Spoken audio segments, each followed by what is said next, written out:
Amidst the panicked screams, a wounded young man gasped and introduced himself as Ye Qing. He was a level 0 abyssal scavenger, helpless because he couldn't deal damage to monsters, only surviving by collecting scraps. As a level 0, Ye Qing admitted he was considered a burden on society. A ghost wolf roared, calling him useless. It continued to scream trash as Ye Qing desperately raised a wooden chest to defend himself. The monster easily shattered the chest and flung him away.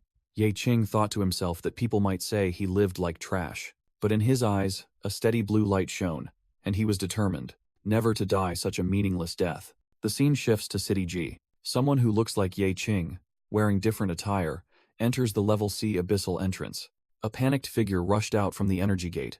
Ye Qing, now calling himself a veteran abyssal scavenger, faces a giant tentacled monster. In another scene, an adventurer scolded him as an idiot for running too slowly while they were both fleeing. His daily job was collecting and sorting the items left behind by adventurer teams. He cleaned a level C crystal, worth over 50,000 yuan, knowing that those who managed the abyss never let resources fall into the hands of ordinary people. Suddenly, a strange man called out to him and placed his foot on Ye Qing's salvage box. The man warned Ye Qing about hiding magic crystals, but he calmly replied that he had been doing this for years and knew the rules well. Ye Qing thoughtfully watched the other scavengers running for their lives, thinking about the job that cost him his own life. He calculated the meager profit of only 540 yuan per trip, while still owing 670,000 yuan. Just then, a miner approached and offered him a big job with a commission of up to 3,000 yuan, astonishing Ye Qing. The miner recruiter urged Ye Qing to join the team immediately, because he was always short on cash, and Ye Qing hastily agreed. On a yellow bus, Ye Qing realized they were heading toward the People's Shopping Center. The other miners on the bus gossiped that this was a Grade A abyss, where the previous team had been completely wiped out. They also knew the mission this time was to recover the equipment of the sacrifice team, and they cursed the ruthlessness of the capitalists. Ye Qing gazed out the window, wondering who had allowed the capitalists to manage these abysses. The narration flashed back 10 years, to when the abyssal gates appeared out of nowhere. Since then, countless terrifying creatures have poured out into the human world. Only those who had transformed possessed special abilities to fight them. When monsters were defeated, they dropped magic crystals and items, ushering in an era of abyssal exploitation. In the past, Ye Qing was rejected for jobs because he was level 0, and a doctor threatened to expel his sister from the hospital if he didn't pay her medical bills. He was evicted by his landlord for unpaid rent, abandoned by society, and collapsed in despair in the rain. Just then, a hand offered him a business card reading, "Small loans, instant approval." A mysterious voice asked the young man, who was crying desperately, if he needed money. That person said the most valuable thing to mortgage was his own organs.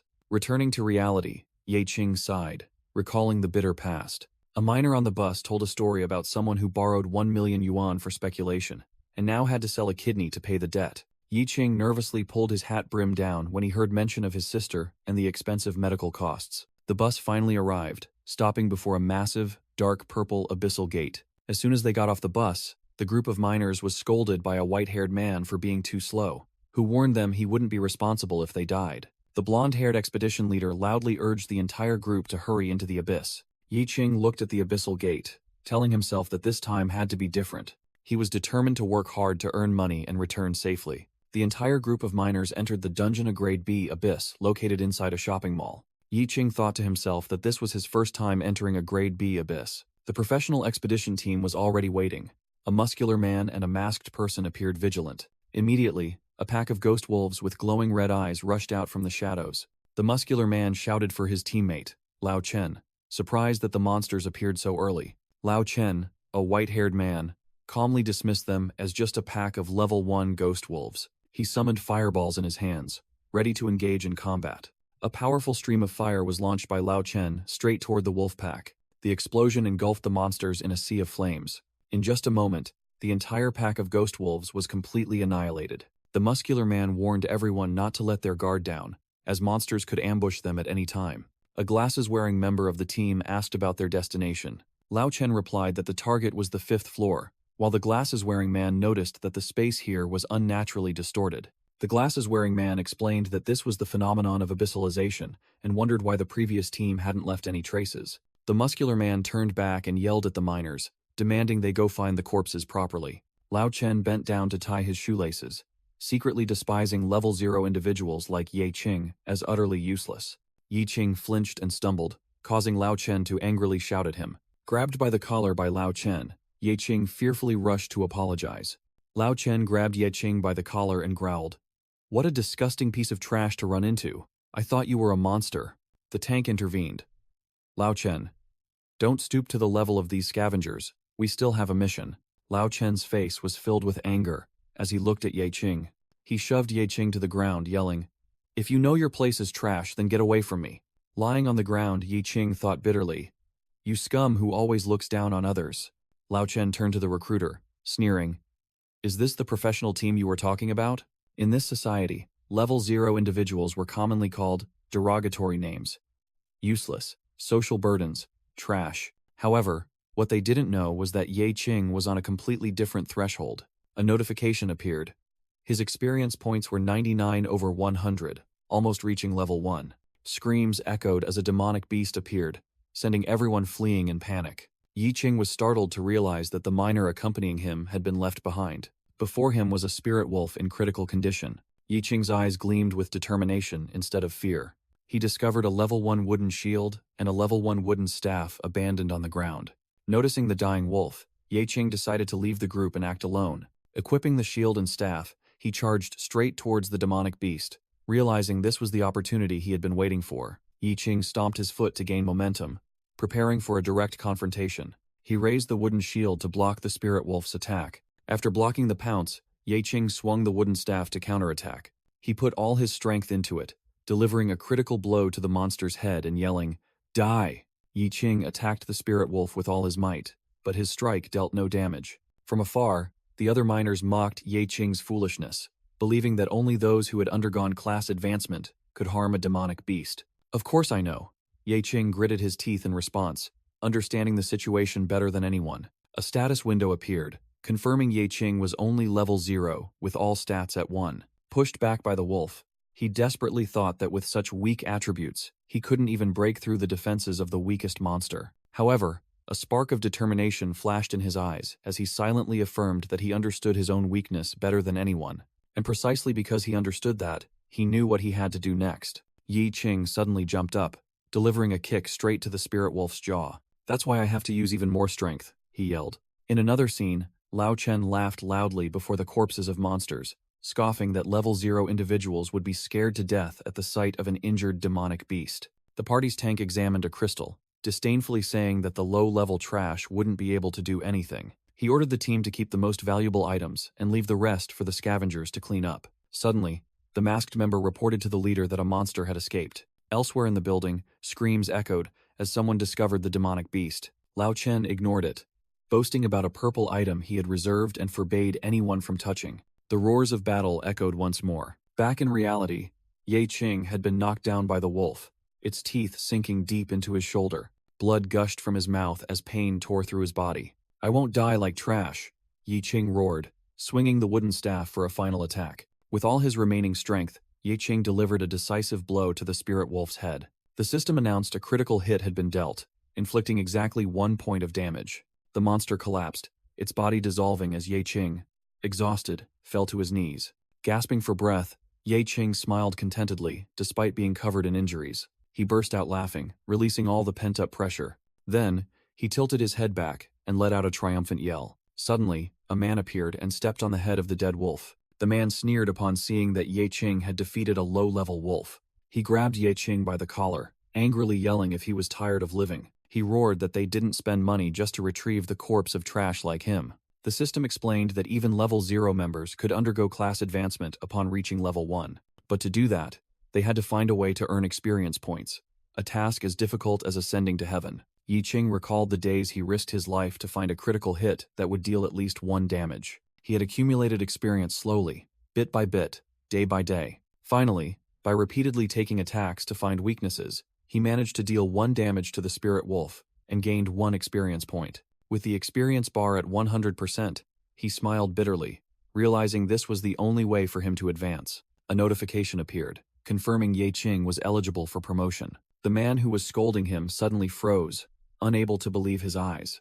A brilliant blue light enveloped Ye Qing as the system congratulated him on reaching level 1.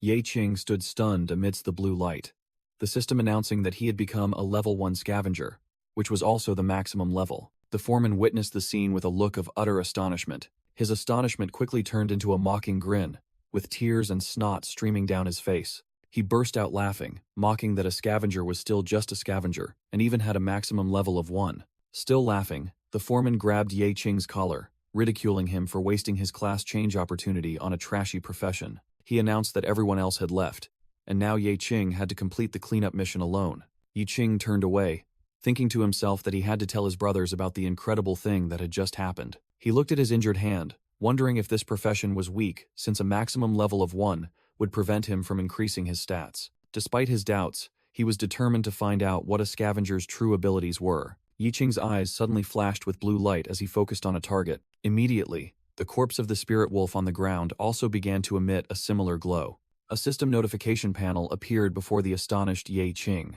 Without hesitation, he uttered, "Yes," to accept. A massive surge of purple energy suddenly erupted from the wolf's corpse. Ye Qing exclaimed in surprise as ghostly purple hands emerged from the energy stream. He realized this was the ability of the abyssal scavenger, as those hands grabbed the wolf's corpse. The ghostly hands dragged the wolf's corpse into a vortex in the ground, making Ye Qing feel a little eerie. A purple recycling icon appeared, along with a message announcing that the decomposition process was beginning. The process completed, Ye Qing saw 2 energy hands make a victory sign and realized it was all over. After decomposition, Ye Qing received the skill Spirit Dash and 3 attribute points. He was astonished that he could obtain skill cards and points from corpses. He immediately opened the system attribute panel to check his stats. Ye Qing realized the new skill card required 3 agility points to use. Without hesitation, he decided to allocate all 3 newly acquired attribute points to agility. The system notified him that he met the requirements and asked if he wanted to use the Spirit Dash skill. With a determined expression, Ye Qing agreed to use it. A surge of green energy enveloped his body as the skill was absorbed. His eyes flashed as the power transformation completed. However, after the energy dissipated, Ye Qing looked at his body in confusion, as he saw no obvious results. Suddenly, the foreman's shout rang out, ordering him to hurry up and clean. The foreman angrily stomped his foot on the ground to urge him on. Just then, a surge of blue electricity suddenly erupted around Ye Qing, making him scream and get thrown back. He shot forward at dizzying speed, his body becoming a blur. In the blink of an eye, he had soared a great distance through the mine area. Lying sprawled on the ground after the impact, Ye Qing wondered if that was the skill from earlier. A notification panel appeared, stating that Spirit Dash was on cooldown, confirming his suspicion. Ye Qing tiredly sat up, letting out a breath as he began to understand everything. His gaze sharpened as he pondered the potential of his new power. Suddenly, his eyes widened, as if a crucial idea had just struck him. Ye Qing realized that the abyssal scavenger profession didn't just pick up items, but could also recycle monster powers for attribute points. He felt the hidden power of this profession, and believed it was incredibly overpowered. A flood of attribute points began to pour out from the corpses around him. Ye Qing deduced that new skills were a one-time reward from new monster corpses, while attribute points would decrease for the same species. He was excited as he understood the reward mechanism from absorbing corpses. Suddenly, Ye Qing discovered he had accumulated 111 attribute points. He was confident that he wouldn't lack points in the future, and began to consider which stats to upgrade. With a determined smile, he made a bold choice. Ye Qing decided to distribute all points evenly, raising all his basic stats to 20. Meanwhile, elsewhere, an expedition team was finishing off the last 2 flaming wolves. A monster roared in its final attack. The expedition team, having left the spirit wolf, was discussing, with one member astonished to learn that Ye Qing had changed to the hidden profession scavenger. However, the team's strategist believed that most hidden professions were just a joke. Another member agreed, stating that a level 1 F rank was no different from a level 0. The leader brushed it off, ordering the team to continue forward and remain vigilant. They complied and entered a dark passage ahead. Inside the tunnel, the space was dark and filled with web-like structures. Upon exiting the tunnel, the leader was stunned by a giant root monster dominating the center of the room. He and his teammates could only stand and watch in utter horror. A grotesque entity with a helmet-like head and writhing tentacles emerged from the shadows. Venturing deeper, the expedition team discovered the remains of the falcon hunting group's leader. The group's strategist noticed that the bodies were unusually shriveled, suspecting their essence had been drained. The leader also found it strange that a B+ rank team could be completely wiped out in a place with only low-level zombie wolves. he suddenly realized a horrifying truth. It turned out they weren't the only ones here. An emergency news report announced the abyssal transformation at the Shenfeng shopping center, with 217 people missing. Returning to the present, the leader shouted, ordering everyone to retreat. But it was too late. The entire team was ambushed as countless monsters emerged from the ground. Lao Chen was horrified to realize that all the missing bodies had been piled up into a mountain here. The leader, while defending, concluded that the low-level monsters were just bait. A giant root from above slammed down forcefully, forcing the entire team to dodge. The leader looked up, facing the true mastermind of this abyss. It was a high-level abyssal man-eating plant, a monster nearly reaching rank A. But the danger didn't stop there. Another member frantically pointed upwards. The entire falcon hunting group had been reanimated and was charging down to attack them. Meanwhile, elsewhere, Ye Qing was decomposing the corpses of the spirit wolves. He received a notification that he had completed a major milestone by decomposing 50 bodies. Ye Qing was delighted when a new reward, in the form of a dark energy orb, appeared before him. The reward for Ye Qing's achievement was revealed: a heart-shaped necklace and a mediocre dagger. He thought to himself that even the achievement rewards for this profession were just level 1 trash. Suddenly, the ground shook violently, startling him into alertness. He looked up as debris from the ceiling began to fall. Yi Qing realized something was approaching. A monster with a mouthful of tentacles plunged straight down from above. He watched in horror as the disgusting creature charged toward him. The monster delivered a devastating punch to the ground, but Ye Qing managed to dodge aside in time. A system notification appeared, confirming he had passed the agility check with 21 points and successfully evaded the attack. Yi Qing sighed in relief, thinking he had almost died. He realized his body had become more agile and wondered if it was due to the recently added attribute points. With a confident smile, Ye Qing believed he had truly grown stronger. The monster gave him no time to rest, charging forward to attack again. Its swing grazed right past Ye Qing's face. He ducked to avoid the blow and used his hand to forcefully deflect the monster's attack. Yi Qing leaped backward to maintain a safe distance. He realized that not only his agility but also his strength had increased. The system announced that the Spirit Dash skill was activated as he channeled force into his legs. "It's my turn now," Ye Qing roared, charging forward and declaring that he was now a class-changed individual. Yi Qing rushed in, yelling that this punch wouldn't just be D-rank damage. The system announced that the punch activated a strength check, breached the defense, and dealt 100% increased physical damage to the groaning monster. He confidently thought that his current self had made incomparable progress. Thanks to 20 intelligence points, his insight was enhanced, allowing him to detect the target's hidden weaknesses. Immediately, information about the parasitized human appeared, revealing its weaknesses were fire and the neck. Yi Qing smirked provocatively as the monster growled in pain. It frantically charged forward, attacking with its massive claws.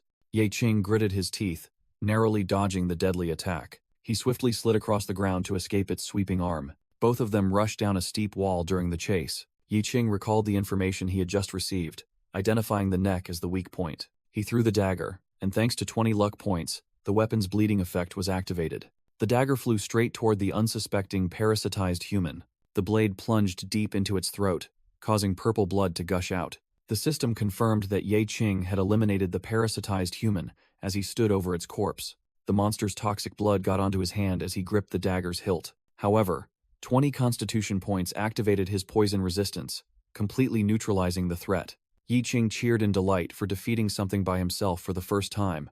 While the system asked if he wanted to decompose the corpse, he chose decompose without hesitation, and the system announced the process was successful. From the decomposition, Ye Qing received a new passive skill, Toxic Evolution, which has the ability to reverse toxins into beneficial effects. He wondered if this skill would allow him to drink spoiled potions like tonics, and decided to use the skill card immediately. The system confirmed the skill had been added and rewarded him with 5 distributable attribute points. Another reward from the decomposition was a spoiled potion, which the system warned was extremely toxic. Yi Qing confidently picked up the potion, believing that with Toxic Evolution, this deadly poison would turn into a beneficial effect. Without hesitation, he decided to test it and began drinking the purple liquid. Immediately, the skill activated, transforming the toxin's critical effect into a recovery effect and granting him the is less than essence is greater than buff, doubling all stats for 10 minutes. Feeling the power surging, he remembered that increasing intelligence would help him see more hidden information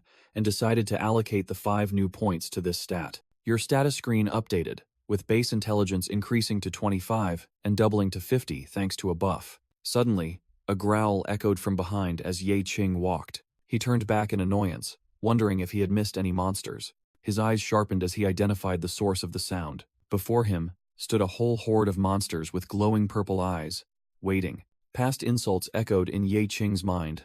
Burden of society, trash. He recalled all the times he was called useless when facing enemies, but now, he was different and could face them with pride. Ye Qing loudly declared his name and identity as a scavenger, then challenged the entire horde to charge. Meanwhile, elsewhere, the team of the one with spiky green hair was locked in fierce combat with the reanimated hunters. He used his shield to block a powerful attack from one of the mutated hunters. The green-haired captain struggled to hold his ground, realizing with shock that these reanimated corpses were even stronger than when they were alive. He glanced at the giant, shadowy plant boss behind them and yelled orders for his team to retreat. But it was too late.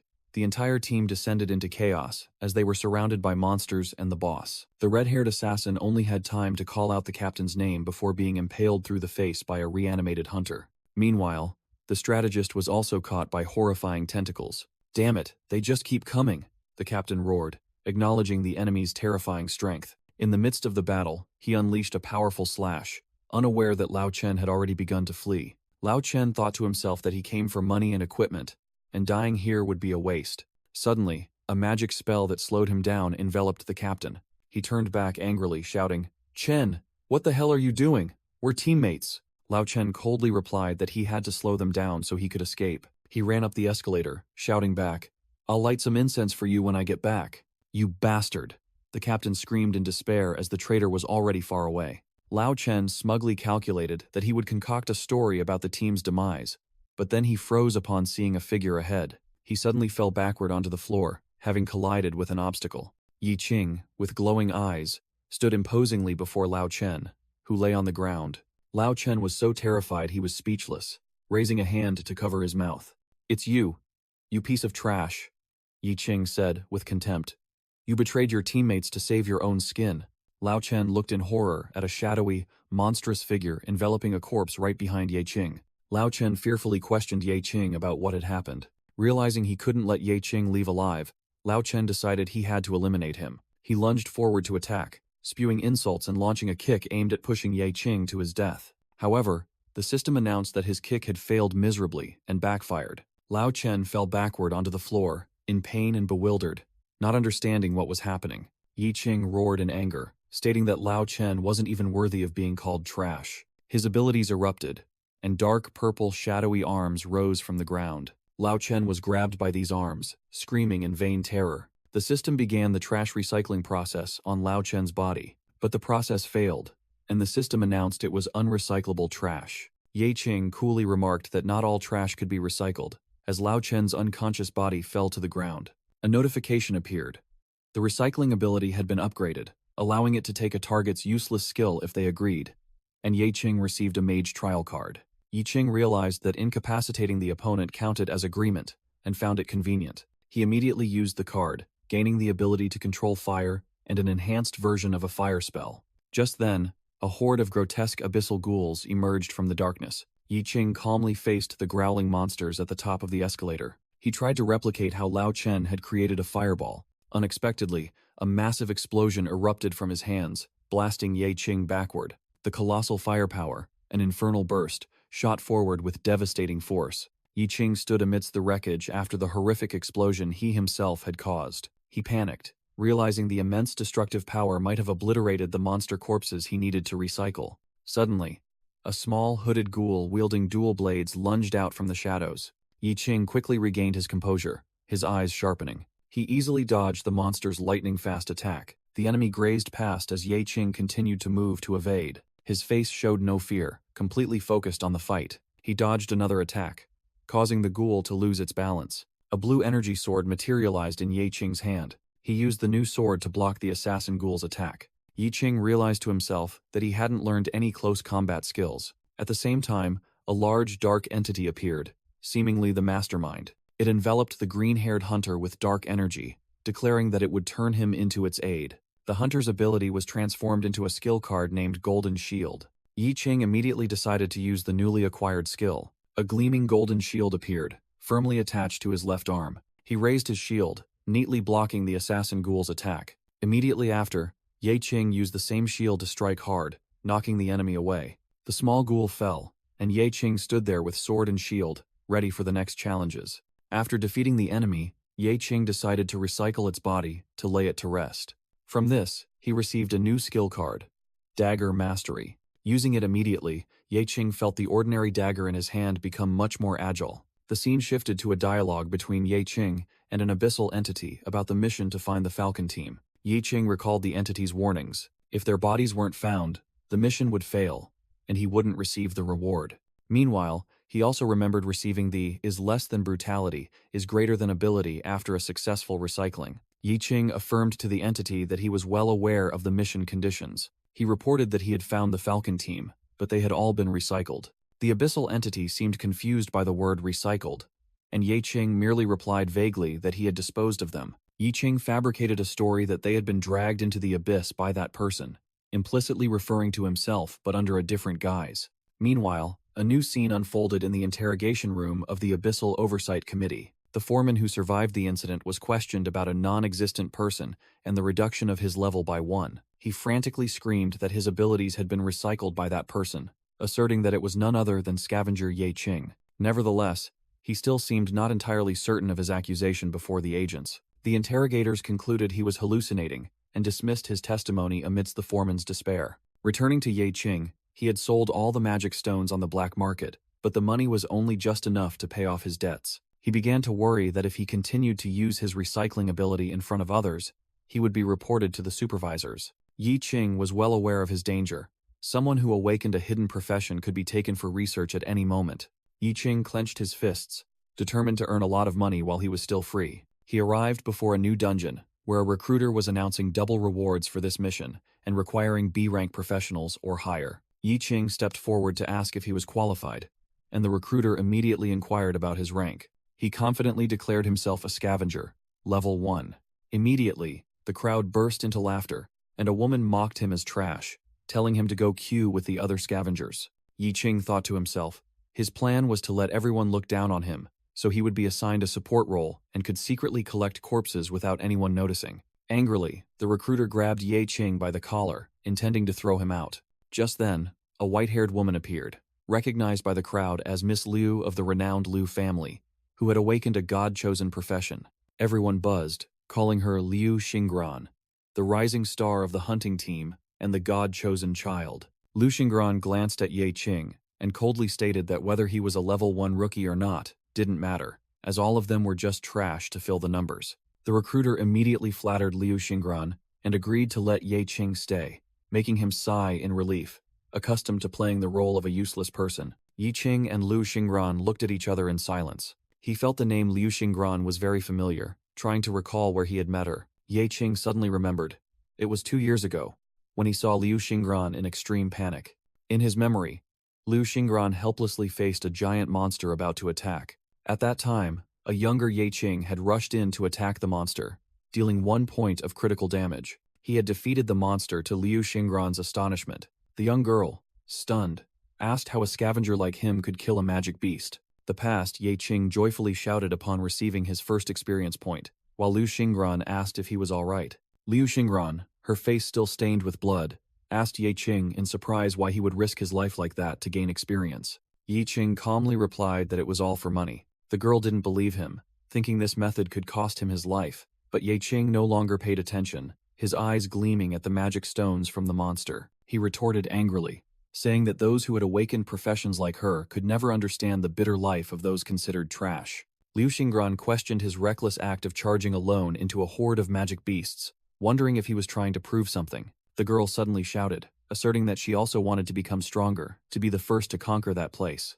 After Ye Qing asked about that place, Liu Xingran demanded to know his true purpose, and he replied with just one word: family. Ye Qing explained that he wanted to become stronger to protect his family. Moved by his determination, the girl asked for his name. He confidently introduced himself as Ye Qing. The girl also introduced herself, saying her name was Liu Xingran, and invited him to join her team after she awakened her profession to conquer that place together. Liu Xingran extended her hand to a stunned Ye Qing. The two shook hands on the agreement. Yi Qing was confident that by then he wouldn't be a burden. While Liu Xingran teased that his feat was only worth 0.5 points. Suddenly, two men in suits appeared, panicked to find their young lady, and immediately scolded Yi Qing, calling him a scavenger. They hastily dragged Liu Xingran away against her protests, stating the chairman was furious. As she was being dragged off, Liu Xingran threw something towards Yi Qing, yelling for him to catch it.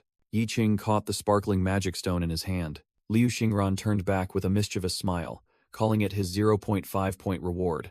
Yi Qing stood alone, clutching the magic stone, then quietly turned and left. In a flashback, a spiky-haired warrior slaps Yi Qing on the head, yelling at him to move the crystals quickly and pointing out Liu Xingran's presence. As Liu Xingran heads towards a spatial gate, Yi Qing silently tells himself he will try his best not to drag his teammates down. Liu Xingran coldly orders everyone to prepare their equipment and be ready to depart. The entire team replies in unison and prepares to enter the brightly glowing purple gate. With his eyes flashing purple, Yi Qing resolves to work hard this time, to earn money and return safely. He recalls that the last time he fought his way out of the abyss, he obtained the skill Golden Shield from a shield warrior. He also received the Dagger Mastery card after defeating an assassin. The abilities of a berserker were also among the spoils he acquired. Finally, he recalls the battle where he obtained a boss-level ability. That was the super regeneration ability of the giant root monster. Yi Qing is confident in his balanced stat allocation method, which leaves him with no weaknesses,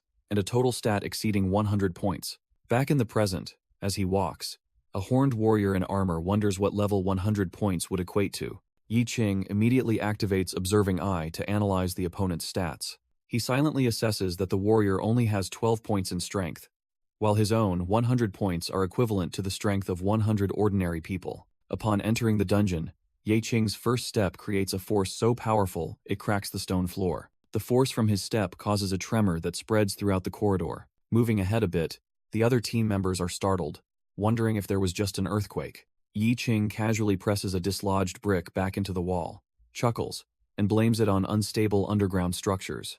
Suddenly, a torch-wielding team member exclaims that he has found a chest. The group gathers before the A-rank chest, but the spiky-haired warrior complains that there's no assassin in the team to open it. Yi Qing unexpectedly offers to try opening the chest. The entire adventurer team gathers around the chest, watching him curiously. To everyone's surprise, Yi Qing easily picks the lock as if it were a joke. The spiky-haired warrior questions him, but Yi Qing fabricates a story about scavengers often learning convenient skills. After deciding to divide the loot later, the team continues forward, but Yi Qing suddenly stops. He quickly stops the female mage, warning her that something is ahead.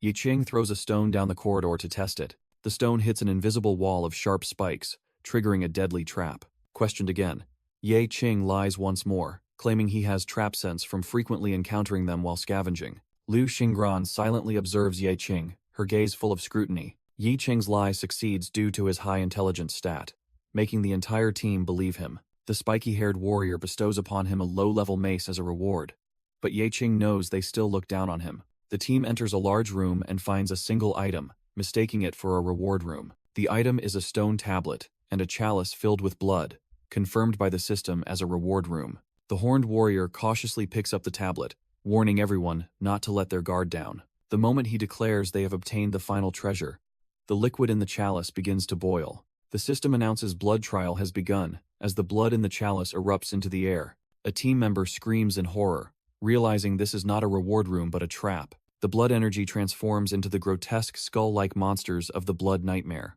Liu Xingran immediately assumes a combat stance, ordering the team to prepare to engage. The expedition team is surrounded by the horde of blood nightmare monsters. Yi Qing silently thinks that to avoid revealing himself, he will only fight at 25% of his strength. He recalls the seemingly useless weakening ring that has now become useful. Meanwhile, the other team members begin to engage the monsters. Yi Qing activates the Spirit Dash skill, charging into the middle of the encirclement. He moves like a phantom, slicing through the blood monsters with a single strike. Liu Xingran exclaims in surprise in her mind. Just one hit? The monsters struck, explode into countless drops of blood. Facing another monster, Liu Xingran only feels a sense of exhilaration. Her eyes flash with sharpness, ready to engage. She too charges into battle, skillfully dodging and attacking the horde. The horned warrior also smashes a monster and shouts in surprise as it shatters. He panics as he sees the fragments are starting to coalesce. These monsters have the ability to mimic the forms of the humans they face. The warrior doesn't hesitate to charge at the blood clone of himself. The cloaked mage exclaims in admiration, "Well done," but the monster still stands tall right in front of the warrior. He is stunned, unable to believe his eyes. The blood clone swings its weapon down, completely overwhelming the warrior. Knocked to the ground, the mage desperately realizes, decapitation is useless. Is it immortal? The horned warrior lay helplessly at the feet of his own blood clone. The clone swung its glowing red sword, preparing to finish its opponent. The mage's eyes were filled with horror and despair. Suddenly, Liu Xingran descended, landing heavily on a block of ice, and shouted, "Can you guys be any more useless?" She plunged her sword down, pinning the injured warrior. Liu Xingran looked at her teammates with disdain, stating that it was just a blood nightmare that they couldn't even handle. She coldly concluded, "Trash will always be trash." Meanwhile, the blood nightmare in its original form began to slowly advance. The mage cried out in panic that it was too fast, not even giving them time to cast spells. Yi Qing stepped forward, conjured a fireball in his hands, and declared he would vaporize it. He yelled "Great Fire Burst" and unleashed a terrifying explosion. The mage and the warrior were stunned, realizing it was an S-rank summoning spell cast instantly. Yi Qing thought to himself, "Is this a game bug? How can a level 1 player do this?"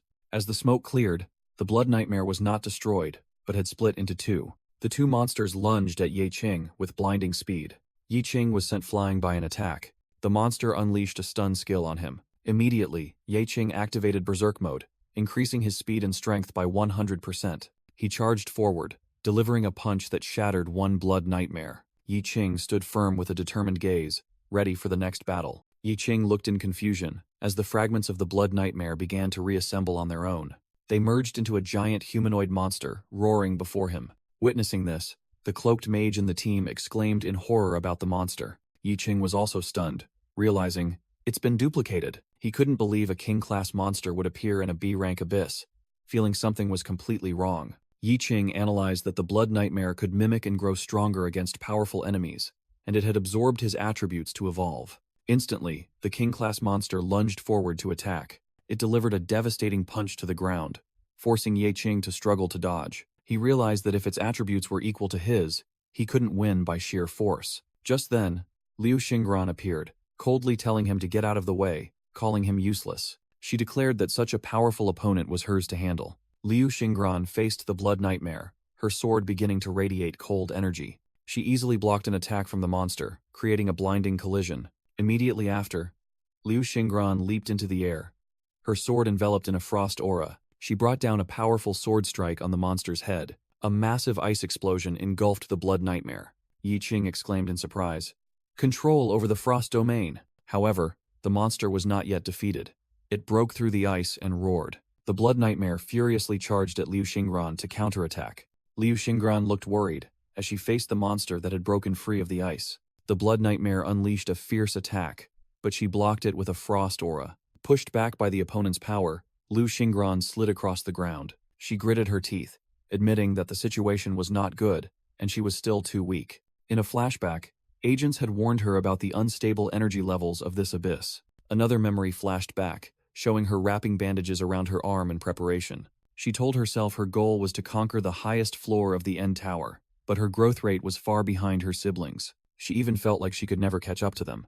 Returning to reality, Liu Xingran gathered her strength, determined that if she couldn't easily crush this abyss, then she wouldn't be worthy of inheriting the Liu family. A massive frost aura erupted from her, pushing back the blood nightmare. From a distance, Yi Qing and the other teammates could only watch her power in astonishment. Liu Xingran summoned a blue flag in her hand. She slammed the frost flag into the ground, activating a skill that increased the speed of allies within a 30-meter radius by 50%. The ground around the flag immediately froze over. The frost wave spread rapidly, encasing and completely freezing the blood nightmare. With her own speed boosted, Liu Xingran faced the immobilized enemy. She explained that the frost domain was specifically designed to counter liquid-type monsters. Once frozen, they were harmless. Liu Xingran charged forward, shouting the skill name Meteor Strike, and delivering a decisive slash to the monster. Standing from afar, Yi Qing mused about the legendary S-rank profession, wondering who would be stronger between the blood nightmare and Liu Xingran.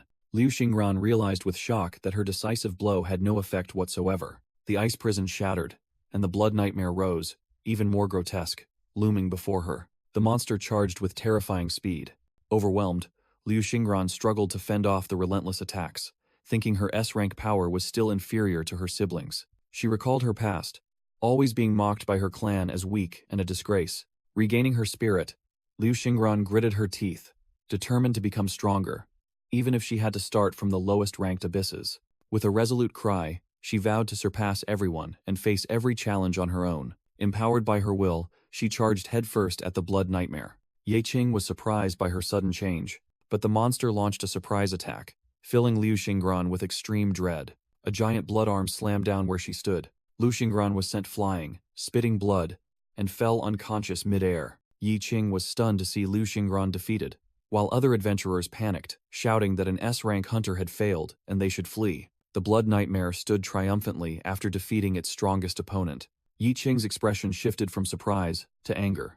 Suddenly, a massive explosion engulfed the blood nightmare. The remaining members of Liu Xingran's team watched in astonishment as a strange attack hurtled towards the monster. The powerful strike hit the ground right in front of the blood nightmare, creating a violent shockwave. After being defeated, Liu Xingran landed steadily. She glared at the monster, thinking irritably about this brat. Meanwhile, Ye Qing was facing the blood nightmare head-on. He activated his observing eye, his irises glowing purple as he searched for the opponent's weakness. Ye Qing analyzed that if this monster reached king rank, it would become immune to all debuffs. Realizing he couldn't hold back, he decided to unleash his full stats, his fist erupting in fierce flames. Ye Qing lunged forward, but the blood nightmare immediately copied his power and evolved into a larger form with terrifying horns. They clashed, engaging in a high-speed battle. After a devastating explosion, Ye Qing was pushed back step by step by the monster's power. From afar, Liu Xingran's team exclaimed in shock at his speed.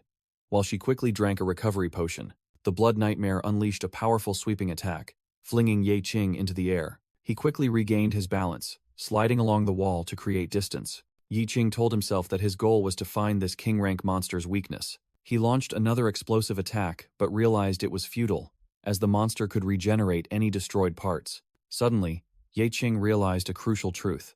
This monster seemed to be remotely controlled. The thought flashed through his mind like lightning, opening up a completely new direction. He turned and shouted, pointing out that the stone removed earlier was the cause of the blood nightmare's appearance. Hearing Ye Qing shout, "Kick it over here," the horned warrior immediately understood. Without hesitation, the warrior put all his strength into kicking the giant stone as Ye Qing directed. Ye Qing realized the solution was to decipher the ancient spell on the stone to break the blood curse. The stone flew directly towards the blood nightmare, which was preparing to attack Ye Qing. The monster opened its mouth wide and swallowed the inscribed stone into its fiery body. Immediately after, a system notification appeared, stating that the blood nightmare had entered invincible mode. Seeing the monster suddenly freeze, Liu Xingran was confused, while Ye Qing cursed himself for being too careless. Ye Qing irritably explained that it had entered invincible mode. Amidst the tension, Liu Xingran turned to Ye Qing, feeling that he looked very familiar. Ye Qing was stunned, not expecting that she hadn't recognized him until now. Liu Xingran began to recall their encounter in the abyss 2 years ago. She remembered he was the scavenger who took the last 0.5 experience points she missed from a monster. Finally, remembering, Liu Xingran miscalled his name, causing Ye Qing to irritably correct her. She smiled, expressing her surprise that he had succeeded in changing his profession. Ye Qing crossed his arms, proudly declaring that he was now a level 1 scavenger. Liu Xingran thought about his persistence, how he always risked his life to accumulate every bit of experience points. Noticing her gaze, Ye Qing was confused as to why, then fell into his own thoughts. He turned away with an awkward smile, thinking that some things were too embarrassing to say. Liu Xingran planted her giant ice sword into the ground, proposing a plan to use her frost domain to freeze the monster momentarily. She tasked Ye Qing with using that brief window to locate the stone within it. Ye Qing extended his fist towards Liu Xingran, proposing cooperation and considering it her 0.5-point reward. Liu Xingran confidently accepted the offer of cooperation, warning Ye Qing not to get in her way. Suddenly, the remaining members of Liu Xingran's team also spoke up, expressing their determination to join the fight. Liu Xingran agreed, and Ye Qing confidently declared that the whole group would surely survive and escape. Ye Qing and Liu Xingran faced the invincible blood nightmare together. Inside the monster's body, the stone emitted a menacing red glow. Ye Qing calculated that the invincible state would end after 5 seconds, and then the monster would enter a frenzy for 30 seconds. He turned back and shouted, encouraging everyone that the final 30 seconds was their chance to survive. The horned warrior muttered Ye Qing's words, slowly regaining his fighting spirit. A system notification confirmed the successful morale boost, and the horned warrior roared with determination. Liu Xingran was enveloped in an aura, receiving a buff that increased morale, reduced fatigue by 100%, and increased mana recovery speed by 15%. She looked in surprise at her team, now brimming with fighting spirit, chanting in unison that they must survive. Liu Xingran secretly thought about Ye Qing's scavenger profession. She concluded that this profession could not be underestimated, then ordered the horned warrior to taunt the monster. The horned warrior immediately charged forward, shouting loudly to attract the Blood Nightmare's attention. Provoked, the giant monster roared and launched a fierce attack toward the warrior. Liu Xingran quickly ordered the cloaked mage to provide cover for the scavenger by targeting the monster's newly grown tentacles. The mage immediately channeled power, firing a powerful blue energy orb. The magical attack struck the Blood Nightmare, creating a blinding explosion of light. Yi Qing explained to Liu Xingran that the stone slab was the key, but if it was destroyed by fire, this trial would never end. Yi Qing looked thoughtfully at his hand, suggesting that the stone slab could be taken out by hand.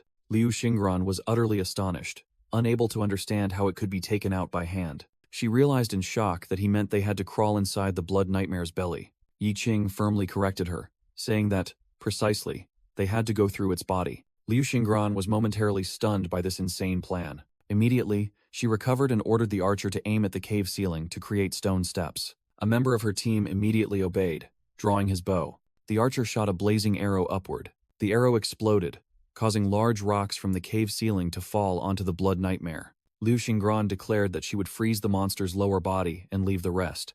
"To me!"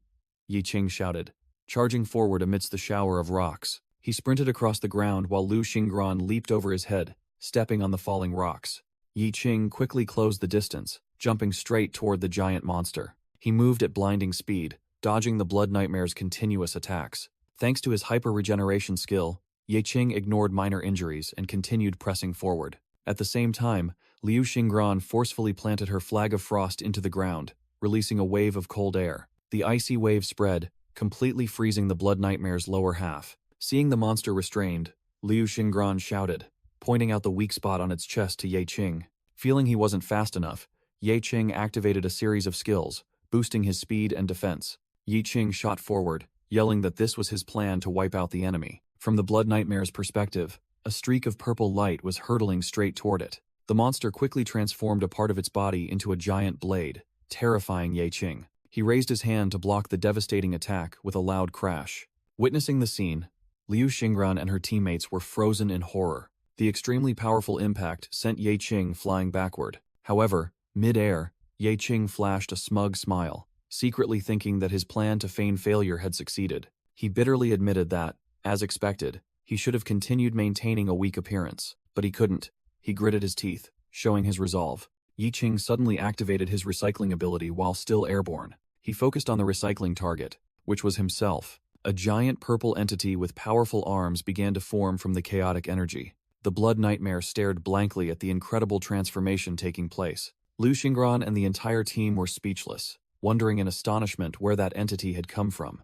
A system notification appeared, stating that the recycling of a living creature had failed, while Ye Qing strained himself to endure. A shadow of Ye Qing commanded that if it couldn't be recycled, then throw it out forcefully. With a determined gaze, Ye Qing roared, demanding to use all the power. The giant purple entity created from the failed energy now confronted the Blood Nightmare directly.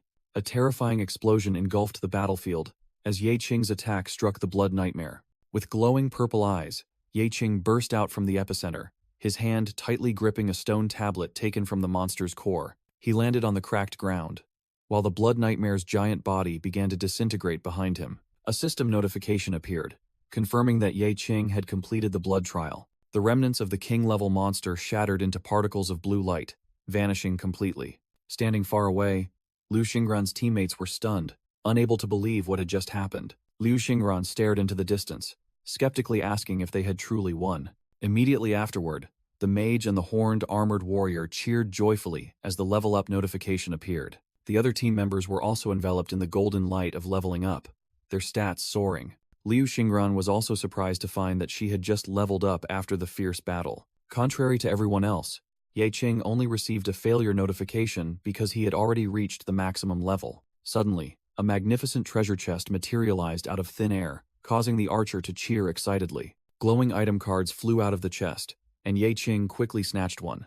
It was a powerful sword with plus 88 attack power, but it required level 10. Ye Qing was stunned when the system notified him that he wasn't a high enough level, realizing his maximum level was only 1. He desperately looked at the flashy equipment around him, all of which were useless to him. Liu Xingran approached him, handed him all the item cards, and said he deserved to be the one distributing them. Ye Qing spoke up, saying he had a favor to ask of her. The scene shifted to a group of people standing before a giant purple teleportation gate amidst a ruined city. Outside the abyssal gate, a man in a suit was requesting headquarters to send a rescue team. Suddenly, a voice echoed from the gate, "No need." As a group of people began to emerge, Liu Xingran confidently stepped out, leading her team back to the real world. Her attendant burst into tears of joy, shouting, "Miss!" A reporter at the scene immediately broadcast the news that Miss Xingran had successfully cleared the abyss alone. Liu Xingran proudly played along, wondering what she couldn't do. While her teammates whispered to keep the secret, she thought to herself, "I am an S-rank hunter, after all." The scene flashed back to when Ye Qing asked Liu Xingran about the financial situation of her family's corporation. He offered to sell all the spoils of war back to her at a discounted price of 500 magic crystals. Then, Ye Qing made a more crucial request. Let her take all the credit for clearing this dungeon. Although slightly confused, Liu Xingran quickly agreed to his proposal. Ye Qing told the team to go ahead. He would secretly leave afterward. As she turned away, Liu Xingran realized his true intention was to make her owe him a huge favor. Inside, the dungeon was now left with only silence and emptiness. Ye Qing sat alone in the room, facing a mysterious stone slab. He calmly reached his hand toward the slab. As his hand emitted purple energy, a small, frightened shadow spirit flew out from the slab. Ye Qing looked at the tiny creature with a confident smile. He asked if it wanted to be trampled like trash forever, then offered for it to become his strength. With a confident smile, Ye Qing reached out and absorbed the small shadow entity into a purple energy sphere. A system notification appeared, confirming the successful recycling of the blood nightmare, creating a vial of glowing red energy. He received a new skill card called Nightmare Body, which allows the summoning of a clone by consuming life essence. Ye Qing cheered excitedly as a red phantom enveloped his upper body, demonstrating his new power. With an expectant look, he proposed cooperation with his newly acquired power for the upcoming battles. The scene shifted to an outdoor public area, where Ye Qing was standing on a balcony. Afterward, he sat alone at a cafe, interacting with a transparent interface screen. He scrolled through the list of item cards he had acquired. Ye Qing mused that he had given all the high-level items to Liu Xingran to avoid attracting the attention of the supervisors. He further considered that these low-level items wouldn't raise any suspicion even if he secretly sold them. Leaning back, Ye Qing dismissed the idea, figuring no one would buy this trash. Instead, he decided to tap the recycle icon on the screen. The system announced that a piece of equipment had been recycled into one basic point, startling Ye Qing into an exclamation. He frantically wondered if he had accidentally decomposed the item, just as a recycling tutorial panel appeared. Ye Qing was surprised to learn that trash equipment could be decomposed, and the system assigned him a task: repair the dagger. He examined his nearly broken dagger and read the notification that repairing it would cost 5 basic points. Realizing he needed 4 more points, Ye Qing began decomposing 4 other low-level weapons. After the repair, Ye Qing was astonished to find that the dagger was not only restored, but also enhanced. With a calculating smile, he concluded that even trash equipment needed to be tempered. Just as the system announced he had completed the tutorial, Ye Qing ponders the importance of magic potions in conquering the abyss. Suddenly, a notification appears, stating he has learned the item rebirth skill. Sitting in a diner, he wonders about the random container requirement for the recipe. Ye Qing decides to experiment and asks the waiter for some containers. Using the paper cups on the table, he begins the rebirth process. After successfully recycling a cup, Ye Qing discovers he has to play a mini-game. The diner waiter looks on confusedly as Ye Qing repeatedly exclaims, "Perfect!" He wipes his sweat, satisfied with the result. 4 cups filled with blue magic potions. Ye Qing picks up a cup that has transformed into a strangely shaped container, but it's still usable. He takes a sip and immediately winces at the terrible taste, like spoiled fruit juice. However, a green energy envelops Ye Qing, fully restoring his magic and physique. Feeling revitalized, he pulls up his hood and confidently believes he can conquer another abyss. Suddenly, a large, bald man with scars on his face blocks his path and calls his name. Ye Qing calmly turns to face the men who called him. Surrounded by debt collectors, he hears the leader comment on his changed aura. The leader puts an arm around Ye Qing, sarcastically asking if he found any treasures. Yi Qing coldly announces he has paid off his debts, prompting the leader to signal his subordinates to back off. The leader reminds him that Yi Qing's employment contract is still valid and blows smoke into his drink to provoke him. Seeing Yi Qing unfazed, the creditor angrily roars, mocking his attitude. Yi Qing decisively pushes the creditor's hand away, spilling his drink. The creditor grabs Yi Qing's shoulder, growling about the spilled bubble tea and threatening him about the consequences of a level 0 scavenger clashing with a B-rank transmigrator. Two subordinates step forward, cracking their knuckles and looking at Yi Qing with disdain, saying they've always found him annoying. Yi Qing remains calm, thinking that according to regulations, only law enforcement can use abilities outside the abyss, and he deliberately chose a camera blind spot. The creditor makes a humiliating demand. Yi Qing must pick up and eat the tapioca pearls from the ground, then lick the spilled bubble tea clean. He laughs heartily, mocking this as a rare job opportunity by assigning him this scavenging task. With determined eyes, Yi Qing looks up and firmly replies, "I refuse." Enraged by the defiance, the creditor roars, "Shameless," and lunges forward to attack. Suddenly, he freezes, his expression shifting from aggression to extreme fear as he stammers, "Caesar!" A man with blonde hair and many scars on his face appears. Introduced as Rodrigo Caesar from the S-rank hunting team, Blood Oath, Caesar grabs the creditor's tie and asks if he's gathered enough people, to which the man tremblingly replies they are still missing one. Caesar's gaze sharpens as he asks where the last person is. He looks towards Yi Qing, who is walking away, and calls out, "Hey kid." Caesar declares, "You're hired," causing the creditor to interject in panic, saying Yi Qing is just a scavenger. Yi Qing stands still, looking up at the man who made the unexpected offer. Caesar explains he doesn't need someone strong, but a meat shield for entering the abyss during a red moon, when monsters become extremely ferocious. The words red moon immediately capture Yi Qing's attention. The red moon phenomenon causes abyss monsters to go berserk, rare monsters to respawn. But the rewards and quality of magic cores will also double. Thinking of the valuable magic cores, Yi Qing clenches his fist, smiles, and agrees, "All right, I'll join." Caesar smirks in satisfaction, praising Yi Qing as someone who knows how to adapt. Caesar then turns and calls the other recruited members over. Yi Qing suddenly hears a surprised cry from behind him. A white-haired man, the foreman who survived the previous dungeon incident, points at him with a stunned expression. Yi Qing coldly turns to face him. Without a word, he slaps the foreman across the face and yells at him to shut up. Knocked away, the foreman can only stammer, while Yi Qing thinks the man should think before he speaks. The foreman gasps for breath after the staggering blow, keeping a safe distance from Yi Qing. He shouts to confirm he's not mistaken, but Yi Qing calmly replies that it's thanks to him borrowing everyone's strength that the foreman is still alive. Rodrigo Caesar suddenly appears and asks if they know each other.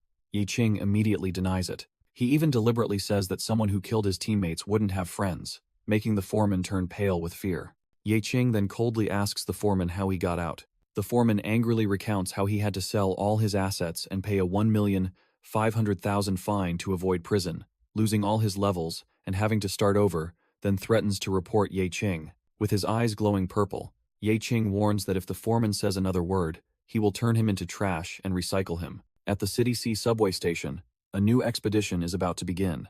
Inside the station, a giant red abyss gate is swirling, and Rodrigo Caesar's team, including Yi Qing, is entering. A young man with green hair introduces himself as Zhou Tong, a level 3 bard, welcoming Yi Qing to the Meat Shield team. Yi Qing introduces himself as a level 1 scavenger, then points at the foreman and invents a new identity. Level 1 mage, Chen Xingdian. Zhou Tong friendly slings an arm around Yi Qing, saying they are all here to sell their lives for money, while Yi Qing thinks this motley crew will surely follow him. Zhou Tong then volunteers as the leader of the small group, citing his highest level. The other two members, Level 2 healer Lao Zhu and Level 3 warrior Lao Zhang, do not object. Rodrigo Caesar informs the group that besides the 6 main members of Blood Oath, there will be 5 temporary members, and Yi Qing understands their role is merely to be bait. Rodrigo Caesar explained the mission to the cannon fodder squad: find their way to the boss room in a maze full of traps.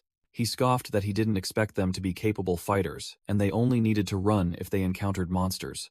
Caesar declared that if only one person survived, that person would receive the entire reward, sowing distrust within the group. Lao Zhang anxiously inquired when he saw healer Lao Zhu coughing due to his weak health. Lao Zhu affirmed that he couldn't back down because his 4 daughters were waiting at home. Lao Zhang also sighed, revealing that he was taking risks because he needed money to treat his severely ill wife. Following Zhou Tong's command, all 5 members of the cannon fodder squad entered the abyssal gate together. Inside, Lao Zhang and Lao Zhu discussed Ye Qing, a new face among the baitmakers. Lao Zhang remarked that Ye Qing's calm demeanor was something he had never seen before. The entire squad entered an ancient hall, standing before a colossal gate.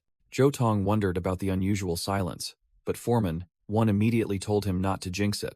Lao Zhu and Lao Zhang shivered, realizing that the dungeon's temperature had suddenly dropped. Zhou Tong, trembling from the cold, urged everyone to keep moving forward. He carelessly stepped on a cracked stone slab, activating a mechanism. A gigantic pendulum blade swung down from the ceiling directly at Zhou Tong's position. Ye Qing swiftly grabbed Zhou Tong's bag strap and yanked him out of the trap's trajectory. The blade slammed into the floor, while Zhou Tong fell backward, letting out a sharp cry of pain. Foreman.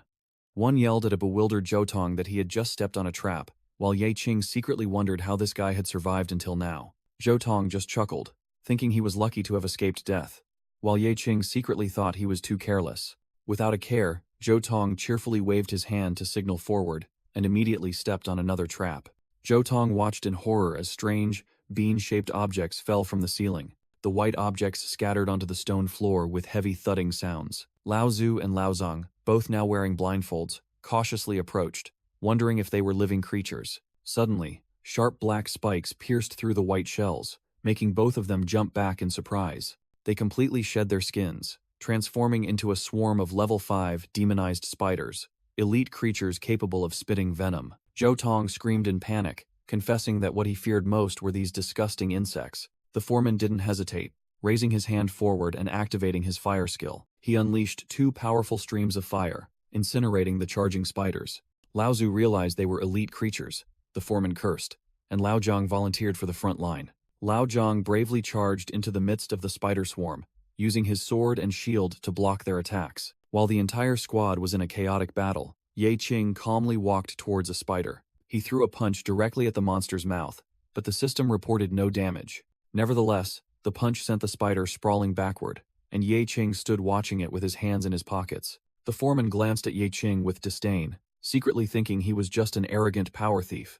A notification appeared, asking Ye Qing if he wanted to recycle the recently defeated demonized spider. He immediately agreed and received a notification that he had gained 1 attribute point. The recycling also yielded a new item, an arcana card named Quenching Poison. Ye Qing realized that besides skill and profession cards, he could also obtain arcana cards to enhance equipment.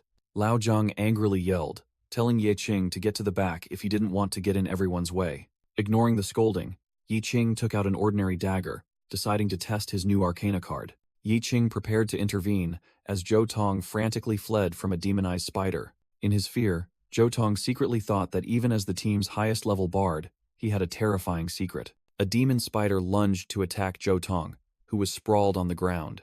He desperately admitted that his profession had absolutely no combat ability, only being able to buff others. In a critical situation, Zhou Tong decided to use a life-saving buff for himself first. He began to sing loudly, casting an enhancement song with a confident demeanor. Ye Qing watched with a puzzled expression, wondering what this teammate was doing in the middle of a battle. A system notification appeared, stating that the target enhancement was successful, and the demonized spider began to transform. Zhou Tong realized in horror that he had made a fatal mistake. Instead of buffing himself, he had buffed the monster. He stood frozen as the dark energy from the enhanced monster swept past. The demonized spider was now many times larger and more ferocious, charging directly at Zhou Tong. Amidst the chaos, Ye Qing remained calm, his eyes glowing with powerful purple light. Lao Zhang screamed in terror, realizing that not just one, but the entire swarm of spiders had been enhanced. He and Lao Zhu frantically ordered everyone to immediately retreat from the fight. Even the team's fire mage was cornered by a monster. Unable to react in time, Ye Qing moved like a ghost, steadily advancing towards the swarm of monsters.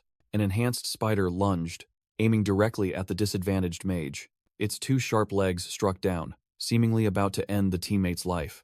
But in a flash, a purple glowing slash appeared, cleaving the monster in 2. Ye Qing stood tall before the entire team, his body enveloped in a purple aura, leaving the survivors stunned in awe. 2 team members looked at Zhou Tong in astonishment, mistaking him for the one who had acted. The whole team praised Zhou Tong as a powerful bard, while Ye Qing secretly analyzed that the physical damage buff had inadvertently countered the spiders. Zhou Tong himself was bewildered, confessing that he had only intended to use the buff to escape. Facing the remaining demonized spiders, Ye Qing calmly pondered, knowing that abyssal monsters wouldn't attack if they sensed their target was too strong. He predicted that their first strategy would be to flee. As expected, the entire horde of monsters trembled in fear before the invisible pressure emanating from Ye Qing. They began to retreat chaotically, having completely lost their will to fight. Witnessing that scene, the two teammates breathed a sigh of relief but were also horrified by the dungeon's dangers. Ye Qing secretly thought about the challenges ahead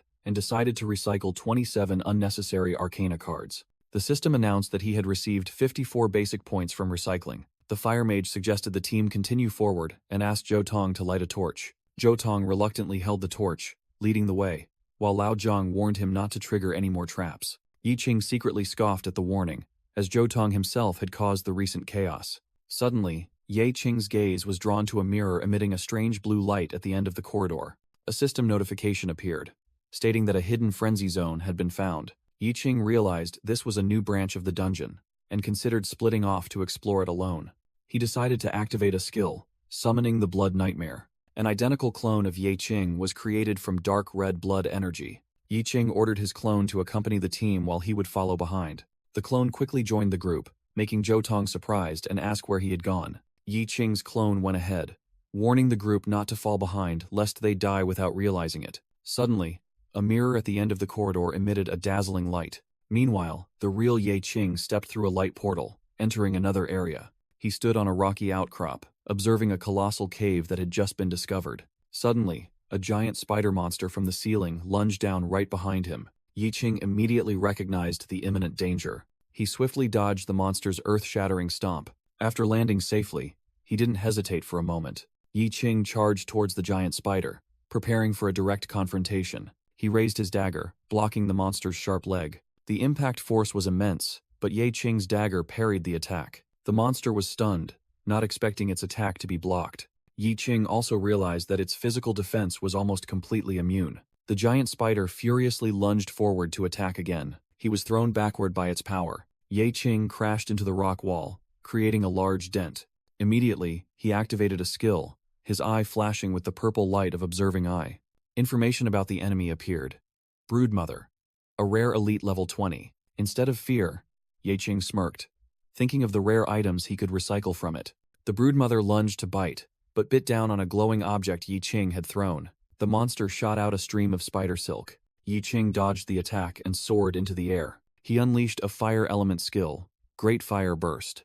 A massive explosion engulfed the broodmother. However, the monster was unharmed by the attack. It immediately counterattacked with a sharp silk projectile. Ye Qing was flung far back by the force of the blow. He realized that this monster was completely immune to fire. If that's the case, Ye Qing decided to charge straight at the giant spider. He declared he would directly finish it off with his dagger. The broodmother opened its massive jaws wide, intending to swallow him whole. Ye Qing swiftly dodged and landed directly on its head, delivering a critical blow to its weak point. The monster roared in horrifying pain.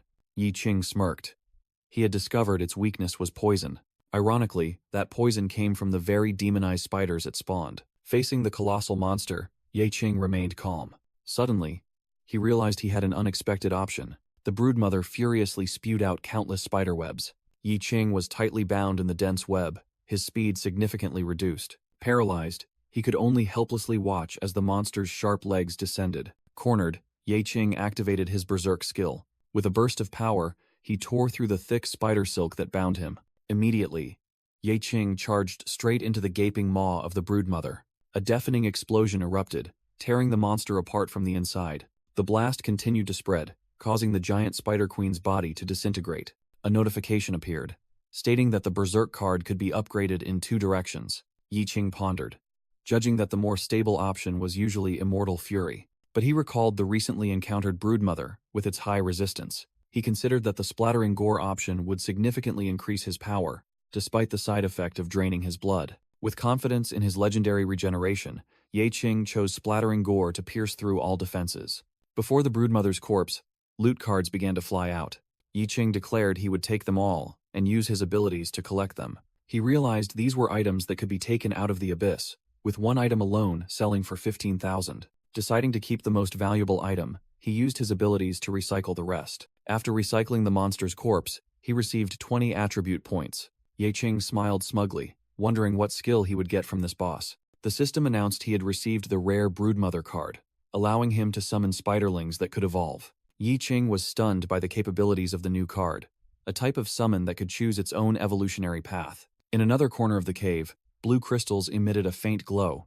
Zhou Tong and Lao Zhang exclaimed in astonishment, realizing they had found an entire mine in the abyss. Lao Zu marveled at the dense S-grade magic crystals, believing each one was a fortune. As a precaution, he planted his Argos eye staff into the ground. This item could mark the map, notifying other adventurers within a 60-meter radius. The white-haired mage angrily questioned why Lao Zu was reporting to the higher-ups, while Lao Zu retorted that they wouldn't survive if they were caught hoarding the treasure. Lao Zu explained that their role as meat shields was to pave the way, and their deaths would only be considered accidents. The white-haired mage gritted his teeth in fury at the harsh reality. He took out his anger by kicking Zhou Tong, who was bound by vines, out of the way, calling him trash. With a sinister smile, he asserted that no one would care if someone like Zhou Tong died. Suddenly, his eyes widened in horror. Giant stone arms emerged from the ground, grabbing and lifting the screaming mage. In despair, he blamed Ye Qing for pushing the entire team into this situation. Looking at the crystals in his hand, his greed resurfaced with thoughts of money. He fantasized about using the money to buy good equipment to join the main forces of the scavenger groups. With a wicked grin, he decided to sneakily take a few crystals. Just then, a system notification appeared. Trap activated. A blazing red laser beam shot past the mage and Lao Zhang. Its target was Lao Zu, the light piercing directly through his head. The mage screamed in horror as Lao Zu's body collapsed to the ground. In a deep place, a magic mirror floated in mid-air, emitting an ethereal blue light. A small creature, identified by the system as a demonized broodling, appeared. Yi Qing assessed that the newly summoned level 1 spiderling seemed weak and lacked combat ability. He realized it could evolve into a level 5 demonized spider with BP, and for it to survive on the battlefield, he needed to upgrade it. With a determined expression, Ye Qing decided to invest points to strengthen his summoned creature. The spiderling was bewildered as its body began to emit a purple aura. It evolved into a silk spider and learned the new skill, Spin Web. Meanwhile, elsewhere, Lao Zhang screamed in horror upon seeing Lao Zu's corpse on the ground. The fire mage frantically claimed it was just an accident. Lao Zhang angrily grabbed the mage by his collar, shouting that his greed had killed Lao Zu. He cried out in pain that Lao Zu was the pillar of their entire family, and now it was all the mage's fault. The fire mage desperately retorted, claiming he only wanted to earn money and blamed his dire circumstances. He pushed Lao Zhang away, stating that in this world, only strength and wealth were valuable. As he continued to rant wildly about luck, a figure suddenly appeared from the shadows. Rodrigo Caesar clapped his hands in applause, saying he liked the mage's perspective. He offered the mage a place in the Blood Oath, saying they still had an opening. Both Lao Zhang and the mage were stunned by the sudden appearance and offer. A Blood Oath member checked the body and reported to Rodrigo that the victim was still warm. Rodrigo Caesar commented coldly that death was common, and there was no shame in the weak trading their lives for money. He slung an arm around the mage, explaining that these magic crystals were worth a city, but he had forgotten to mention one thing. Rodrigo whispered menacingly that to take these crystals, a price was required. He concluded with a wicked smile, revealing that price was a worthless life. A giant, green-armored jailer, wielding a battle axe, stood imposingly. Lao Zhang's team, Zhou Tong, and Ye Qing's clone, faced a formidable enemy. A red-haired subordinate explained the mission. Collect the magic crystals on the walls, with a threat of death if they tried to flee.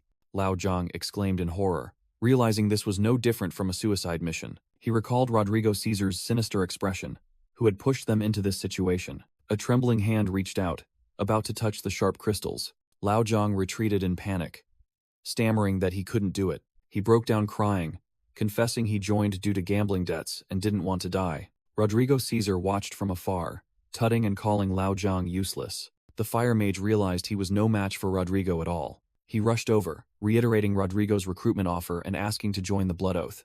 Rodrigo pretended not to remember, but a masked subordinate confirmed the mage's words. Rodrigo signaled the mage to approach, and he obediently bowed his head.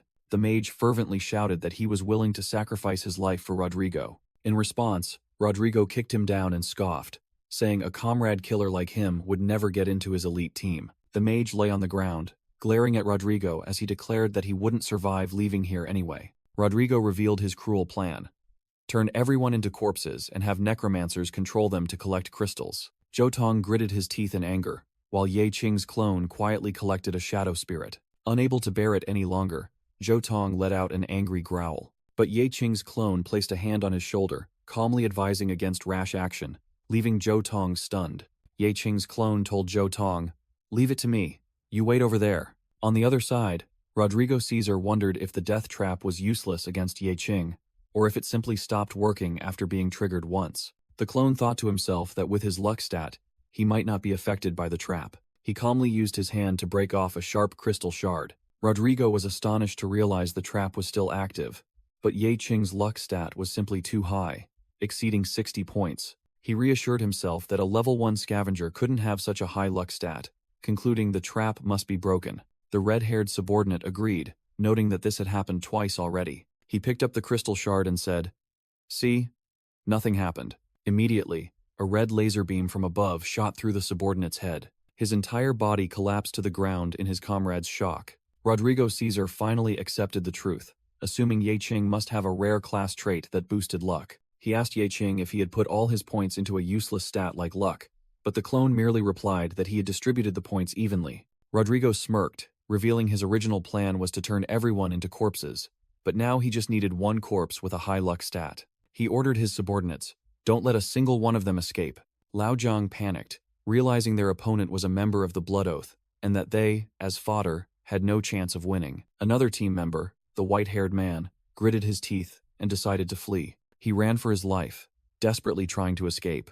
Ye Qing's clone innocently asked why he was running, but Lao Zhang snapped that they had just lost someone. The clone smiled meaningfully and said, "No, we're not short on people." Meanwhile, two of Rodrigo's subordinates were on guard, when one asked the other if he heard something. Suddenly, a swarm of aggressive spiderlings charged through the armored jailer. The monsters in the cave screamed in panic as they were attacked by the spiderlings.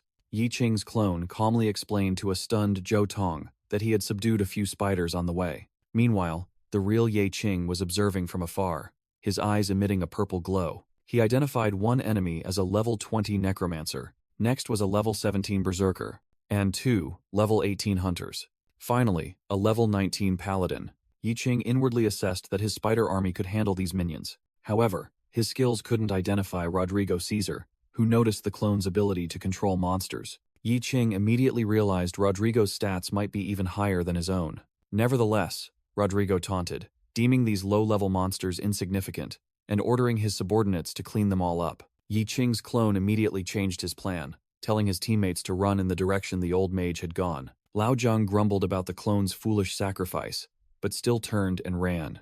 The group began to flee while Ye Qing's clone stayed behind alone to face the enemy. Seeing Zhou Tong hesitate, the clone sternly urged him to run if he didn't want to die.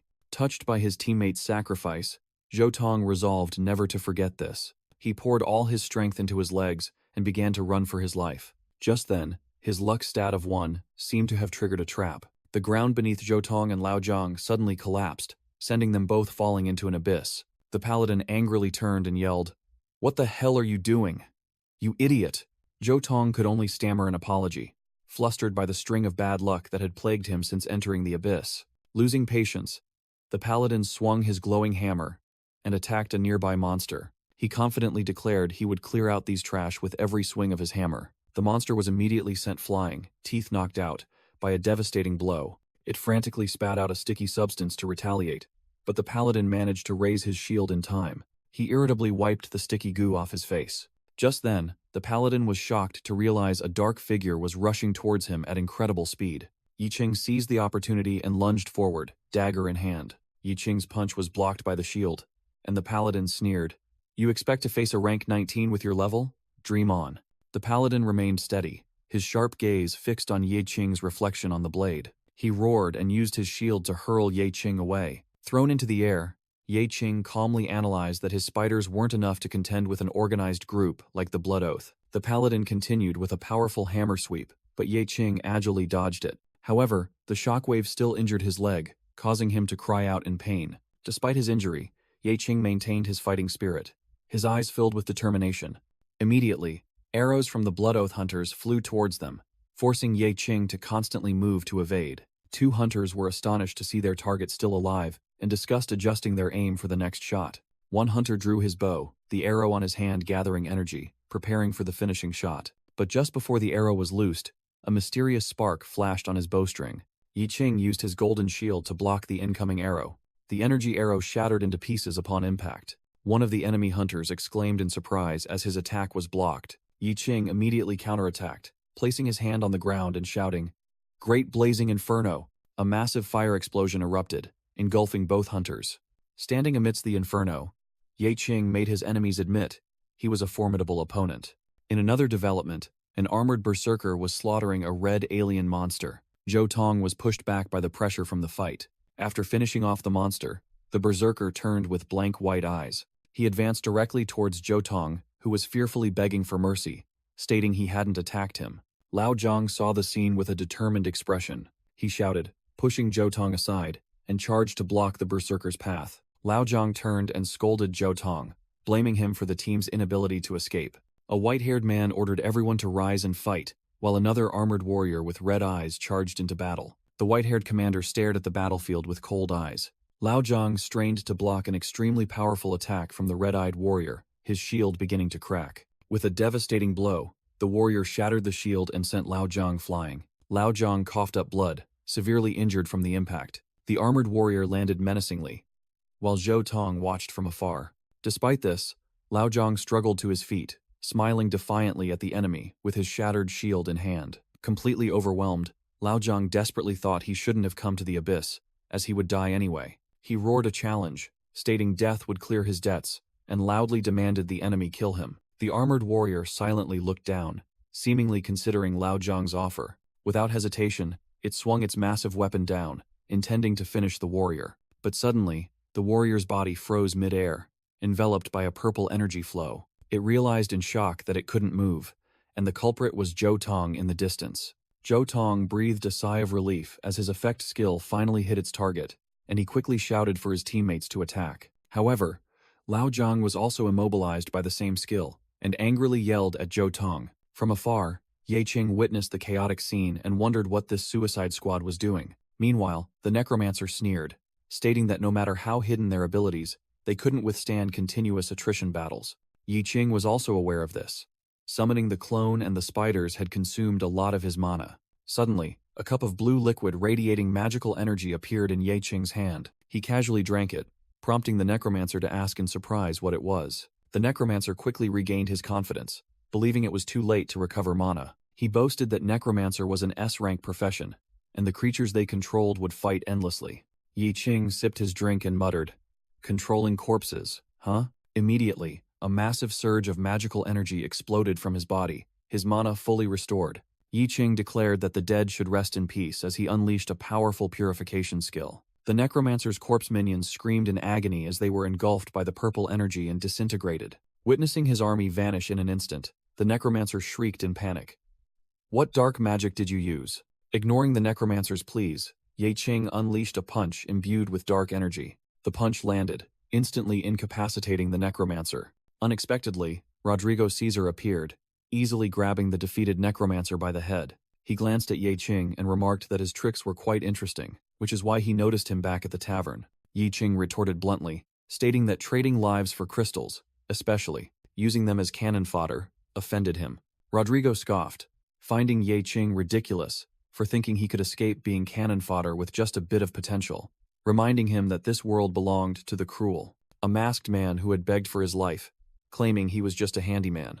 Meanwhile, Zhou Tong stood stunned beside a defeated armored enemy. Rodrigo looked down and declared that cannon fodder like them couldn't possibly leave the abyss alive with him. Hearing this, the heavily injured Lao Zhang roared, urging everyone not to listen to him and to pick up their weapons and fight. But Zhou Tong trembled, confessing that he was merely a support, unable to even kill a single monster. Rodrigo gleefully watched the scene, declaring that one of the two sides would be annihilated. Yi Qing chuckled, stating he didn't understand his point. All he knew was that everyone had the right to enter the abyss and survive. As his body erupted with a purple aura, Rodrigo mocked that naivety and charged forward with glowing eyes. Yi Qing raised his hand to block Rodrigo's punch, creating a powerful shockwave. Despite blocking the attack, he was still sent flying backward by the immense force. Lying in the crater he created, Ye Qing thought to himself that Rodrigo was the strongest being he had ever faced. His eyes glinted with determination, showing no intention of giving up. Rodrigo Caesar roared and charged with terrifying speed. Ye Qing agilely leaped up, dodging his opponent's ground-shattering punch. Rodrigo smugly declared that everything was trash before his might. From afar, he shouted, targeting Zhou Tong's hesitation. A giant armored warrior roared, too weak, and swung his weapon down.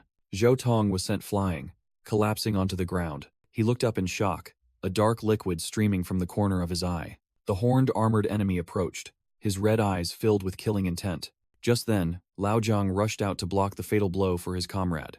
"Do something, kid," Lao Zhang yelled while struggling to hold on. The armored warrior swung his flaming blade, putting Lao Zhang in a difficult position. While enduring, Lao Zhang desperately shouted once more. His comrade's urging reminded Zhou Tong of a painful memory. In the past, he had explained that he wanted to be a captain only so he wouldn't have to fight himself. He admitted he wasn't strong and was just trying to hide his incompetence. Returning to the present, Zhou Tong knelt before the enemy, trembling and begging for his life. The memory of a former captain resurfaced, who questioned his role in the team. The old captain berated Zhou Tong for failing to buff the correct targets and unceremoniously kicked him out. The insults, "You noob, get lost," still echoed in his mind. The memory ended with Zhou Tong sitting alone on the steps, lonely and defeated. In a flashback, a masked former captain asked Zhou Tong about his profession. Zhou Tong shyly replied that he was a level 3 bard. The captain coldly told him to follow him. Back in the present, Ye Qing stomped on the ground, using the shockwave to send Rodrigo Caesar into the abyss. Caesar fell, crashing hard onto the ground below. With glowing eyes, Caesar explained his skill was a secret technique of the Kang Longjin martial artist, inflicting continuous internal damage. He boasted that this move could paralyze even a master mage. Ye Qing was surprised by his opponent's speed, realizing he needed to create distance. But as he prepared to flee, Caesar appeared right behind him and taunted.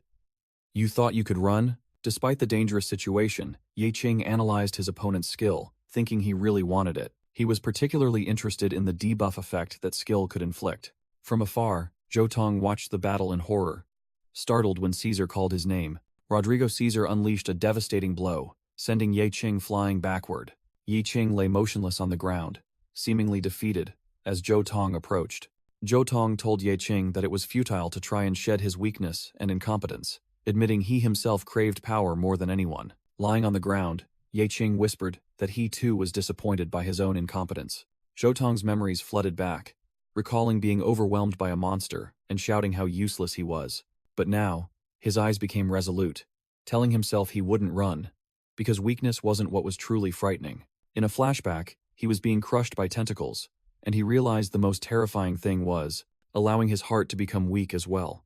A thought that stunned even himself. In a flashback, Ye Qing resolutely refused to give up. He furiously attacked the giant fish monster, even though the system repeatedly reported no damage. Finally, after much effort, one critical hit from him managed to inflict 1 point of damage. Standing on the monster's corpse, Ye Qing realized he had succeeded by daring to take the first step. Returning to the present, he declared that his entire life had been preparation to become a king, even if he was just a useless scavenger. Zhou Tong was completely stunned by Ye Qing's ambitious declaration. He told himself that if he didn't become stronger, he would die, and avoiding combat was no longer an option. With renewed determination, Zhou Tong yearned to become a strong person. Facing the armored warrior's mockery about his level, Zhou Tong stood still. Suddenly, he threw his sword away, much to his opponent's bewilderment. The armored warrior could only utter a confused, "Huh?" A glowing purple microphone suddenly appeared in Zhou Tong's hand. He shouted loudly, activating the skill. Poetry. Great dispersion. Unleashing a powerful wave of energy. The nearby berserker was also astonished by this unexpected power. From afar, Rodrigo Caesar also noticed something unusual and wondered what had happened. Ye Qing smiled as the buffing energy arrows enveloped him, declaring he had found the best support. The system confirmed his stats had all increased by 15%, and Ye Qing immediately summoned the Blood Nightmare. A grotesque, dark red mass of blood, with blank white eyes, emerged from the ground. It quickly lunged and latched onto the berserker. Ye Qing looked straight ahead, his eyes blazing as he unleashed his new power. The Blood Nightmare enveloped the berserker, completely incapacitating him. Bound tightly, the berserker screamed in desperation. "Let me go." Witnessing the scene, Zhou Tong screamed in terror. He suddenly fell silent, looking confusedly at a blood tentacle reaching towards him. Meanwhile, Rodrigo Caesar mocked Ye Qing as he charged forward. Ha, die. He unleashed a powerful punch towards Ye Qing. Ye Qing thought to himself that thanks to his abundant mana, his body's regeneration speed was very fast. He activated his skill, Berserk Mode, splattering gore. Ye Qing blocked Rodrigo's punch with his dagger, creating a strong shockwave. He agilely dodged the attack and swung his dagger, leaving a purple streak. Rodrigo stared in disbelief at a severed piece of armor, unable to believe that such a worn-out knife could pierce his defense. Ye Qing realized the defense-ignoring skill splattering gore was very useful, but the bleeding effect remained. He decided he had to end this battle as soon as possible, and charged forward. In contrast, Rodrigo Caesar grinned excitedly. Interesting. Ye Qing swung his dagger at Rodrigo once more.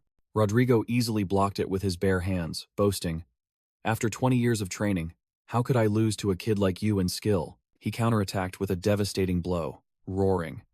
"Now do you feel the difference in power between us?" During the fight, Rodrigo also lectured about the advancement paths of a warrior. Ye Qing was sent flying backward, spitting blood from the overwhelming power of his opponent. The confrontation between Ye Qing and Rodrigo Caesar erupted fiercely as their fists collided. Ye Qing was completely overwhelmed, blood streaming from the corner of his mouth as he endured his opponent's terrifying power. Rodrigo roared, explaining that he hated weak, skill-based fighting styles, and had poured all his points into destructive power.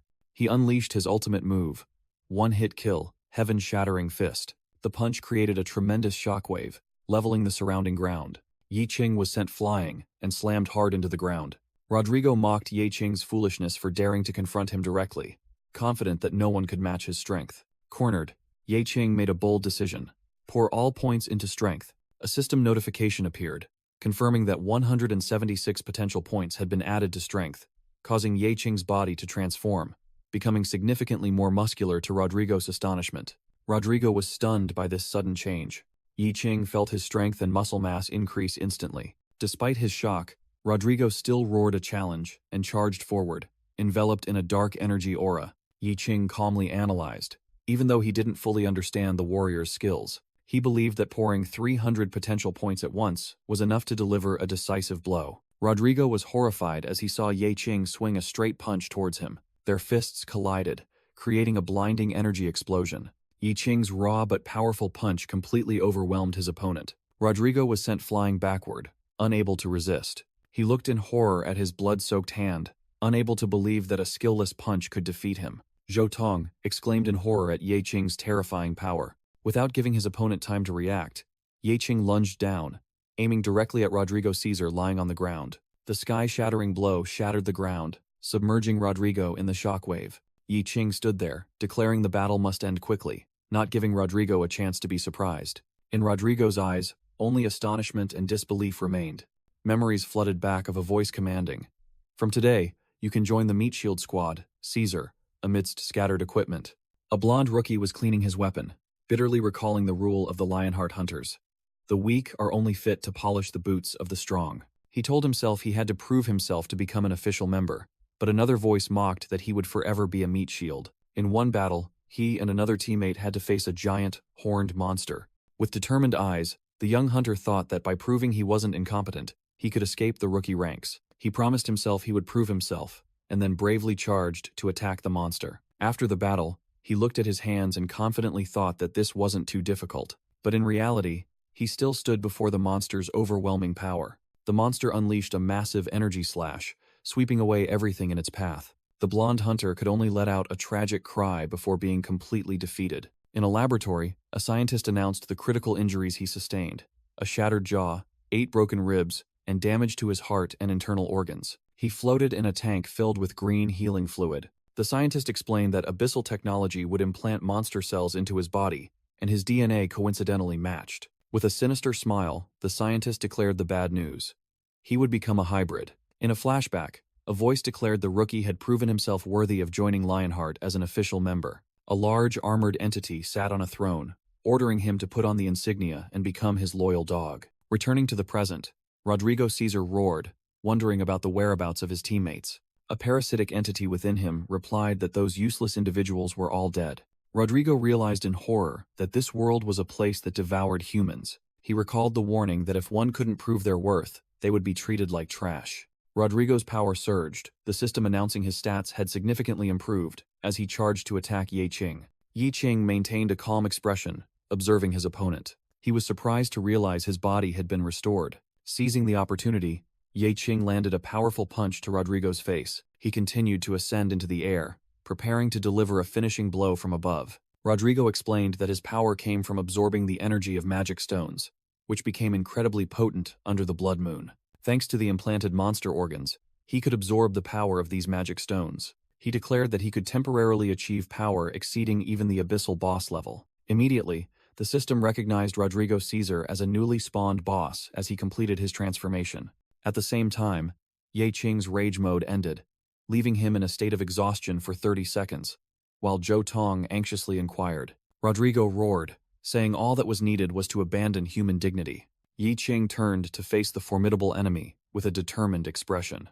Rodrigo charged, screaming for Ye Qing to abandon his human body and become a monster unbound by morality. Ye Qing dodged the rocks thrown by Rodrigo Caesar with terrifying speed.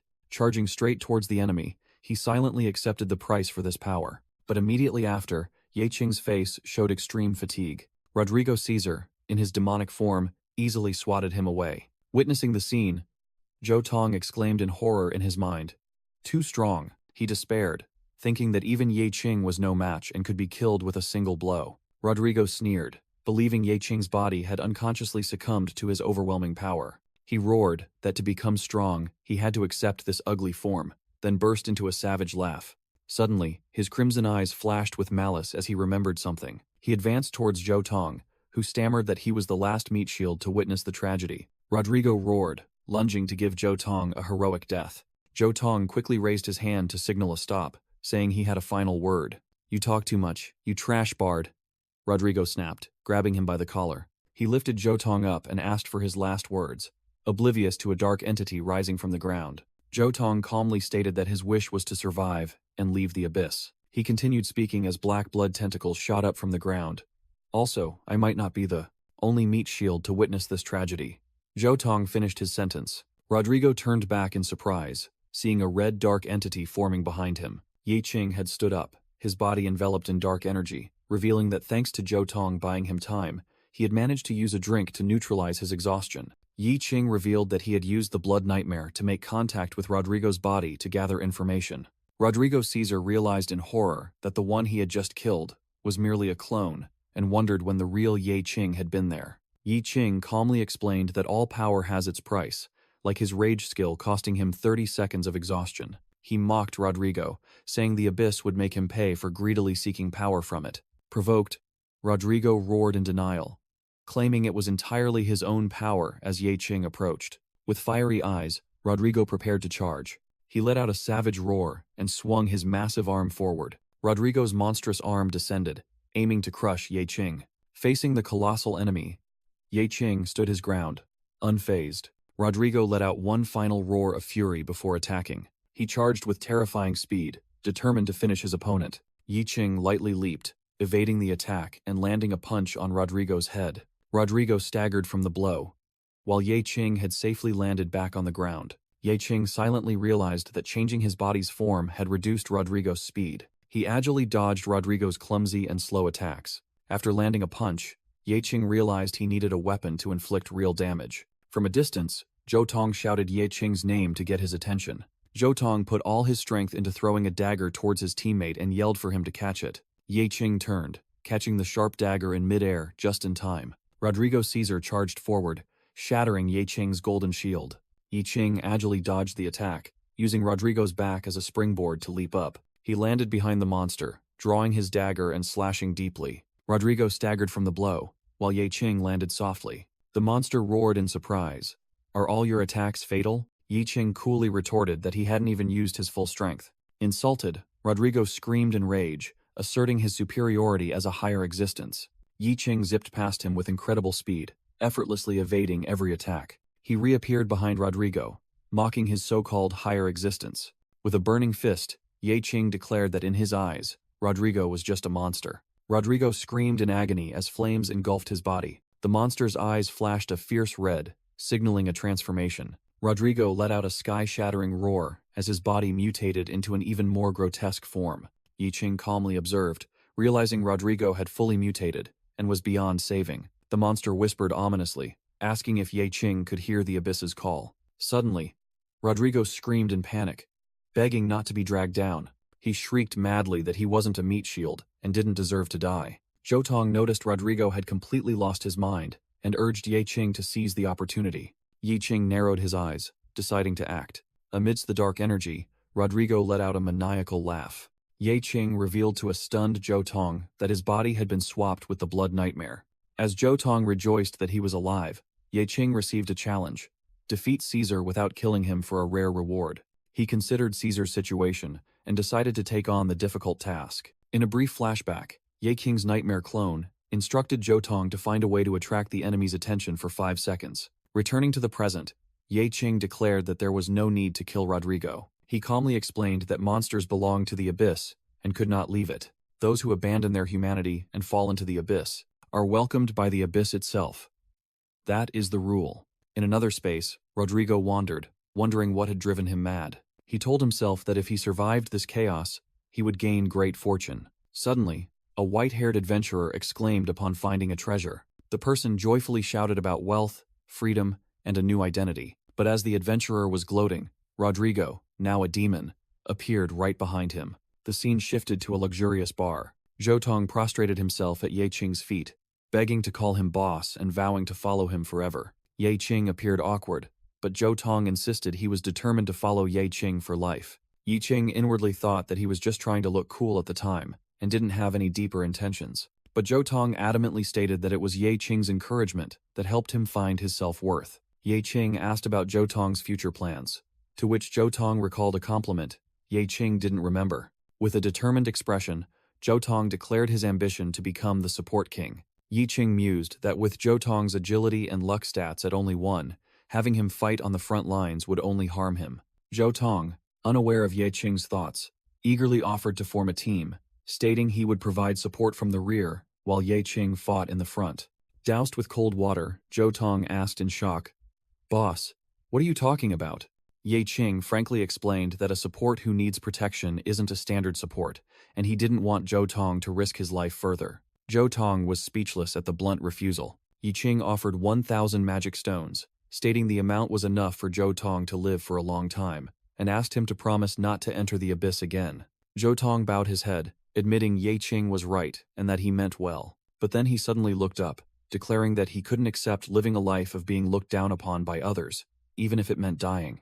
Yi Qing smirked, inwardly praising Zhou Tong's convincing expression before questioning him.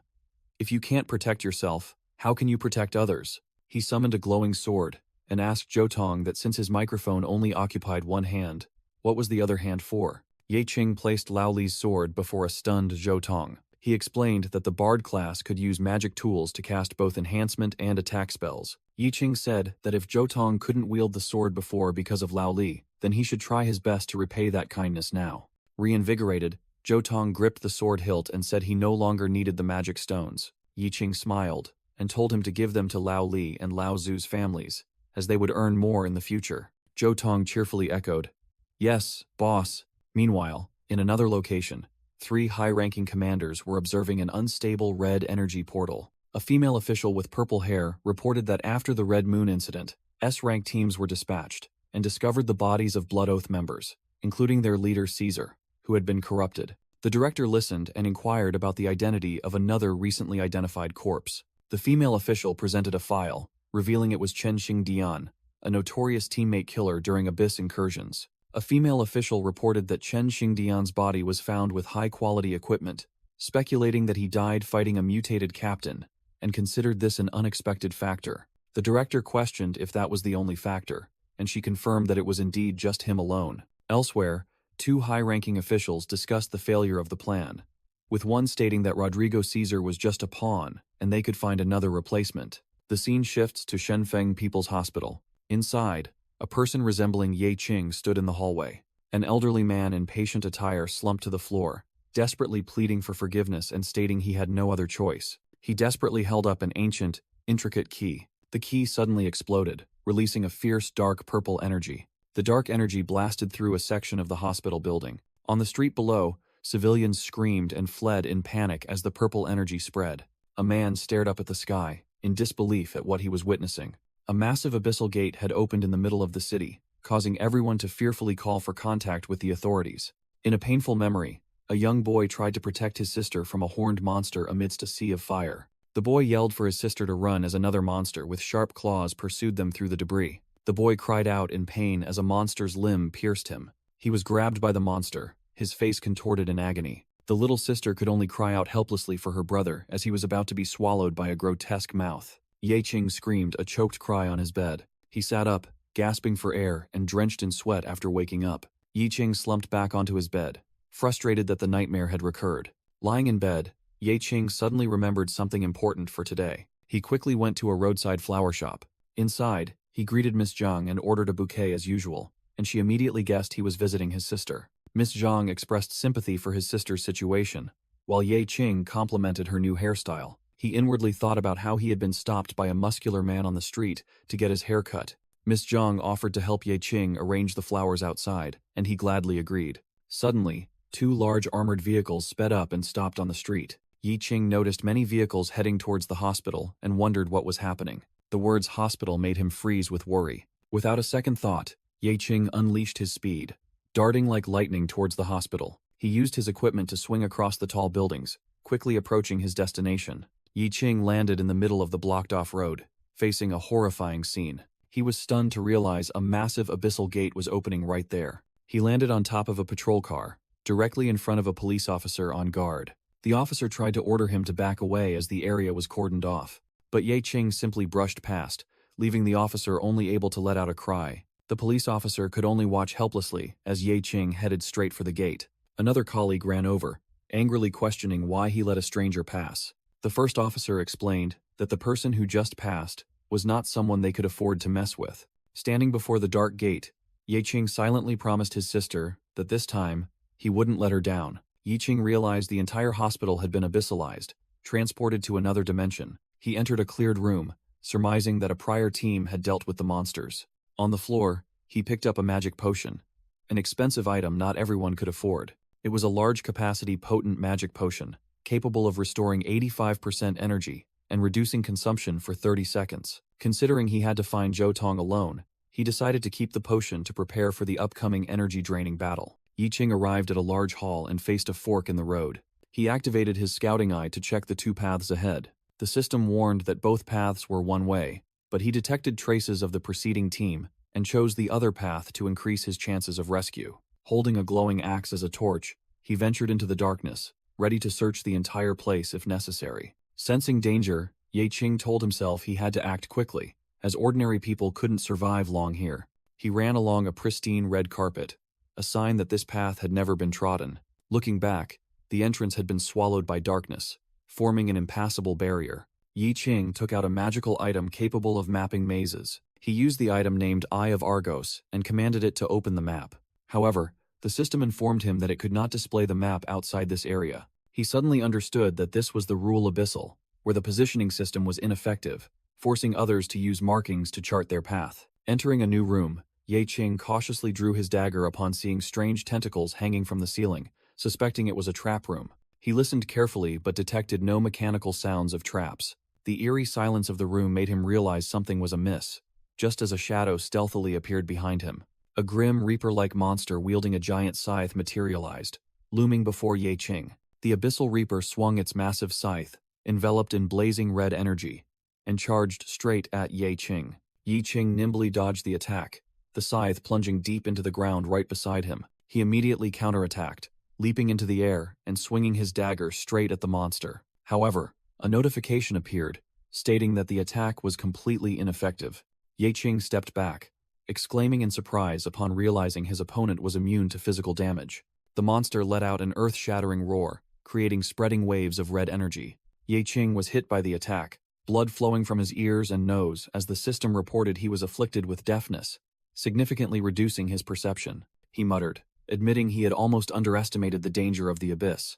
With a sharp pain, Ye-Ching suddenly realized he was facing a rule monster, and memories of an encounter 3 years ago flooded back. In the flashback, a younger Ye-Ching was sitting on the ground in a dark cave, with a box of scavenged items beside him. He gasped, startled upon discovering something in the darkness. It was a pile of broken stone statues, which made him sigh in relief, thinking they were harmless. He turned his back, muttering that he had expected to fight monsters, not realizing the statues behind him had transformed into dark figures with glowing eyes. Yi Qing focused on a crystal in the box, telling himself not to waste even a single piece. He was surprised to find an item that looked like a crystal crown. Suddenly, the stone statues revealed their true forms, with bloodshot eyes and eerie smiles. Yi Qing turned back and panicked upon seeing that they had moved from their original positions. A veteran adventurer suddenly appeared, shouting a warning not to turn away or blink, because they were the weeping stone statues.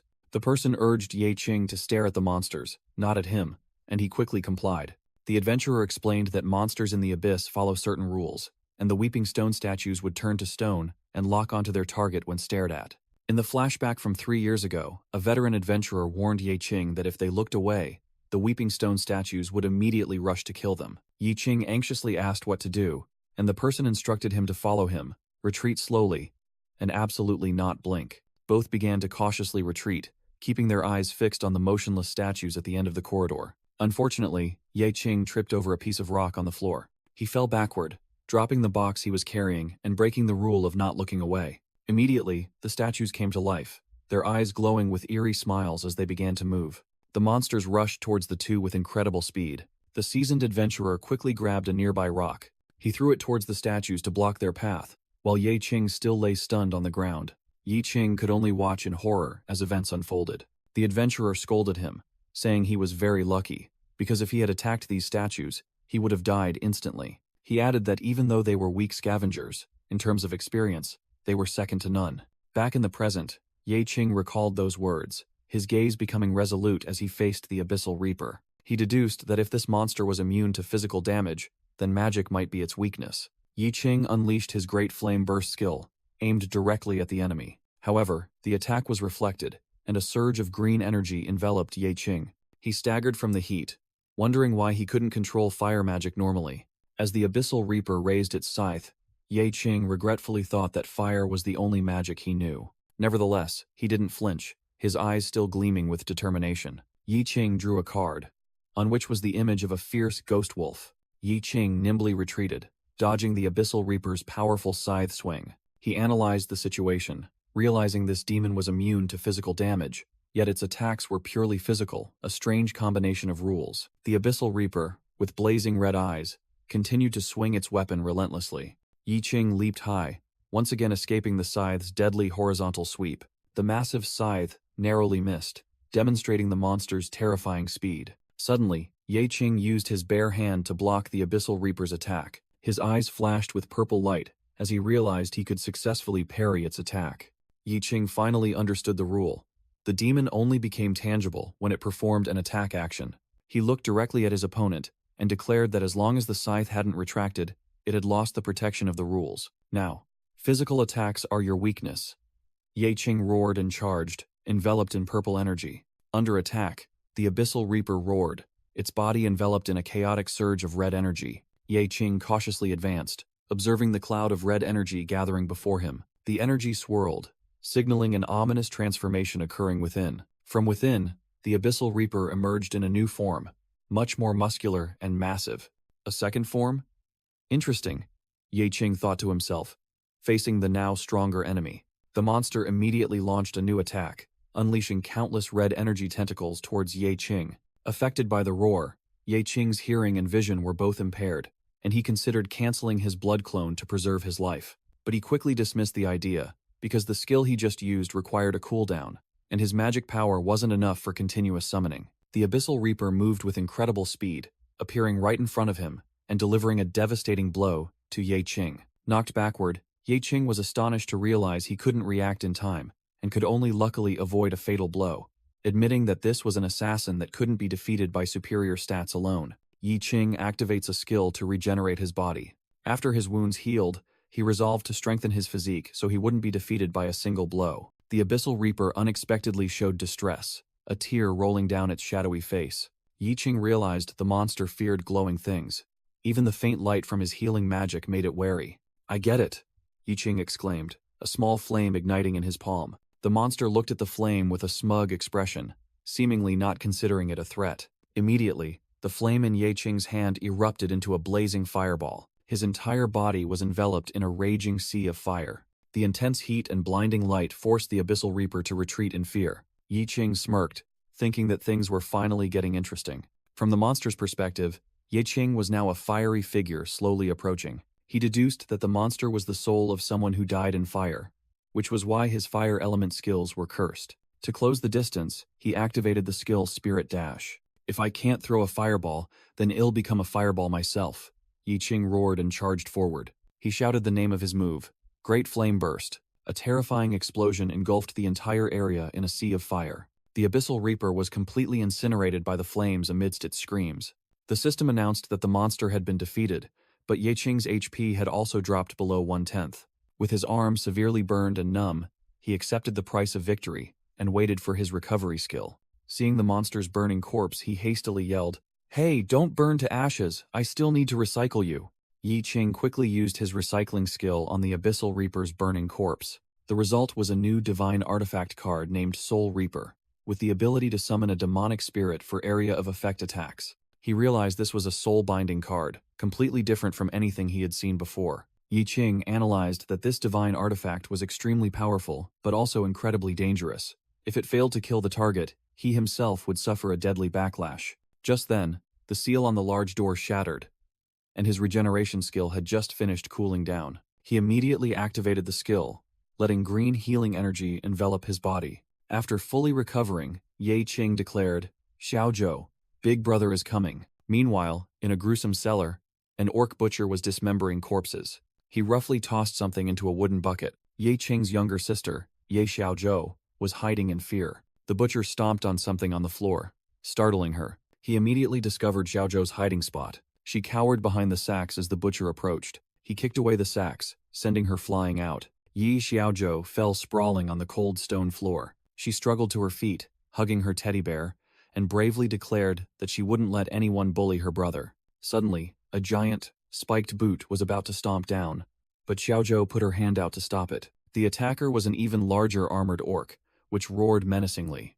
The armored orc let out a long, aggressive roar. In the dark room, tiny Ye Xiaozhou stood facing the monster's colossal shadow. In despair, Ye Xiaozhou silently called out her brother's name for help. Immediately, the armored orc lunged ferociously towards her. Suddenly, another orc butcher was slashed across the face in a flash. A mysterious swordsman used his greatsword to finish off the monster. Ye Xiaozhou flinched in terror at the sound of the battle that had just ended. Her savior was a muscular hunter with many scars on his face, known as the dual swordsman Wu Ming. Realizing he was a hunter, Ye Xiaozhou cried out joyfully. However, Wu Ming coldly turned his back and walked away, ignoring her calls. Not giving up, Ye Xiaozhou hastily crawled over, clung to his leg, and begged to go with him. Wu Ming glanced back, warning that staying might mean survival, but following him would surely lead to death. Ye Xiaozhou clenched her hands, vowing to survive to reunite with her brother and fulfill their promise. A flashback from 7 years ago appeared, when a doctor informed a young Ye Qing that his younger sister had suffered severe nerve damage. Young Ye Qing asked again in shock, unable to believe that his sister would never be able to stand again. The doctor confirmed that the damage was theoretically irreversible, making Ye Qing cling to the faint glimmer of hope in the word theoretically. The boy quickly asked about a chance for treatment, and the doctor revealed that he had heard of miracles happening in the abyss. He further explained that if the cause of the illness came from the abyss, then the cure might also be found there. Ye Qing realized that the abyss was the only hope for curing his sister. However, the doctor crushed that hope, stating that only those who had undergone class advancement could enter the abyss, and reminding him of the enormous treatment cost of 8,000 yuan per day. Ye Qing bowed his head, promising to do his best to earn money, and begging the doctor to take care of his sister. Leaving the clinic, Ye Qing promised the doctor that he would soon manage to gather enough money for the hospital fees. As Ye Qing walked down the corridor, 2 hospital staff members began to gossip about him. One of them recounted the tragedy of Ye Qing's family. His parents had passed away, his sister was disabled, and he was left all alone. The other, upon hearing this, couldn't help but feel pity for his situation. Leaving the gossip behind, Ye Qing cheerfully entered the hospital room and called his sister's name, Xiaozhou. Ye Xiaozhou, lying in bed, anxiously asked where her brother had gone. He sat down, explaining that he had just met with the doctor, and announced that he would be going to a place called the Abyss. Hearing the name, Ye Xiaozhou immediately asked if it was safe there. Despite still having a bandage on his face, Ye Qing smiled and asserted that it was safe. He lied, saying that the abyss was not dangerous at all, and he just needed to follow others. As he was about to leave, he suddenly remembered something. Ye Qing held out a teddy bear and said it would protect his sister in his absence. Ye Xiaozhou pleaded with her brother not to go, reminding him that he was her only remaining family. But Ye Qing remained resolute, asserting that this was the only way to earn enough money to heal her legs. Ye Xiaozhou declared that she would rather be in a wheelchair for life than have her brother enter a place full of monsters. Finally, the siblings Pinky swore that Ye Qing would never put himself in danger. The scene shifted to the present, with Ye Xiaozhou lying on the dungeon floor, thinking to herself that she couldn't die so her brother wouldn't have to risk himself for her anymore. With determined eyes, she resolved that her brother wasn't allowed to die either. The man who had just saved her, Wu Ming, looked down and commented on her tenacious grip on life. Wu Ming showed interest, saying that if monsters intended to harm Ye Xiaozhou, he wouldn't protect her. Ye Xiaozhou calmly replied that it was fortunate her wheelchair was still intact. She declared that she didn't care if he lived or died. She would take care of herself and follow from a distance. The man introduced himself as Wu Ming, a dual swordsman. Meanwhile, Ye Qing was exploring another dungeon, contemplating the limitations of healing medicines in the abyss. He recalled one of the core rules: a body could not be healed beyond its state upon entering. This meant that injuries sustained before entering the abyss could not be fully cured. Ye Qing bitterly thought that if not for this rule, he would have long found a way to cure Ye Xiaozhou. Suddenly, Ye Qing's gaze stopped as he discovered an unusual sight. He saw the corpses of many warriors, concluding that they had been annihilated by higher-level monsters. However, there were no traces of any monsters, leading him to speculate that a survivor had escaped. His eyes suddenly widened in astonishment at what he saw next. Before him was the corpse of a giant monster bisected with a single slash, and his observing eye detected no traces of magic. Ye Qing noticed that most of the victims were agile and intelligent types, reinforcing his hypothesis that the attacker used only pure physical strength. He smirked, realizing there was someone stronger than all the others, and he knew who it was.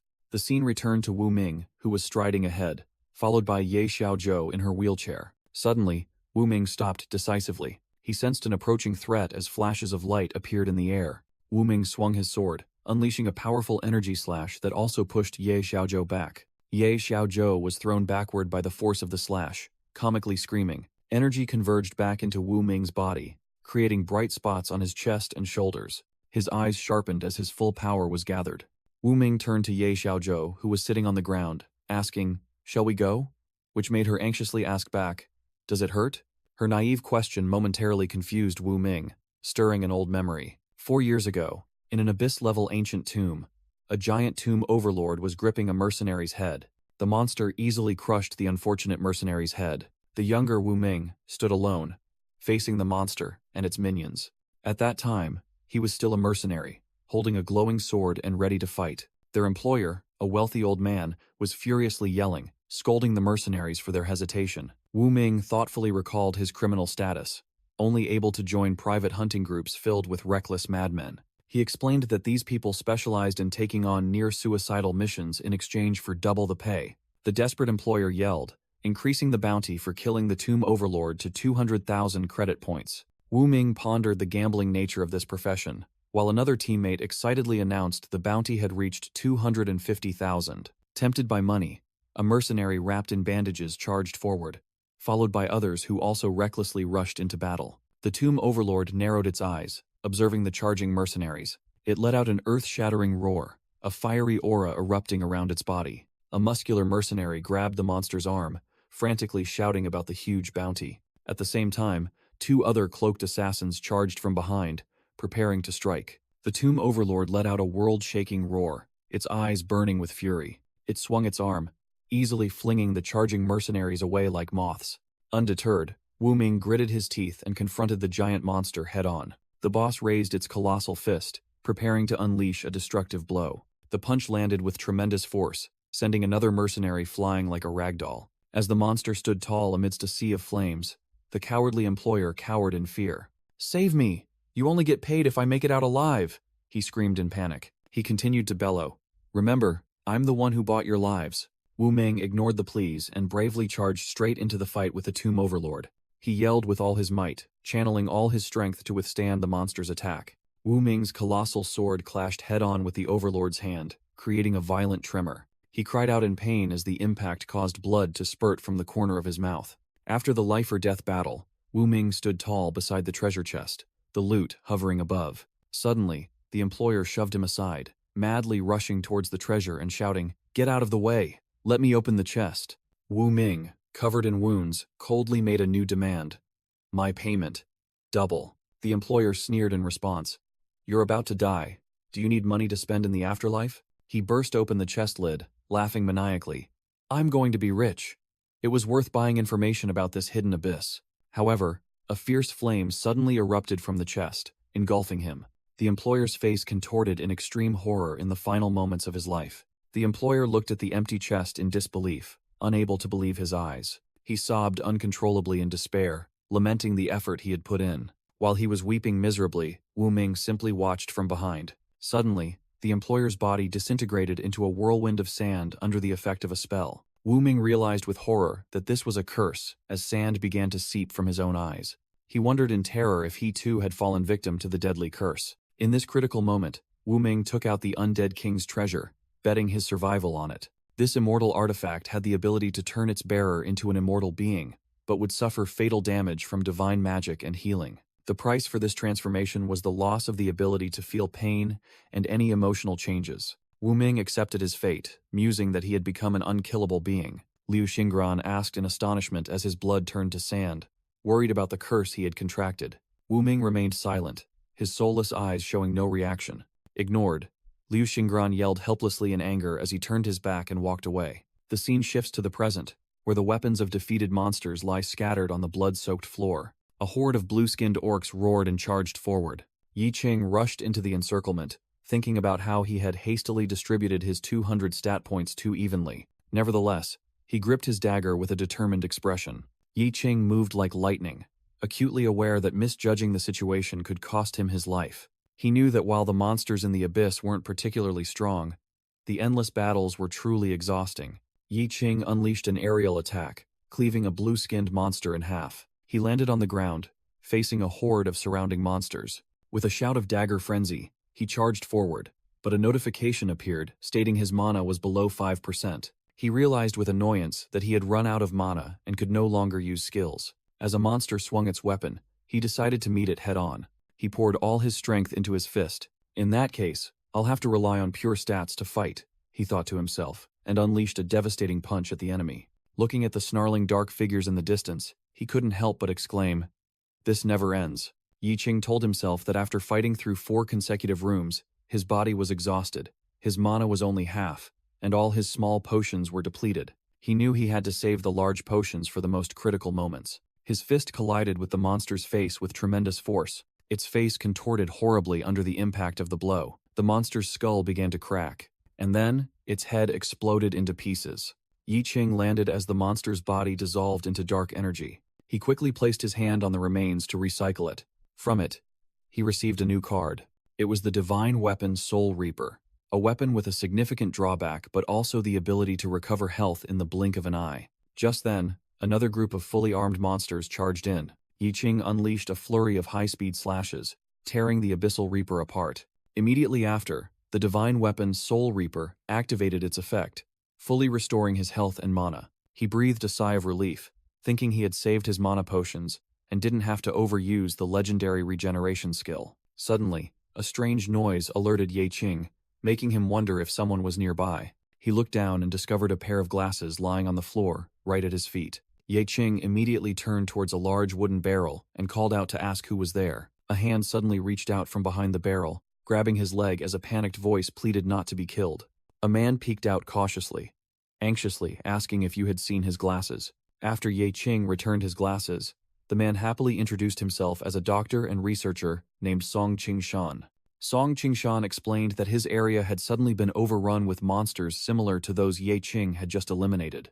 Terrified, he had fled into a strange room and had no choice but to hide inside a barrel. Yi Qing coldly asked if he had seen any other survivors. Song Qingshan adamantly stated that no one could have survived in this abyssal hospital, especially the disabled. Angered by the doctor's callous attitude, Yi Qing grabbed Song Qingshan by the collar to question him, but the man merely cited self-preservation. Song Qingshan attempted to de-escalate the situation, fawningly asking if Yi Qing was here to rescue him. He confidently assumed Ye Qing was sent by Lionheart and promised a hefty reward if he was safely escorted out. The name Lionheart caused Ye Qing to freeze, reminding him of an enemy named Kaiser. In a flashback, a system notification confirmed his defeat of Kaiser and the acquisition of 150 attribute points.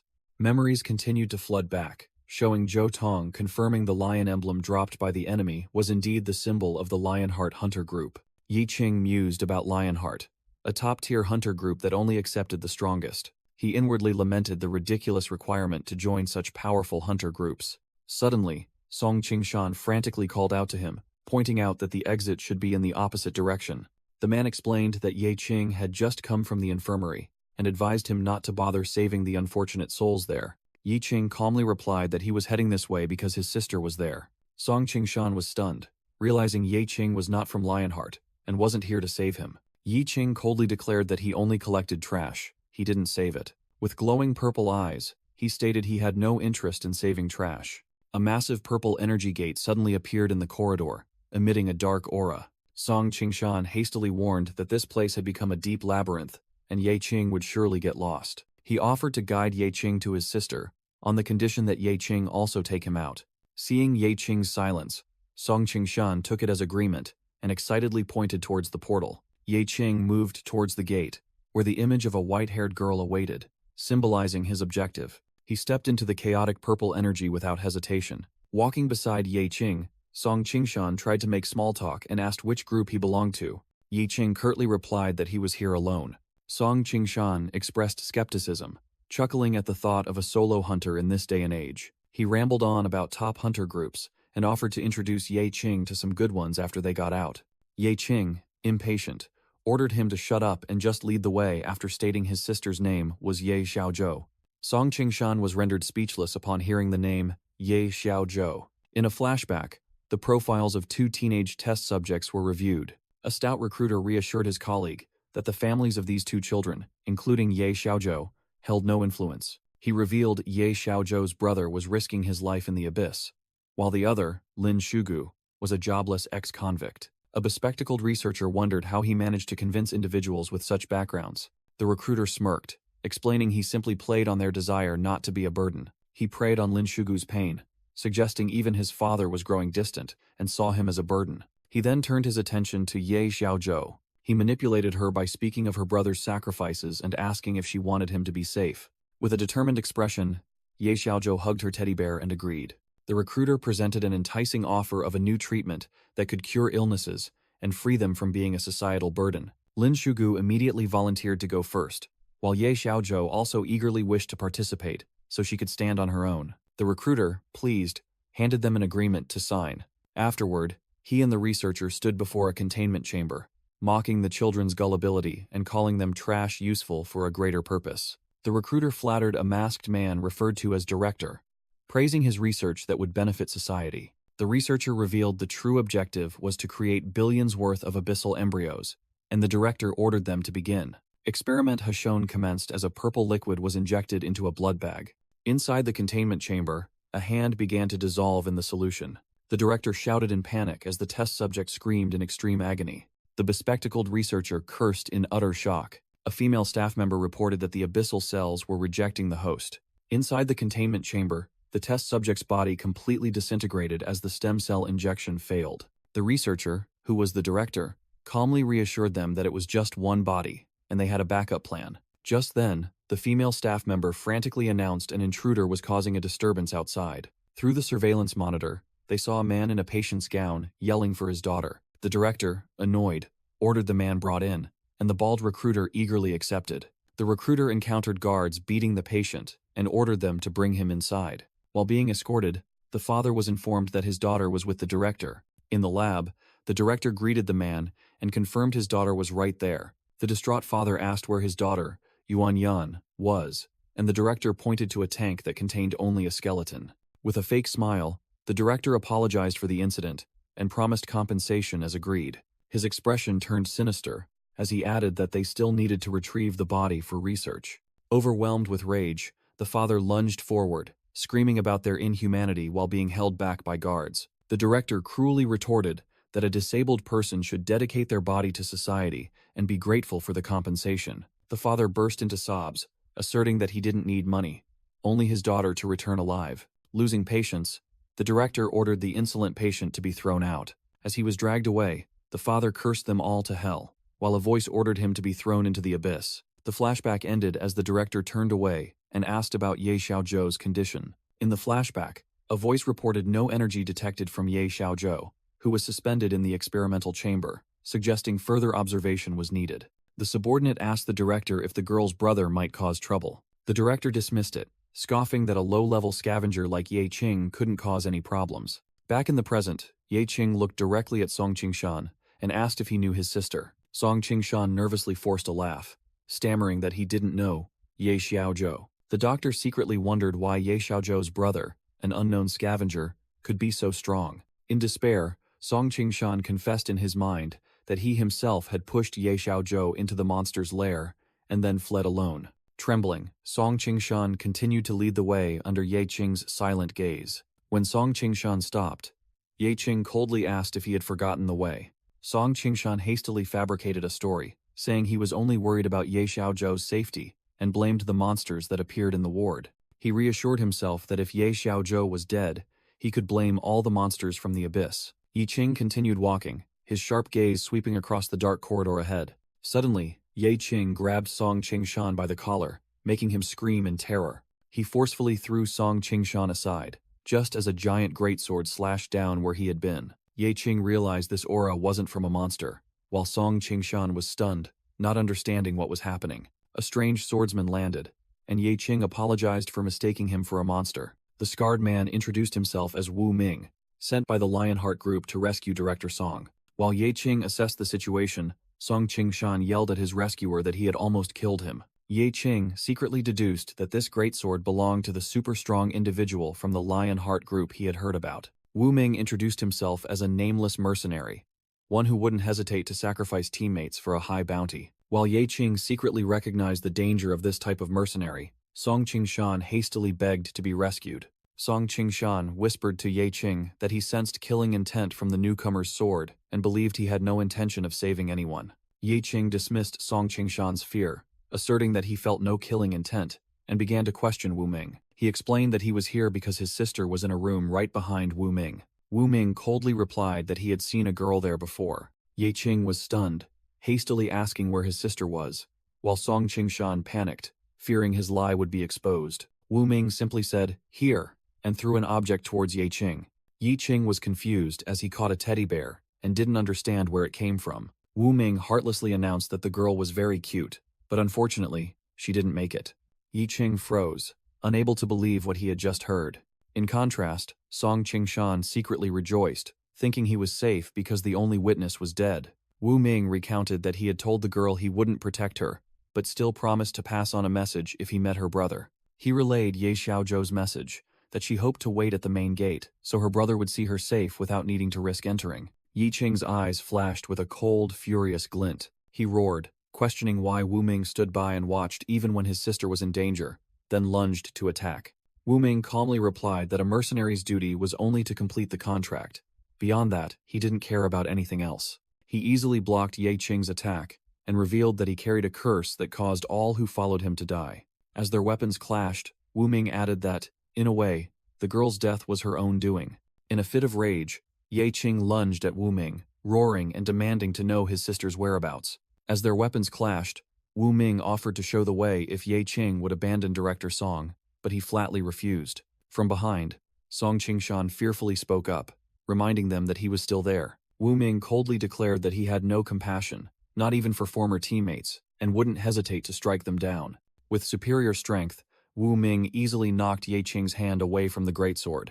Ye Qing then provoked him, asking what Wu Ming would do without a weapon in hand. He threw a straight punch towards Wu Ming, who maintained a calm expression. Suddenly, a dagger glowing with purple energy appeared in Ye Qing's hand as he prepared to strike. He quickly closed in and attacked Wu Ming with the energy dagger. A notification appeared, stating that the skill Disarm had been activated, neutralizing the opponent's weapon for 8 seconds. Seizing the opportunity, Ye Qing landed a hook punch to Wu Ming's face. He continued to mock, questioning the swordsman's great sword skills. Wu Ming stood firm, explaining that seasoned warriors could use their own bodies as weapons, and admitted he hadn't used his full strength yet. He picked up the greatsword, now enveloped in a dark aura, and warned that Ye Qing wouldn't be able to withstand it. The sword ignited with orange flames as Wu Ming prepared to unleash the skill Rock-Breaking Slash. Ye Qing calmly analyzed, stating that while the greatsword was powerful, it was slow and could be interrupted.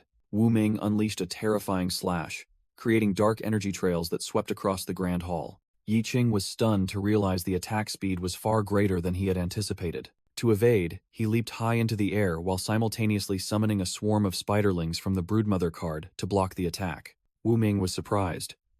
"You even have summoning abilities?" A summoned spider lunged forward, spitting webs towards Wu Ming. Wu Ming was immediately enveloped and bound by countless white threads. However, with a mere flex of his body, he snapped all the restraints.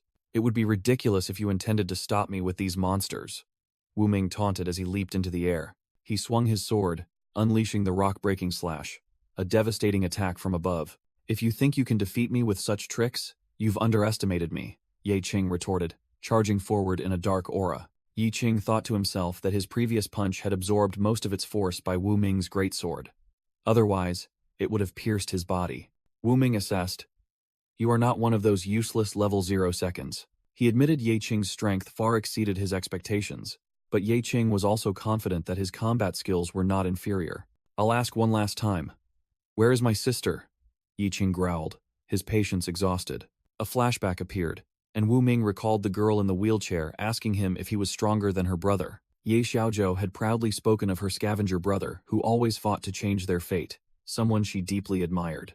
When Wu Ming dismissed the scavenger as a weak profession, Ye Xiaozhou angrily shouted that he was lying.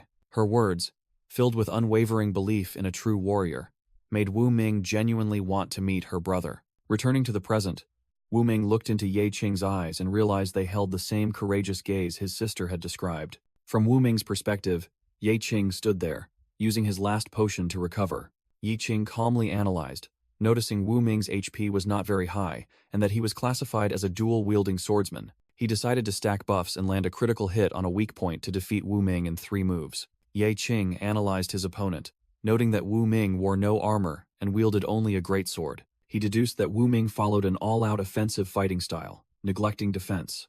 Wu Ming charged forward, bringing down a massive sword strike that forced Ye Qing to dodge. Immediately, Ye Qing counterattacked, lunging towards Wu Ming with dark energy gathering in his hand. Wu Ming's eyes flared with fiery light as he prepared to counter. He swung the glowing red greatsword horizontally to block Ye Qing's attack. Ye Qing was stunned by his opponent's incredible reaction speed. To catch up, he activated a speed-boosting skill card. With increased speed, Ye Qing successfully landed a critical blow on Wu Ming's back, causing severe injury. However, Wu Ming's wound did not bleed, but instead glowed strangely. Ye Qing noticed the anomaly as Wu Ming showed no intention of dodging and seemed unharmed. Wu Ming turned around, his expression showing no pain. The wound on his shoulder began to glow and heal itself. Ye Qing was shocked, unable to comprehend what was happening. Wu Ming roared, a green aura enveloping him and dispelling all his injuries. Fully recovered, Wu Ming resumed his sword attack. Ye Qing was sent flying backward by the force of the blow. Mid-air, he channeled all his energy into one final attack. A massive energy explosion erupted, completely engulfing Wu Ming's position. Ye Qing took a defensive stance, his sharp gaze fixed on his opponent. Wu Ming calmly revealed, "I possess a trait that makes me immune to death from conventional attacks." Ye Qing was stunned, a thought flashing through his mind. Immortality? Wu Ming explained that the abyss is filled with existences beyond comprehension, from professions and skills to equipment. He continued, speaking of an even more unique existence, curses, a divine punishment exchanged for power. In a past illusion, the Tomb Overlord mocked Wu Ming, saying the gods only paid attention to him for entertainment. The monster laughed loudly, asserting that regardless, Wu Ming had obtained the power he craved, but it also revealed the price. They didn't tell you that they would also take away the thing most precious to you. Returning to reality, Ye Qing realized in astonishment. No. An undead trait? From afar, Song Qingshan confirmed that the rumors about abyssal monsters passing on traits were true, and the undead's infinite regeneration ability was one of them. Before Ye Qing's eyes, a completely healed hand emerged from the rubble, where Wu Ming had just been defeated. Wu Ming recalled the moment he touched eternity right before the threshold of death, and then he came back to life. Memories of being shunned by his teammates for being considered a comet that brought bad luck flooded his mind. Completely reborn from a pool of dark liquid, Wu Ming declared, I have paid the price for eternity. He stood amidst the swirling sands of the past, accepting his fate. I have died, but I continue to live forever. Wu Ming's eyes in the present became resolute and filled with killing intent. A system notification appeared regarding his skill, Wish of Death, which doubled the damage dealt and received when his HP was low, just as he charged forward to attack. Ye Qing gritted his teeth, thinking that the combination of this skill and the immortality curse was truly cheating.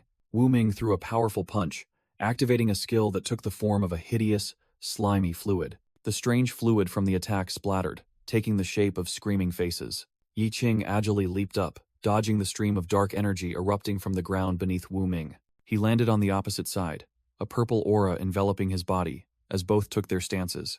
Using his new weapon, Ye Qing challenged, "Can the immortality trait truly not be defeated?" Wu Ming confidently replied that in this confrontation, his victory was already decided. Yi Qing swung his massive scythe, and a system card appeared, announcing that he had received a divine artifact. The image of the Abyssal Reaper appeared, representing the terrifying power of the weapon. Wu Ming was stunned when he realized it was a rare hex-tier divine artifact. The Phantom of the Reaper swung its massive scythe, cleaving straight toward Wu Ming.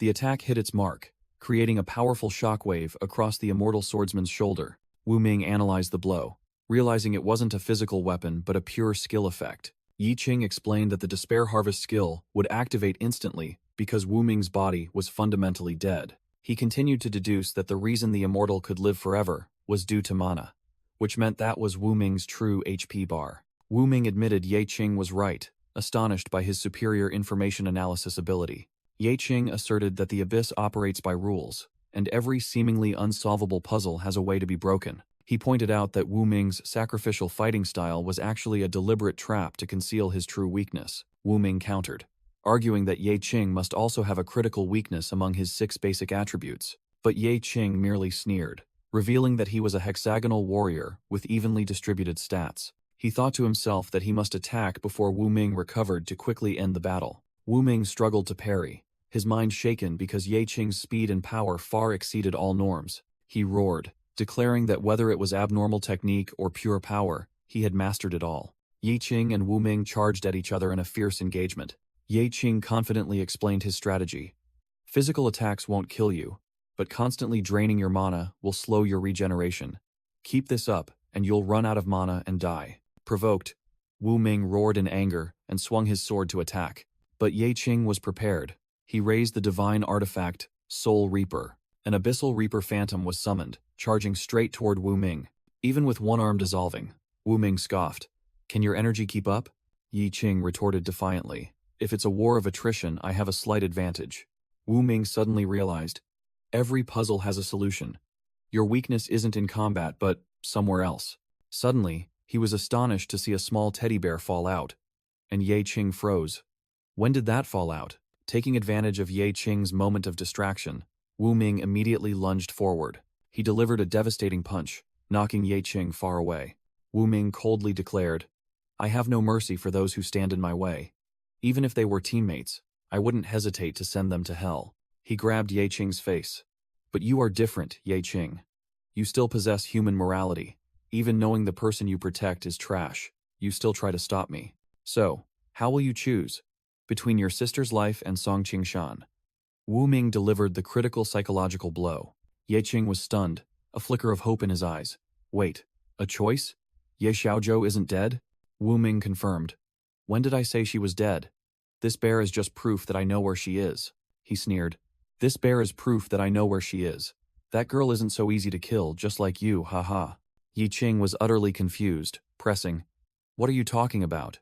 The scene abruptly shifted back to a few hours earlier. In a ruined hall, Wu Ming was confronting a ferocious, giant orc monster. In a dark dungeon, Ye Xiaozhou was captured by 2 giant orcs. Wu Ming coldly told the crying girl that he would not save her life as it was not his mission. Memories of her brother, Ye Qing, flooded back, recalling his promise to earn enough money to heal her legs. Desperate not to be a burden, Ye Xiaozhou sobbed, begging for strength, even if only for a moment. A surge of purple energy suddenly erupted from her eyes. The nearby orc boss witnessed this scene with extreme horror. His eyes reflected a terrifying image as sweat poured down him like rain.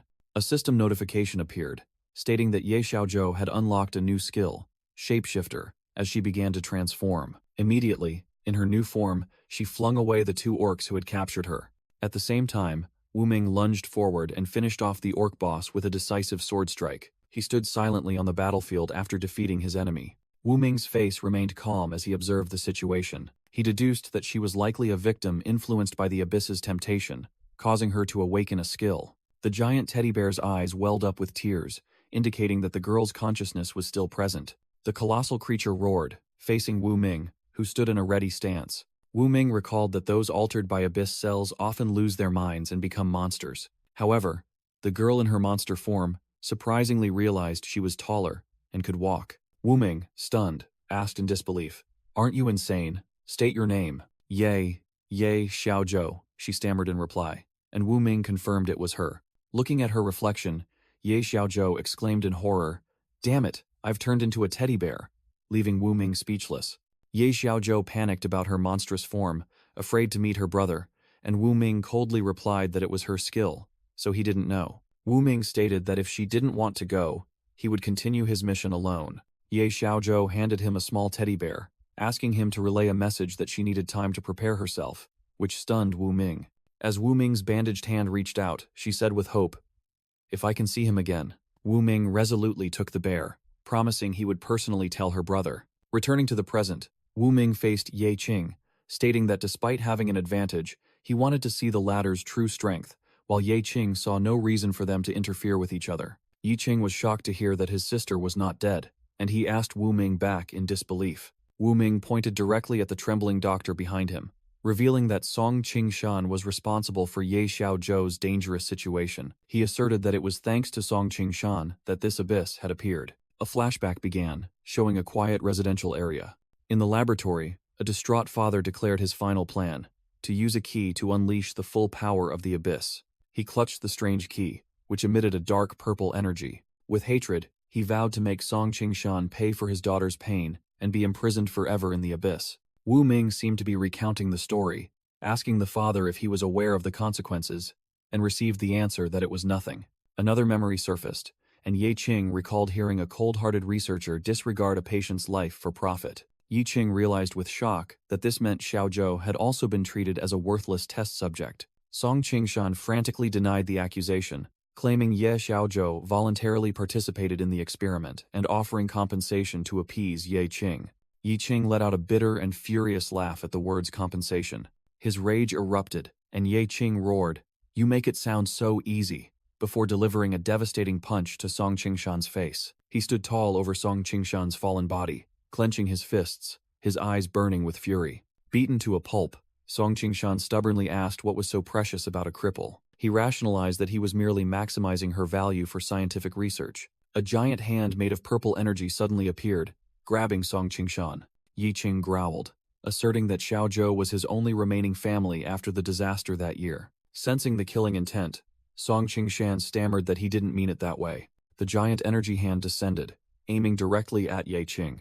It smashed the ground, leaving Song Qingshan lying in the rubble. Ye Qing grabbed Song Qingshan by the collar and lifted him up, contemptuously stating that even hell wouldn't take him. He looked towards a spatial gate, where Wu Ming was waiting. "He's yours," Ye Qing declared, then threw Song Qingshan directly into the purple energy vortex. Song Qingshan was helplessly flung towards Wu Ming, who stood waiting. Wu Ming looked at Ye Qing through the gate, confirming their agreement was established. Ye Qing firmly stated that he only wanted to ensure his sister's safety, and nothing else mattered. Wu Ming grabbed Song Qingshan, saying that a mercenary's job was to fulfill their commission, and that was also the father's wish. He coldly asked how one could pay double for a single life, leaving Song Qingshan speechless. Looking at Ye Qing, Wu Ming promised a real duel next time. Ye Qing was enveloped in purple energy and teleported elsewhere. As the light faded, he faced a small, injured teddy bear monster. With a tear rolling down its fabric face, it timidly asked, "Brother?" Ye Qing looked at his sister with gentle eyes,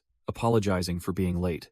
In her monstrous form, Ye Xiaozhou sobbed, blaming herself for always being a burden to her brother. Ye Qing stood before her, gently reassuring her that everything was fine and she was safe. Ye Xiaozhou sadly said, "There was still a monster here," referring to herself. Ye Qing immediately denied it, asserting that if anyone was a monster, it had to be him. She tearfully explained that because she wanted to get out of her wheelchair and stop being a burden, she had become something strange. Yi Qing listened silently, his eyes filled with understanding and sorrow. He comforted his sister, saying that some people looked human but had hearts worse than monsters, and some looked like monsters but had the heart of his cute little sister. Yi Xiaozhou looked down at her monstrous hands, sadly accepting her current form. Yi Qing smiled confidently, stating that his job was to deal with monsters, and he knew who the real monster was. He let out a silent sigh of relief, complex emotions evident in his eyes. Yi Xiaozhou looked down at her brother and commented that he looked very strong. She asked in surprise if he had defeated all the monsters around, but Yi Qing quickly denied it. She excitedly boasted that she had defeated them with just one strike, astonishing Yi Qing with her sister's power level. Suddenly, Yi Xiaozhou's bear-like hands began to glow and disintegrate. Her entire monstrous form vanished, revealing Yi Xiaozhou's human body floating in midair. She looked at her body in bewilderment, shocked to realize she had transformed back. Yi Qing explained that the transformation consumed mana, and this wasn't a monster but an ability from the shapeshifter profession. He congratulated his sister on becoming a shapeshifter, making her happily ask if she could be like her brother. Yi Qing immediately refused, adamantly stating he would never let her be in danger again as he placed her back in her wheelchair. Yi Xiaozhou then asked her brother if he had met someone who looked a bit like him. Ye Xiaozhou happily recounted the mysterious man's words. He said he wanted to meet you because you two have something in common. She quoted, that you are as hard to kill as he is. Yi Qing inwardly thought that such a person was definitely not compatible with him, as a dark aura enveloped the siblings. The scene shifted to a deserted alley, then to Yi Qing's room, where he was fast asleep. The next morning, he was awakened by a phone call, and an angry voice berated him for taking so many days off. The caller continued to question him, saying their boss heard he had gone off on his own to follow the Blood Oath guy. Yi Qing tiredly explained that he was in dire need of money, so he had to find a job that paid quickly. The man on the other end asked if he was still doing the scavenger job, and Yi Qing confirmed it. The man's voice softened, and he advised Yi Qing to be careful, as he still had his sister to take care of. After hanging up, Yi Qing looked at his phone with a serious expression. His eyes suddenly widened in surprise. On the screen was a notification of receiving a massive sum of 2,400,000 from Liu Xingran.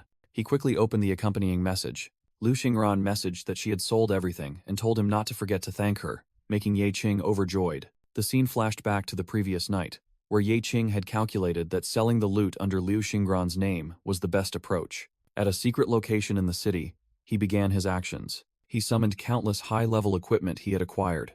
Liu Xingran, in her workout gear, asked in surprise where he had gone to get so many good items. Yi Qing casually replied that he had just been scavenging, which Liu Xingran didn't believe, and asked him to tell the truth. He simply smiled and explained that at his current level, these high-level items were no different from scavenged goods. Liu Xingran laughed, mocking Yi Qing for still being a level 1 scavenger. Yi Qing retorted that he had matured, pointing out that his physique had changed, surprising her. She mused that perhaps the scavenger profession couldn't level up, but could grow stronger in other ways. Yi Qing sarcastically remarked that getting stronger through scavenging was perfectly logical. Liu Xingran then suggested he participate in the hunter exam to legitimize the items he found in the abyss. Yi Qing asked if having a certificate would allow him to enter the abyss legally, and she confirmed, warning him he could be imprisoned if caught. She explained that his test would be to convince the examiners that a level 1 individual deserved to be a hunter, and she believed in his skills. Liu Xingran offered to be Yi Qing's guarantor to ensure his success, leaving him stunned. In a flashback, she ordered her subordinates to simply say the equipment was found by her. Liu Xingran told herself that since Yi Qing had helped her so much, she owed him a favor. Returning home, Yi Qing also thought he owed her a favor, then noticed something on the floor. He curiously wondered if it was a delivery package.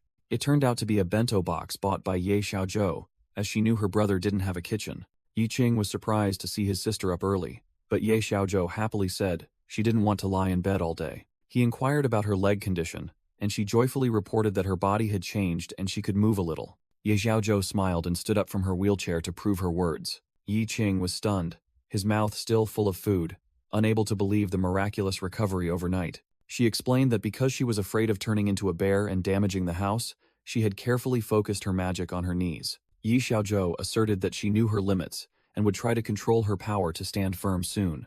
Yi Qing advised his sister not to rush and then opened the door to leave. Ye Xiaozhou asked in surprise where her brother was going for the weekend, and Yi Qing simply replied that he had something to do. He lied, saying he had to go to work, and closed the door. The door closed, leaving Ye Xiaozhou alone in the room. She narrowed her eyes suspiciously, secretly wondering if her brother was going to meet a girlfriend. Meanwhile, Ye Qing had arrived at a skyscraper where a crowd was gathering. Many hunters with fierce appearances were present. Ye Qing thought to himself that he didn't expect this job to be so competitive. Suddenly, a voice called out, asking if he was here for the hunter exam, and which team he wanted to join. Ye Qing turned around in surprise and recognized an old acquaintance, Zhou Tong. Zhou Tong was equally surprised, asking why Ye Qing was there, and wondering if he didn't already have a hunter certificate. Ye Qing explained that he only had enough money to take the exam now, but Zhou Tong vaguely remembered that he had obtained the certificate a long time ago. As they walked up the stairs together, Zhou Tong mentioned that he had taken Ye Qing's advice and practiced close combat, but still found it difficult to join a team. Zhou Tong believed that if Ye Qing obtained the certificate, he would surely become a main damage dealer, and Ye Qing agreed with this plan. Suddenly, two burly thugs blocked their path and yelled at them to get lost. A man with reddish-brown hair smoking a cigarette looked annoyed at having to wait in line. His subordinate began clearing the way, boasting that their boss had a God-chosen profession and threatening anyone who stood in their way. Ye Qing thought about God-chosen professions, and Zhou Tong explained that Liu Xingran was a prime example with S-rank potential. Zhou Tong added that these professions were like receiving blessings from the gods, but Ye Qing just shrugged it off as luck and decided to register after the other guy. The arrogant leader slammed his hand on the table, yelling at the staff to quickly issue him a certificate. The registration staff member looked up with a cold, indifferent expression and asked what kind of certificate he wanted. The arrogant hunter confidently declared he was a God-chosen one and was only registering for the all-rounder certificate. The surrounding crowd murmured in amazement, thinking that with such a special status, this was entirely possible. His two subordinates turned back and yelled at the crowd, boasting that their boss was a top talent. Suddenly, a woman with purple hair spoke up, expressing doubt about the title top talent. The leader immediately noticed her, made a flirtatious remark, and invited her to form a team with him. The purple-haired woman angrily refused his offer outright. He was unfazed, continuing to harass her with a vulgar comment about his God-chosen profession. Immediately, the purple-haired girl became enraged and unleashed a terrifying explosion that sent the leader flying into the air. The leader screamed in pain as he was engulfed by flames. His two subordinates frantically put out the fire, unable to believe a newcomer possessed such power, but still tried to salvage the situation by saying their boss was much more terrifying. Ye Qing observed from a distance, realizing this instant explosion proved the girl was not a newcomer. The surrounding crowd reveled in the moment, laughing at the God-chosen one lying pathetically on the floor. The leader gritted his teeth in anger, cursing the woman who had attacked him. He crawled up, drew a curved sword, and roared that he would make her pay for humiliating him. But as he lunged forward, his sword-wielding arm was blocked by another hand. The leader turned around in shock, realizing Ye Qing was holding his arm tightly, and immediately started yelling. A sense of dread suddenly struck him as he felt a terrifying dark aura emanating from behind Ye Qing. Ye Qing calmly warned him about the presence of supervisors, causing the trembling hunter to meekly agree. Just then, a female proctor and two giant armored guards appeared, sternly announcing that the use of skills in public was prohibited. Ye Qing quickly put his arm around the hunter's shoulder, trying to de-escalate the situation by saying it was just the hot weather making everyone a bit irritable. The purple-haired woman explained to the proctor that the hunter had harassed her, but was still warned that repeated offenses would lead to arrest. The proctor asked about her profession and the type of certificate she wanted to register for, to which she confidently replied that she was a fire elementalist and was registering for a magic damage certificate. Due to her recent actions, the proctor asked her to place her hand on a crystal to test her power. The purple-haired woman then placed her hand on the floating blue crystal. The crystal suddenly emitted intense electrical sparks, causing the proctor to exclaim in surprise at the abnormal power level. She explained that recently there had been many high-skilled hunters causing trouble without registering, so they had to increase safety measures. The purple-haired woman was shrouded in the darkness of embarrassment, realizing she had revealed her true strength. She quickly forced a smile, claiming the device must have malfunctioned and asked to try again. This time, the crystal emitted only a soft glow, and she innocently said it was working normally again. Immediately after, she joyfully raised her hands in celebration for passing the test. From a distance, Ye Qing observed and thought to himself that this woman was very strange, acting like two completely different people. He turned to Zhou Tong and spoke about a plan, stating that the person they would not investigate was. When the proctor called for the next person, Ye Qing confidently stepped forward to the cheers of Zhou Tong. At the registration counter, Ye Qing announced that he wanted to register for the all-rounder certificate, The proctor squinted at him, saying that only God-chosen individuals dared to register for this type of certificate, and asked about his profession. Yi Qing calmly replied that he was a scavenger. Level 1. Immediately, other hunters burst into laughter, but Zhou Tong loudly defended his friend, while Yi Qing explained his reasoning to the proctor. The proctor admitted that theoretically he was allowed, but warned him about the test for those registering for the all-rounder certificate. The purple-haired woman behind them was surprised to hear about a test and wondered about the scavenger profession. The proctor sneered and explained that while others needed to cooperate for missions, those registering for the all-rounder certificate would have to take the test alone. The crowd whispered that even easy quests were hard for one person, believing the challenger was digging their own grave with such a high difficulty test. Yi Qing calmly asked if conquering the abyss alone would grant him the certificate, but the female proctor warned that this was a test for veteran hunters, and his actions were akin to suicide. Based on his confident demeanor, she said he was either a fool or a hidden master, and asked him to place his hand on the stone. When Yi Qing touched the blue stone without any reaction, the female proctor secretly concluded that he was indeed a fool. The surrounding crowd burst into laughter,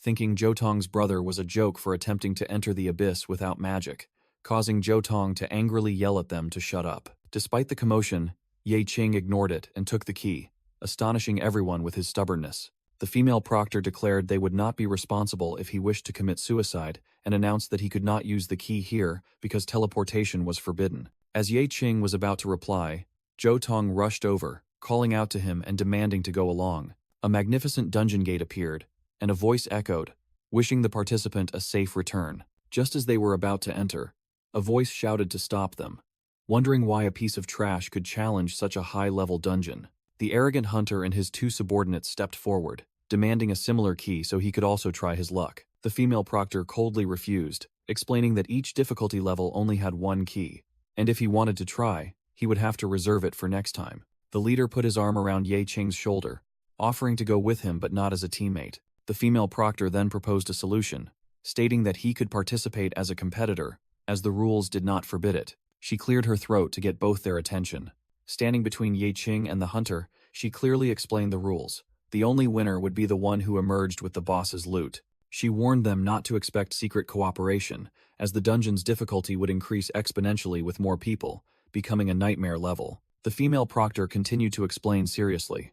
An illustration showed that when two people entered together, the difficulty would skyrocket, which was why they only allowed one person in at a time. She concluded that even for the Abyss Control Company, these unusual situations could create endless possibilities, such as special enhancements for the monsters within. The female proctor warned of potential risks, asking if both still wished to proceed with the dungeon challenge. Yi Qing secretly thought that the special buffs of elite monsters were nothing more than increased HP, immunity, or special defeat mechanics he had seen before. The red mohawked subordinate showed off a chest full of loot, bragging that these dungeons were too easy for him. Yi Qing observed that only high-end gear could provide such insane stats, which was the advantage of a pay-to-win hunter.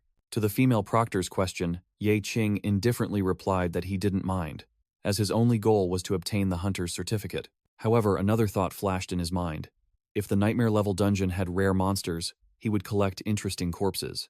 Zhou Tong anxiously advised him against it, fearing that the random negative effects in the dungeon were something he couldn't counter. Before the dungeon gate, the arrogant hunter declared they were rivals and would not save Yi Qing if he was in danger. He smirked smugly, thinking Yi Qing was being sensible by letting him open the door. Calling himself the Hand of God, he used a special key, instantly raising the abyss to nightmare level. A series of notifications appeared. Monster count increased by 300%, HP increased by 150%, and damage increased by 70%. The Nightmare Realm effect further increased the number of affected monsters by 300%. Upon reading the effect of a 75% reduction in all healing, the hunter screamed in horror, unable to comprehend where these detrimental effects came from. He panicked as his prepared stack of health potions became useless, while Yi Qing calmly analyzed that his own healing skills would also be affected. Yi Qing realized that the consequences of using his berserk skill would now be greater. He had to use it carefully. The hunter despaired, having bought a large backpack solely to carry potions that were now worthless. However, he quickly regained his confidence, declaring that his armor would annihilate all monsters. Fully equipped, he boldly declared he would enter first. A new notification appeared. Legendary Challenge.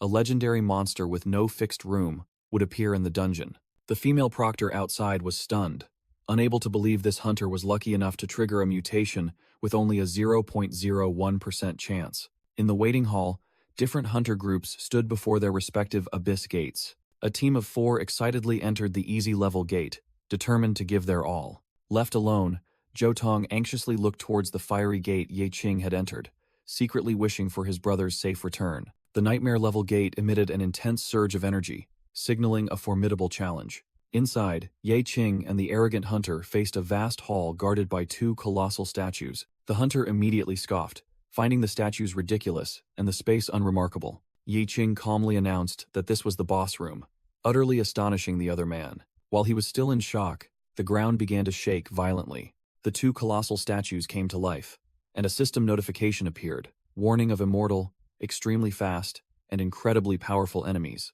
Ye Qing analyzed that these nightmare-level monsters possessed 4 attributes, and quickly planned to summon spiders for a diversion. He identified them as Knights of Purity, with a weakness in their backs, and prepared to execute his strategy. Suddenly, the arrogant hunter dashed past, yelling that he wouldn't let anyone steal the boss loot. He charged straight towards a knight, confidently declaring he would show it true power. He proclaimed himself the Crusher King. Witnessing the scene, Ye Qing could only secretly think that the other guy was definitely screwed. The Crusher King leaped to attack, but the knight easily raised its colossal stone hammer to block the blow. A powerful counterattack sent the arrogant hunter flying. Struck by the blow, he could only utter a sound of astonishment before being sent flying. The knight then fired a destructive energy beam from its chest, creating a terrifying explosion. Lying in a crater, the Crusher King couldn't believe his opponent's power, while Ye Qing realized the man's armor had saved his life. Ye Qing's eyes sharpened as he analyzed the situation. One of the 2 Knights of Purity swung its colossal stone hammer down. Ye Qing retreated, silently thinking his plan was ruined as the monster switched its target to him. He leaped into the air to dodge the powerful attack. Immediately, the knight swung its weapon again towards Ye Qing, who was still airborne. It unleashed a sweeping attack with a blazing red energy trail, forcing Ye Qing to continue dodging. Landing safely, Ye Qing realized the knight's attacks caused permanent HP loss, making even a small scratch potentially fatal. The Crusher King yelled in anger, complaining about why he was also hit even though the monster was targeting Ye Qing. Ye Qing irritably yelled back that the knight didn't care about that, and told him to hide in a corner if he didn't want to get hit. Called a burden, the Crusher King flew into a rage and charged towards the 2 bosses to prove himself. Meanwhile, the other knight unleashed a barrage of purple energy attacks towards Ye Qing. Ye Qing observed and deduced that this attack seemed to easily pierce defenses, making it the bane of tanks. He activated the Spirit Dash skill, leaving a blue streak of light, and gracefully dodged the attack. Seeing this, the Crusher King roared, telling Ye Qing to watch him show off, then charged past him. Ye Qing calmly observed, thinking that this guy at least helped relieve some pressure. But to win, the whole team needed to coordinate their roles correctly. The Crusher King was immediately struck directly on the head by the stone hammer. Ye Qing coldly remarked that it was natural for a tank whose defense was broken to be taken down in one hit. While the Crusher King knelt, groaning in pain, Ye Qing silently thought he should have performed his role better. Suddenly, one of the 2 Knights of Purity began emitting a powerful green aura. A system notification appeared, explaining the taunt skill, while the green aura enveloped Ye Qing, revealing that he was the one who used it. Ye Qing concluded that they couldn't just focus on one monster, they had to deal with the other, larger one as well. Immediately, he had to dodge a devastating stomp from one of the 2 Knights of Purity. Ye Qing's attacks only dealt 1 damage, and the system notified that the enemy's rock-solid defense reduced incoming damage by 95%. He was stunned to realize his dagger attacks were completely ineffective. Meanwhile, the arrogant hunter also failed to deal damage, and wondered why this monster was different from those he had faced before. The other knight raised its colossal stone sword, preparing for a devastating attack. Ye Qing was horrified to realize both bosses were acting simultaneously. The arrogant hunter turned to mock Ye Qing, claiming he only knew how to increase defense points without any attack power. He was about to boast about his skills, but then froze as the shadow of the colossal sword enveloped him. Scolded by Ye Qing as an idiot for being distracted mid-battle, the hunter broke into a cold sweat as he realized his mistake. He was mercilessly sent flying by the knight's powerful attack. A piece of his armor shattered upon impact with the stone floor. The hunter lay slumped in a crater on the floor, utterly defeated under Ye Qing's gaze. Ye Qing pointed out that the heavy armor didn't suit his fighting style, and an info panel revealed his name was Wu Sangzi, a corporate boss who only knew how to pay to level up. As the second knight attacked, Ye Qing yelled at Wu Sangzi to get out of the way. He angrily scolded Wu Sangzi that the abyss was a place where people traded blood and sweat for survival, not a playground. Realizing his slashes were useless, Ye Qing decided to resort to the most primal method, brute force. He enveloped his body in a blue aura, charging straight towards the knight like a bullet. Ye Qing clenched his fist, confident that merely enhancing his strength stat would be enough to deal damage. Ye Qing delivered a powerful punch to the Knight of Purity's face, declaring it the poor man's bare-handed tactic. Witnessing the scene, Wu Songzi screamed in astonishment, unable to believe someone could injure a heavily armored monster with bare hands. Ye Qing followed up with a strong kick, making the knight stumble backward. Giving his opponent no time to rest, he immediately charged towards the second knight. He landed a precise punch on the knight's nape, triggering a critical hit on its weak point and causing a stun effect. Ye Qing realized his luck stat had come into play, helping the punch inflict a status effect. Meanwhile, the first knight had recovered and swung its colossal stone hammer down.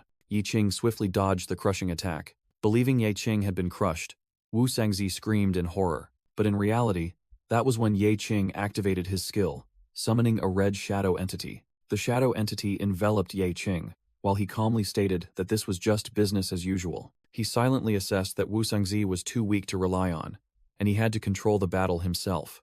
"Get out of the way!" Ye Qing yelled as he charged past Wu Songzia, who was now enthusiastically cheering him on. He leaped into the air, directly confronting the knight's attack. His eyes flashed with blue light, as a series of notifications about critical hits on weak points continuously appeared. He moved like a ghost between the two giants, continuously landing precise punches. Ye Qing leaped high, preparing for another aerial assault. The knight swung its weapon, creating two intersecting energy streams, but Ye Qing deftly dodged them. He landed and continued to close in, delivering another powerful punch to the monster. Wu Songzi was astonished to see Ye Qing dodge all armored points and only attack weak spots, admitting that his technique was even sharper than the best experts he had ever hired. He confusedly questioned how a rookie like Ye Qing could use such advanced techniques. Ye Qing thought to himself that even though he had just changed professions, his years of combat experience had caused his skills to skyrocket, and his current physical development had amplified his instincts hundreds of times over. Wu Songzi believed Ye Qing was overcomplicating things, as in his opinion, strength simply came from having better equipment. Ye Qing refuted this, stating that equipment was merely a changing factor with level-ups, as powerful monster phantoms appeared behind him. The system revealed the knight's two skills: Berserk, which increased attack speed and power, and Thorns, which reflected all melee damage. Ye Qing confidently asserted that his ultimate equipment was this ever-strengthening body. He realized this was a mechanic monster, explaining that the Thorns skill could only be countered by ranged attacks. Wu Songzi boastfully declared this was his time to shine, revealing he could also use magic, and that Ye Qing could only rely on him. He began gathering lightning energy, bragging that he could cast a powerful magic like lightning arrow. The moment Wu Songzi yelled, "Taste my lightning arrow," Ye Qing zipped past him. To Wu Sangzi's astonishment, Ye Qing unleashed a massive fire explosion right on the knight's chest. Wu Songzi was speechless, sweating profusely as he witnessed the scene. Ye Qing mentally analyzed that when the Thorn skill was activated, the knight's elemental resistance would decrease, creating an opening for a critical hit. He shouted, "Great fire burst, another one coming," and jumped back as a second explosion tore through the monster's upper body. Wu Sangzi cried out in shock as he saw the knight stagger from the devastating impact. He couldn't believe his eyes, realizing it was a level 3 fire magic, an instant great fire burst without incantation. Wu Sangzi yelled in disbelief, as physical class transfers typically couldn't learn elemental magic. Without hesitation, Ye Qing charged straight at the remaining knight, who was swinging a massive stone hammer down. Ye Qing dodged the Knight of Purity's devastating hammer strike. The stone monster activated the Thorns skill. The system announced that this skill would reflect all damage. Wu Sangzi yelled in shock, not expecting Ye Qing to use the monster's own counter skill to attack. Ye Qing faced the remaining knight, a colossal dark silhouette looming before him. He realized his dash skill was still on cooldown. Deciding to tank the hit, Ye Qing activated the Golden Shield skill. The ground cracked under the force of the attack. The knight's stone hammer created a deep crater on the arena floor. Surviving the impact, Ye Qing mentally analyzed the opponent's formidable strength. The knight continued to charge with increasing speed. Ye Qing realized the boss's hidden mechanic. The more he dodged, the easier it was to get hit. Understanding he had to face it head-on, he prepared his weapon to meet the challenge. Wu Sangzi shrieked in panic, believing Ye Qing was committing suicide. But instead of charging in, Ye Qing summoned a fireball in his palm. A massive explosion engulfed the Knight of Purity in a sea of flames. Caught off guard by the magic, the monster roared in surprise. Ye Qing leaped over the disintegrating body of his foe. He responded to Wu Songzie's words, asserting he had no intention of suicide.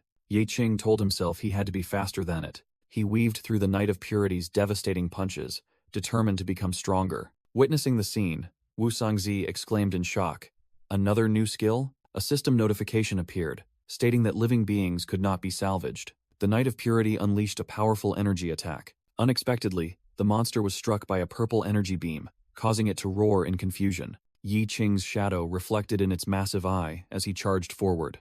He activated the Berserk, Carnage skill, becoming unstoppable but at the cost of his own life force. With a furious roar, Ye Qing unleashed his full power attack. His fist struck the monster's eye directly, dealing a critical blow. He followed up with an armor-piercing punch to its weak point on the chest, another critical hit. A notification appeared stating he had enough HP to survive for 20 seconds, and Ye Qing believed that was enough time. The Knight of Purity was driven back in pain by the fierce assault. However, the monster immediately used its instant self-heal ability. Ye Qing gritted his teeth as he realized his combo had only taken 70% of its health, and the longer the fight dragged on, the stronger the boss would become. He rallied his spirits, knowing that if he stopped, gave up, or hesitated, he would die. Yi Qing decided to bet everything, activating his rage state for the second time and pouring all his remaining HP into the final 7 seconds. As the boss prepared to counter, a notification stated that the double bleed effect had shortened his rage time, and Ye Qing was determined to end the fight with a single blow. They clashed, their fists colliding in a cataclysmic explosion. With eyes blazing with dark energy, Ye Qing charged forward, completely overwhelming the Knight of Purity. He faced the colossal stone monster in a final tense moment. With a mighty leap, Ye Qing delivered the finishing blow, shattering the Knight of Purity's head. Witnessing the scene, Wu Songzie exclaimed in horror, unable to believe Ye Qing's overwhelming power was real. Standing on the wreckage, Ye Qing made Wu Songzie shudder with regret for ever considering challenging him. A system notification confirms victory, and Ye Qing, with only 10% health remaining, rushes to drink a recovery potion.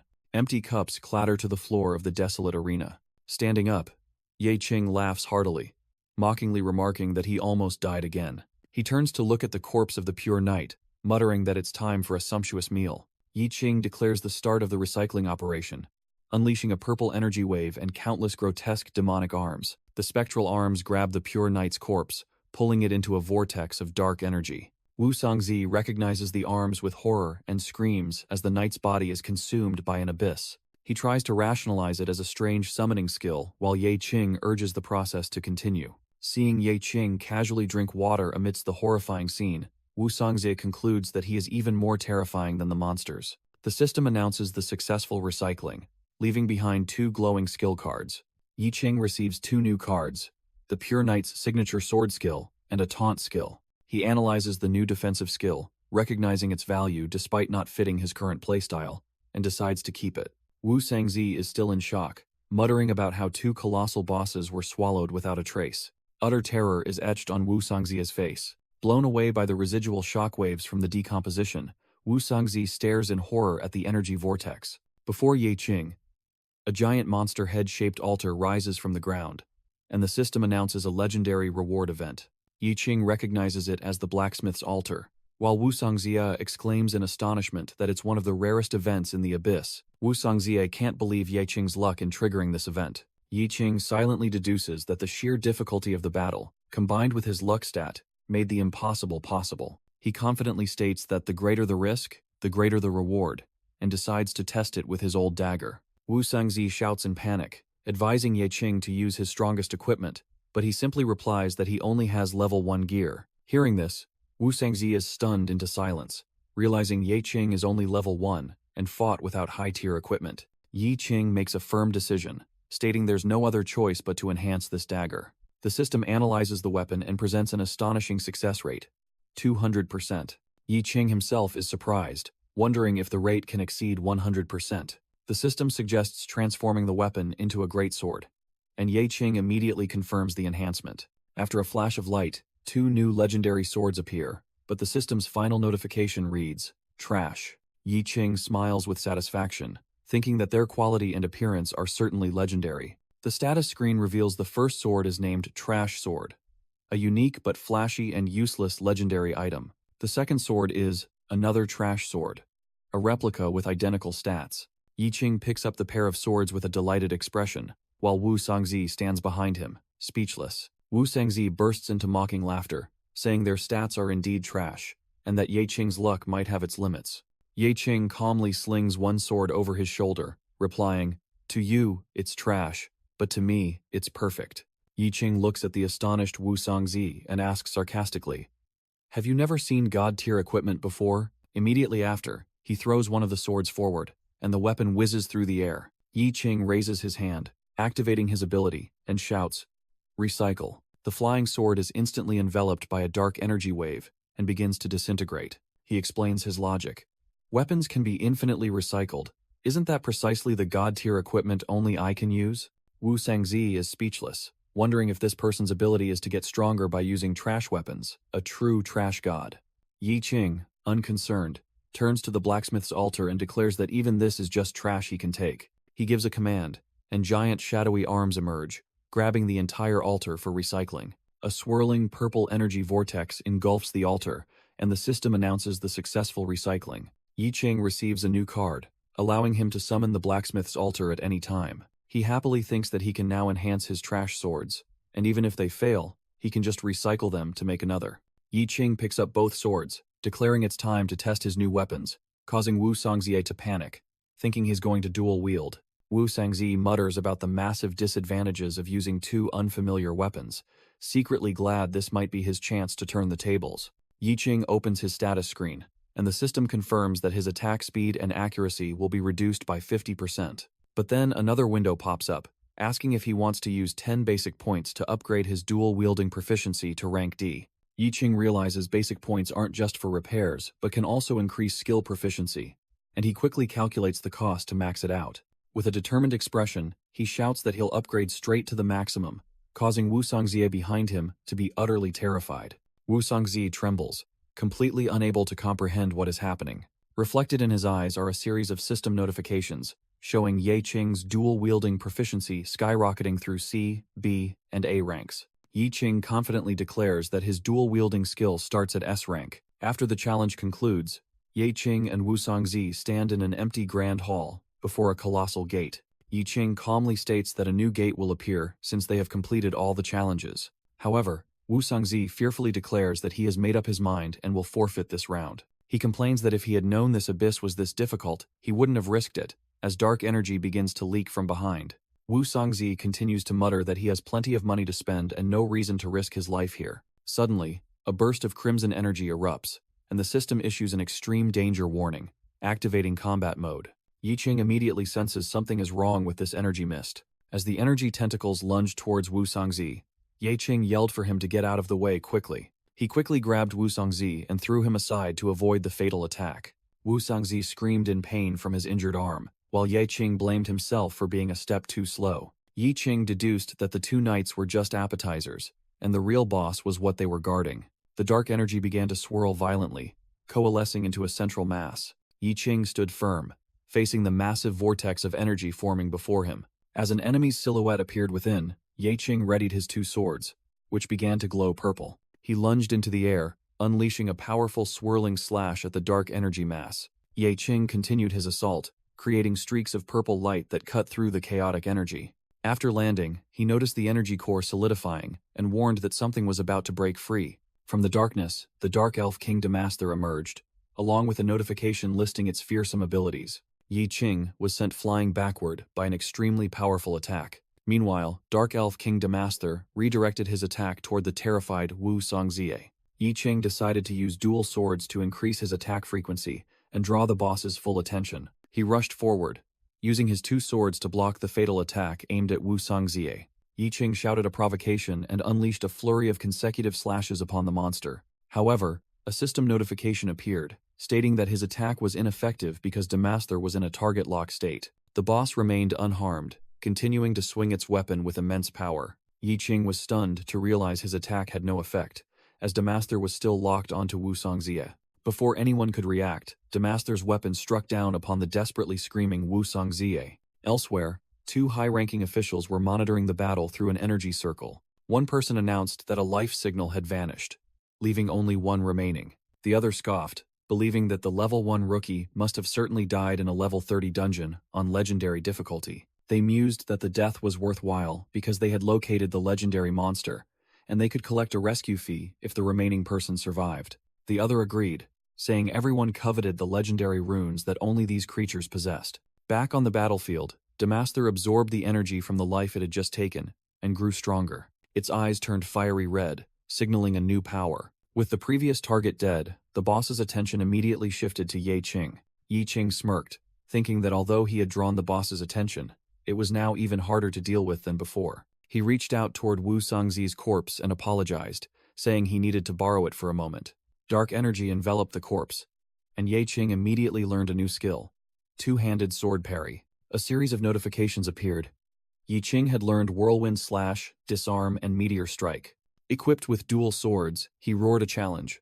Bring it on. The Dark Elf King Damaster narrowed its fiery red eyes, ready to retaliate. The monster swung its massive dark weapon down with terrifying speed. Ye Qing was stunned by his opponent's agility. He gritted his teeth, using the newly learned parry skill to block the devastating slash. Damaster was pushed back slightly after the powerful collision, but it quickly regained the offensive. Its bloodshot eyes focused on Ye Qing. Ye Qing seized the opportunity, leaped high, and shouted, "Meteor Strike." However, a system notification appeared. Damaster is immune to sneak attacks from a target it is currently focused on. Undeterred, Ye Qing launched another move, Whirlwind Slash. Damaster calmly turned, seemingly having anticipated the attack. Ye Qing was astonished to realize that even his tricks couldn't fool this monster. Damaster roared, and its body erupted in red dark energy. Ye Qing was violently swept away by a powerful blow. He felt discomfort as his recovery ability was diminished, while Damaster had begun casting Gravity Vortex. What? Ye Qing panicked as he felt a strange gravitational pull. He was helpless as his body was dragged toward the energy sphere, thinking, "I'm being sucked in." Strands of dark energy grabbed Ye Qing, pulling him into a terrible collision. A massive explosion occurred, and Ye Qing took the full force of the attack. Ye Qing realized that his diminished recovery ability was dragging his physical condition down, and at this rate, death was inevitable. Even though its effectiveness was only 10%, he decided to use a recovery card to buy more time. Suddenly, a sound echoed from the distance. The Dark Elf King Damaster abruptly appeared right behind him, raising its massive, dark greatsword. A colossal slash carrying fiery red energy swept across the battlefield. Ye Qing was blown away by the force of the attack. He hastily leaped into the air to evade the deadly sword strike. But Damaster was prepared. It began channeling the Gravity Vortex skill. Ye Qing was held fast by the gravitational pull, unable to escape, as the ground beneath his feet shattered. A spell resistance interrupted the super regeneration skill he was attempting to cast. The entire arena shook, leaving deep craters, and Damaster stood towering amidst the wreckage. Amidst the smoke and dust, a system notification confirmed that Ye Qing's recovery skill had been interrupted. With only 1 HP remaining, Ye Qing struggled up from the ruins, bitterly admitting that battle always taught harsh lessons. He looked directly at Damaster, silently thanking it for showing him the unpredictability of the abyss. With a bold decision, Ye Qing activated the recycle skill. The purple dark energy did not target the enemy, but instead enveloped his own sword. All the energy from the failed recycling attempt was channeled back into Ye Qing's body. He roared. Again, ready for a counterattack. Ye Qing charged forward, executing a powerful thrust, and received a notification that the proficiency of Meteor Strike had increased. Damaster remained unfazed, bracing itself and accumulating energy, preparing for the next engagement. Ye Qing dodged the Dark Demon King's attack while receiving a notification that his emergency evasion proficiency had increased. He roared with determination, declaring that he never stopped learning and growing in battle. He charged forward, directly confronting the Dark Demon King in a clash of sparks. With a powerful sword swing, his whirlwind slash proficiency increased again. He had absolute faith in his body, witnessing it become noticeably stronger with each blow. His speed grew faster and faster, and his multi-blade strike skill also leveled up. The Dark Demon King narrowed its single eye, seemingly preparing for a counterattack. Enveloped in dark energy, Ye Qing continued his onslaught. He leaped into the air, parrying the enemy's energy blasts and increasing his two-handed sword parry proficiency. The Dark Demon King looked surprised as its attack was blocked. Ye Qing descended from above like a shadow, preparing to deliver a fatal blow. He poured all his strength into the decisive slash. His sword shattered upon impact with the Demon King's defense. Seizing the opportunity, the Dark Demon King unleashed a devastating punch, sending Ye Qing flying. Despite being sent flying, he still managed to dodge the monster's next energy attack. Ye Qing looked at the two broken sword hilts in his hands, realizing their durability couldn't withstand his strength. But he remained unfazed, declaring that as long as the trash could be recycled, there was no problem. With the power of a scavenger, he commanded them to be reforged, unleashing a massive surge of energy. Dark energy and purple streams began to reshape the blade from the broken hilt. Ye Qing stood firm, holding the newly reforged sword, now even stronger and more fearsome than before. Ye Qing's eyes blazed with a powerful purple light. He confidently faced the colossal dark elf King Damaster. Damaster's pupils contracted, reflecting a terrifying surge of energy. The boss let out a thunderous roar as they both charged at each other. After a fierce exchange, Damaster collapsed, his blood blade exposed for the first time. Ye Qing stood above, calmly remarking, "Oh, your blood blade is showing."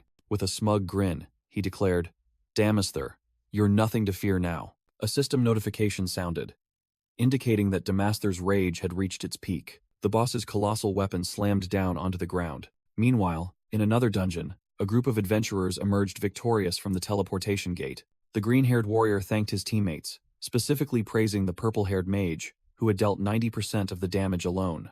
However, the mage dismissively replied, "You guys are too useless to be saved."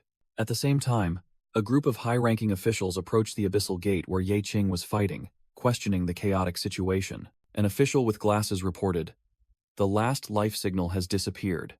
No one in the abyss survived." A gray-haired commander coldly declared this a routine incident, not an accident.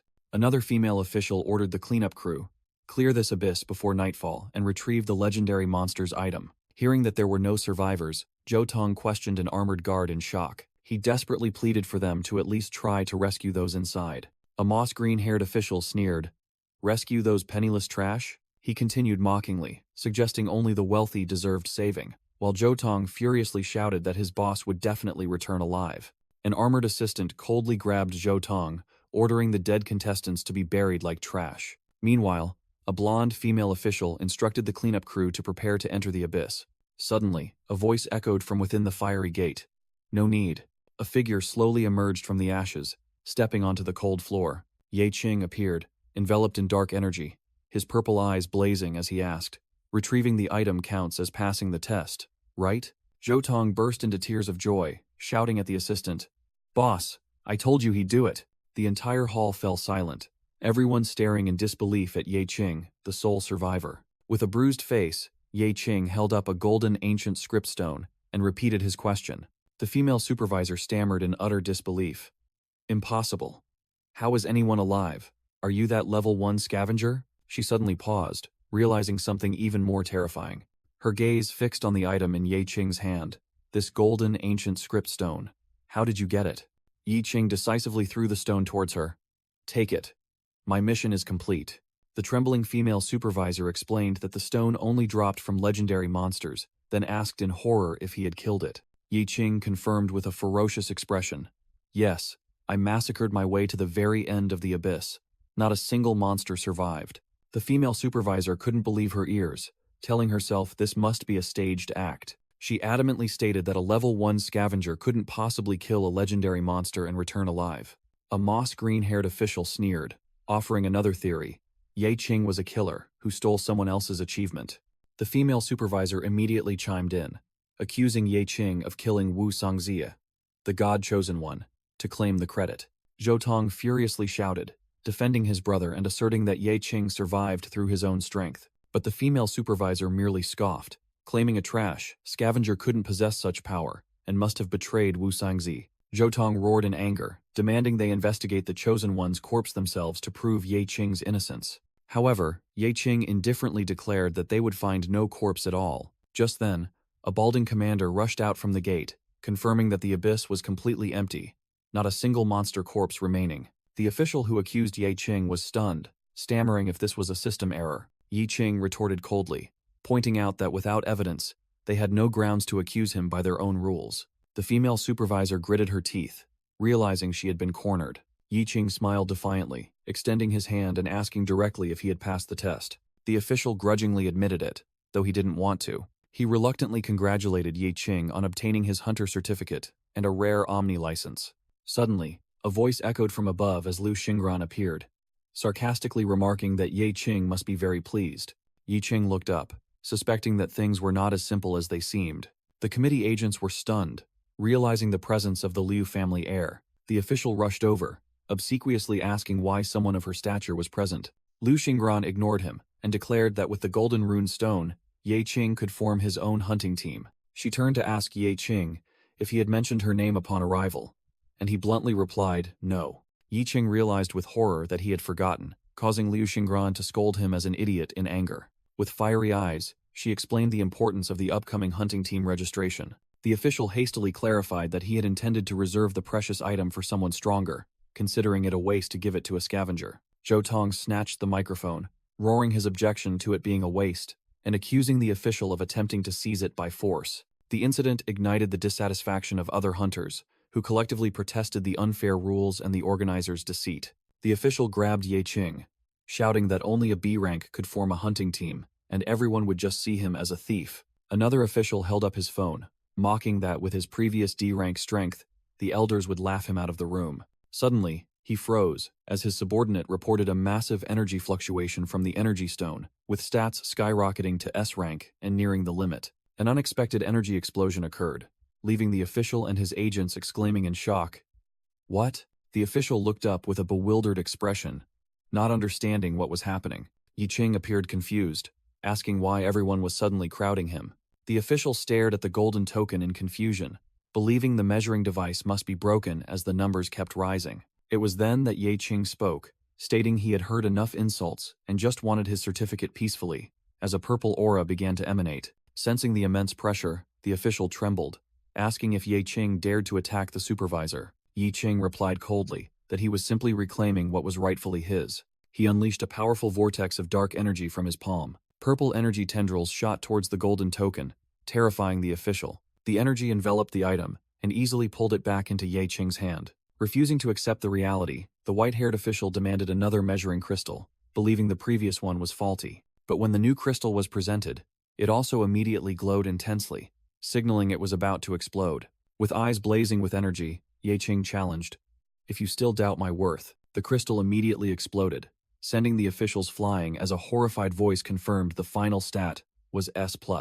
Ye Qing looked down at the defeated officials and advised them to find a better measurement method to avoid further embarrassment. The officials stammered in utter disbelief, unable to comprehend that Ye Qing had been hiding his true strength. Just then, Liu Xingran appeared and linked arms with Ye Qing, further confusing the official about the true identity of a scavenger who had ties to the Liu heir. Liu Xingran commented that, if Ye Qing had better equipment, the supervisors would have treated him more fairly. Ye Qing replied that it was easier to convince them with force than to borrow her reputation. Zhou Tong was ecstatic upon recognizing Liu Xingran, and Ye Qing introduced him as his friend who was also there to take the test. When Liu Xingran asked if they had met before, Zhou Tong excitedly reminded her of his performance at her birthday party. Liu Xingran bluntly called the party a disaster ruined by a terrible rap performance, leaving Zhou Tong speechless. Changing the subject, Liu Xingran suggested a celebration party for Ye Qing's successful certification at his place. Ye Qing screamed in horror at the idea. While Ye Qing worried about his dilapidated rented house and Zhou Tong remained dejected, Liu Xingran asked with confusion what was wrong. Seeing her concerned look, Ye Qing quickly reassured her that there was absolutely no problem. He secretly resolved to never let her discover his true circumstances. Ye Qing feigned confidence, promising a grand party and inviting Zhou Tong to perform, to which he immediately agreed. Liu Xingran set the party for tomorrow evening and promised to bring a gift. She cheerfully bid Ye Qing farewell. After waving goodbye to Liu Xingran's receding car, Ye Qing and Zhou Tong stood on the road. Ye Qing let out a sigh of relief, but then he panicked, realizing he needed to change his appearance immediately. The scene shifted to a humble residential alley at night. Upon returning home, Ye Qing was surprised by his sister, Ye Xiaozhou, who asked if he was going on a date. He awkwardly admitted it, prompting Ye Xiaozhou to sarcastically ask if he was dating an elf in the abyss. Ye Xiaozhou became angry that her brother was lying again to go to a dangerous place, while Ye Qing quickly defended that he was still alive. Ye Xiaozhou anxiously urged her injured brother to go to the hospital, but Ye Qing brushed her off, saying they were just a few scratches. Angry at his stubbornness, Ye Xiaozhou sulkily turned her face away. Yi Qing stepped into the bathroom and turned on the shower. On the floor, the running water washed away the blood from his wounds. Yi Qing's bare back was covered in scars and fresh wounds, evidence of the fierce battle he had just endured. He secretly felt lucky that Xiao Zhou hadn't seen his pathetic state, as the old and new wounds had become an incurable part of his body. Realizing that natural recovery would take months, Yi Qing decided to call up the system panel. He recalled that after defeating the Dark Elf King Damaster, a new option had appeared: rebirth. In the flashback, Damaster's corpse lay there, dropping valuable items. The system announced Yi Qing's victory over the Dark Elf King. Proud that he had defeated the powerful boss without taking damage, he immediately used the recycle skill. He received Damaster's signature skill, Gravity Vortex. Extremely satisfied, Yi Qing also received 100 attribute points, bringing his total available points to 140. He excitedly ordered the system to distribute all the points evenly, following his usual character build habit. However, he realized he couldn't add any more points as all his stats had already reached the 512 threshold. The system confirmed that his attributes had reached their limit. Another notification explained that the rebirth condition had been met, allowing him to return to level 0 for a second awakening and to break the limit. Yi Qing pondered the necessity of returning to the starting point in order to become stronger. He considered that he had previously ignored it due to the risks in the abyss, but now that he was in a safe place, this might be the right time to attempt rebirth. The memory of the official's malicious slander flashed through his mind, reinforcing his determination that he needed absolute power. Yi Qing mused, feeling that the goal of protecting his family was still too distant. With a determined look, he told himself he could not accept this limit and had to break through this barrier. With a roar, Yi Qing resolved to become stronger than ever and activated the rebirth process. Outside, Ye Xiaozhou was startled by her brother's terrifying scream. A system notification appeared. Rebirth successful. Growth limit raised to rank 5. Astonishing Yi Qing because he didn't have to start again from 0. He was amazed to find that all his wounds and scars had healed, but Ye Xiaozhou angrily questioned him about the bloodstains on his clothes. Caught red-handed, Yi Qing was speechless. Ye Xiaozhou let out a shout filled with anger and frustration. A sudden explosion occurred outside the building. Yi Xiaozhou had transformed into a giant monster teddy bear, coughed, and said she could change back. Later, at the Shenfeng City Equipment Auction House, Yi Qing, dressed in formal attire, understood that this was the best place to sell high-grade items from the abyss. A guard blocked his path, announcing that unauthorized personnel were not allowed entry. Yi Qing explained to a manager that he was a collector who wanted to appraise and auction equipment, but the manager was suspicious. The arrogant manager demanded to know what rank he was to be so confident. Yi Qing thought that even reaching rank 5 wouldn't change this person's impression, then calmly replied that he was currently rank 1. Assuming he was an unknown troublemaker, the manager tried to push Yi Qing out. Yi Qing immediately held out a blazing dagger, suggesting they appraise it before saying anything further. The manager sneered, calling it trash equipment but agreeing to look at it just to get rid of him. Yi Qing countered the contempt by showing a computer screen displaying a perfect 0. The auction house manager contemptuously threw Yi Qing's dagger onto the floor, telling him to toss it in the trash. However, he suddenly froze, realizing something was wrong with the weapon's sharpness. He quickly picked up the dagger and used an appraisal lens to carefully re-examine it. Through the appraisal lens, he screamed in horror upon discovering that it was a unique grade piece of equipment. The information panel appeared, introducing the Void Rift dagger with 421 damage and teleportation ability. The manager was overjoyed, unable to believe he had misjudged a treasure. Yi Qing merely smirked when he heard the confession that the manager had almost missed an extremely rare item. The story flashed back to half an hour earlier. In a makeshift basement, Yi Qing sighed, calculating housing arrangements for himself and his sister after their home was damaged. He checked his finances and was shocked to realize he only had 200 yuan left after paying for repairs. In desperation, he decided he had to find a way to sell the equipment he had scavenged to earn money. Yi Qing analyzed that ordinary equipment, even high-quality ones, would be difficult to sell at a good price on the market. He concluded that, in the eyes of the wealthy, they were nothing more than trash and would only sell for a few 100,000 yuan. Suddenly, his gaze landed on something unexpected in his inventory. It was the icon for the forging altar. He wondered if the facilities of the abyss could be used outside, and decided to try summoning it. Yi Qing looked up with an expression of extreme astonishment. The forging altar item flew out of the system screen and materialized right in front of him in a cloud of smoke. A gigantic, blazing forging table appeared, and the system announced that the equipment enhancement function had been unlocked. With this new power in hand, Yi Qing smiled confidently, ready to create a masterpiece that would change his destiny. Yi Qing contemplated the potential of equipment enhancement, where the value could increase tenfold with each rank. He decided to experiment with a cheap longsword, worth only about 10,000 yuan, and invested 30 attribute points into the forging process. However, his attempt failed miserably, and the sword shattered into a useless fragment. Undeterred, Yi Qing placed a bigger bet on an epic-grade glove worth 100,000 yuan, hoping that the high-quality item would guarantee success. But the result was even worse.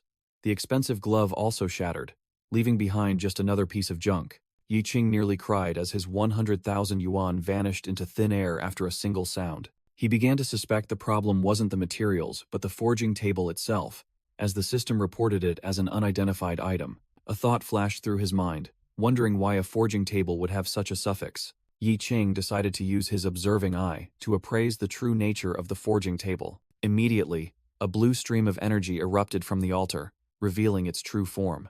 It was identified as the scrap forging altar, a unique item with a bizarre mechanism. The higher the quality of the material, the greater the chance of failure. Yi Qing forced a laugh, wondering if he had been cursed by some garbage god, as every reward he received was incredibly strange. The altar glowed brightly, and a magical hammer appeared, reaffirming its peculiar rule. Only junk items had a high success rate. But then he realized that if it could only forge junk equipment, this was precisely its extraordinary feature. With a confident smile, he decided to test it immediately by throwing in a junk-grade longsword. The card for the scrap sword emitted a blue light, ready for the transformation process. Yi Qing swung the junk sword down onto the altar with a decisive motion. The forging process succeeded, transforming the worthless sword into Eclipse, a unique longsword with damage reaching 422. He was utterly stunned, realizing that the scrap forging altar was a divine artifact, a true treasure he had been lucky enough to pick up. Yi Qing confidently declared that with the pile of junk equipment in his inventory, he was essentially sitting on a money-printing machine.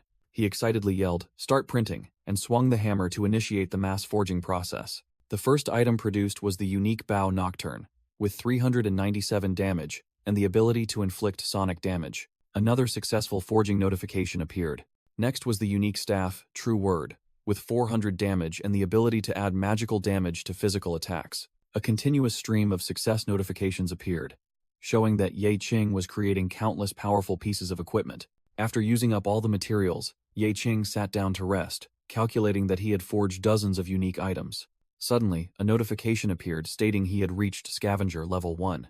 He realized he could level up just by forging items. With his new hunter license, Yi Qing smiled, planning to convert this massive inventory of equipment into cash. In a luxurious office, Yi Qing, dressed in an elegant suit, sat opposite a man who appeared to be the auction house manager. The manager smiled and inquired about the origin of his equipment. Yi Qing calmly replied that he was a level 1 collector, thinking to himself that telling the truth would only invite more trouble. The manager immediately flattered him, suggesting that this powerful collection was proof of his true strength. Yi Qing smirked, hinting that he had many more items, and promising a hefty commission. He released a stream of purple energy, firing countless golden item cards toward the astonished manager. The manager was stunned, stammering nonsense at the unbelievable sight.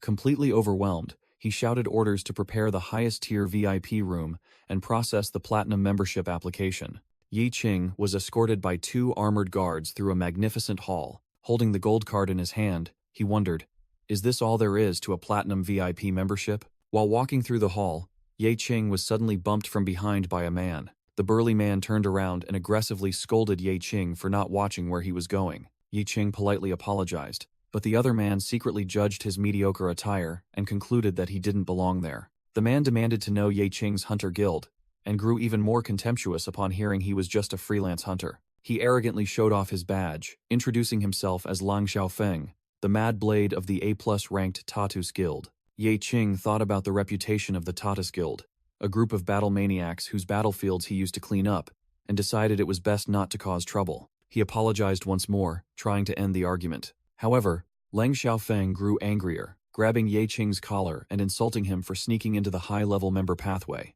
Yi Qing remained calm, reminding Lang Xiaofeng that this was World Guild territory, and that using force would have consequences. Lang Xiaofeng sneered, believing that someone like Yi Qing had no right to walk the same path as him. He loudly called for the guards, demanding they verify Yi Qing's identity and throw him out. The auction house manager appeared with the security team, asking the gentleman to leave, which pleased Lang Xiaofeng. However, the manager respectfully asked Ye Qing why he was using the regular member entrance instead of the platinum entrance. Lang Xiaofeng screamed in shock, unable to believe his ears, and was immediately ordered by the manager to be restrained by the guards. While Lang Xiaofeng was being restrained and constantly questioning the situation, the manager bowed deeply, apologizing to Ye Qing, who merely dismissed the matter indifferently. Lang Xiaofeng roared about his status as a high-ranking Taoist member, but the guards warned him that they would revoke his membership if he caused any further disturbance. The manager turned to flatter Ye Qing, saying he could enter from here too, but feared the low-grade items wouldn't meet his standards. Ye Qing replied cryptically that his perception was different from ordinary people, and he might find treasure among the junk. The manager laughed heartily in praise, and personally invited Ye Qing to follow him further inside. Inside a lavish auction hall, a VIP event was about to take place. Wealthy patrons buzzed about a batch of newly appeared unique equipment, speculating on their origin from a mysterious collector. One man lamented that small-time individuals like himself could not compete with the financial power of the major hunter guilds. Meanwhile, Ye Qing calmly watched the notifications that his items had been sold for millions, realizing this was an effective way to earn money. On stage, the auctioneer explained the rules of the blind auction. All items were ungraded and non-refundable. He loudly declared that the blind auction had officially begun. The first item presented was a splendid, unidentified ring with a starting price of 500,000. Ye Qing used his discerning eye and noticed that this ring was interesting. He observed that no one was bidding, guessing that everyone assumed the first item was just a trap. Intending to stir up the atmosphere, Ye Qing decided to participate slightly. From his platinum VIP box, he confidently bid 1 million, immediately drawing all eyes. Below, Lang Xiaofeng sneered mockingly at Ye Qing's action, while the auctioneer excitedly called for the next bids.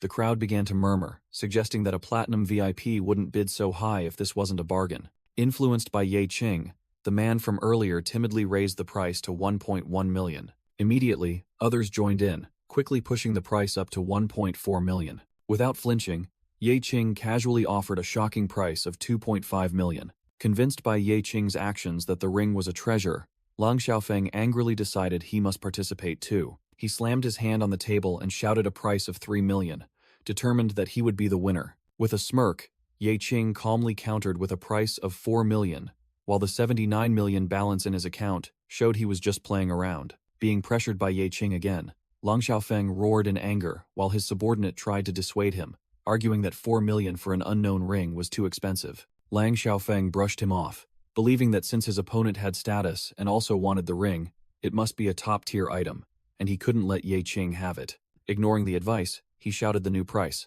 5 million. The other bidders murmured in astonishment, thinking that amount was enough to buy unique equipment and could bankrupt a small hunter guild. Lang Xiaofeng arrogantly pointed up at the VIP room, mocking Ye Qing as merely a freelance hunter who couldn't compare to someone backed by a large guild like himself. From above, Ye Qing only responded with a confident smirk. Then he casually offered an unbelievable figure, 10 million. Lang Xiaofeng was stunned, unable to believe that a freelance hunter could throw around enough money to establish a medium-sized hunter guild.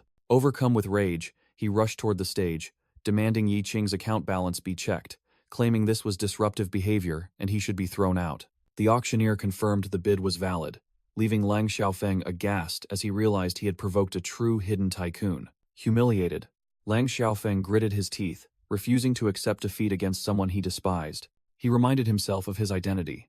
Lang Xiaofeng of the A+ ranked Taoist Hunter Guild, a representative of the high-level hunter community. With his pride wounded, he was determined not to let any freelance hunter trample over him. Struggling to force the words out, Lang Xiaofeng painstakingly raised the price to 10.5 million.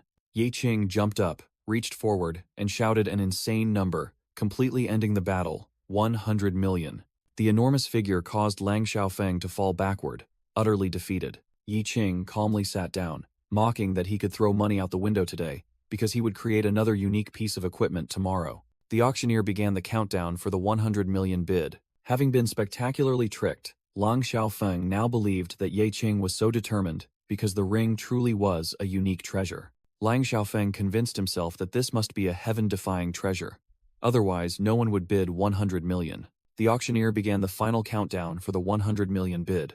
Suddenly, Lang Xiaofeng shouted an unbelievable price, 200 million. The audience was stunned by the massive figure, enough to bankrupt a medium-sized hunter guild, and realized the bidder was Lang Xiaofeng of the Taoist Guild. Lang Xiaofeng turned to provoke Ye Qing, challenging him to continue bidding to prove the financial strength of a major guild. Ye Qing calmly shrugged, yielding the treasure to his opponent. Believing he had won, Lang Xiaofeng laughed arrogantly, thinking Ye Qing was not worthy to compete with him. Lang Xiaofeng's teammate anxiously questioned spending 200 million on a ring, but he confidently dismissed them, asserting that his analysis could not be wrong. The auctioneer solemnly declared Lang Xiaofeng the winner amidst everyone's applause. From above, Ye Qing mused that truly rare items like the scrapping altar usually had a mundane appearance, unlike this ring. He already knew the item's information, a fancy iron ring of trash grade with +1 attack power. With his purple glowing eyes, Ye Qing was confident that his discerning eye had seen through the appraisal results beforehand.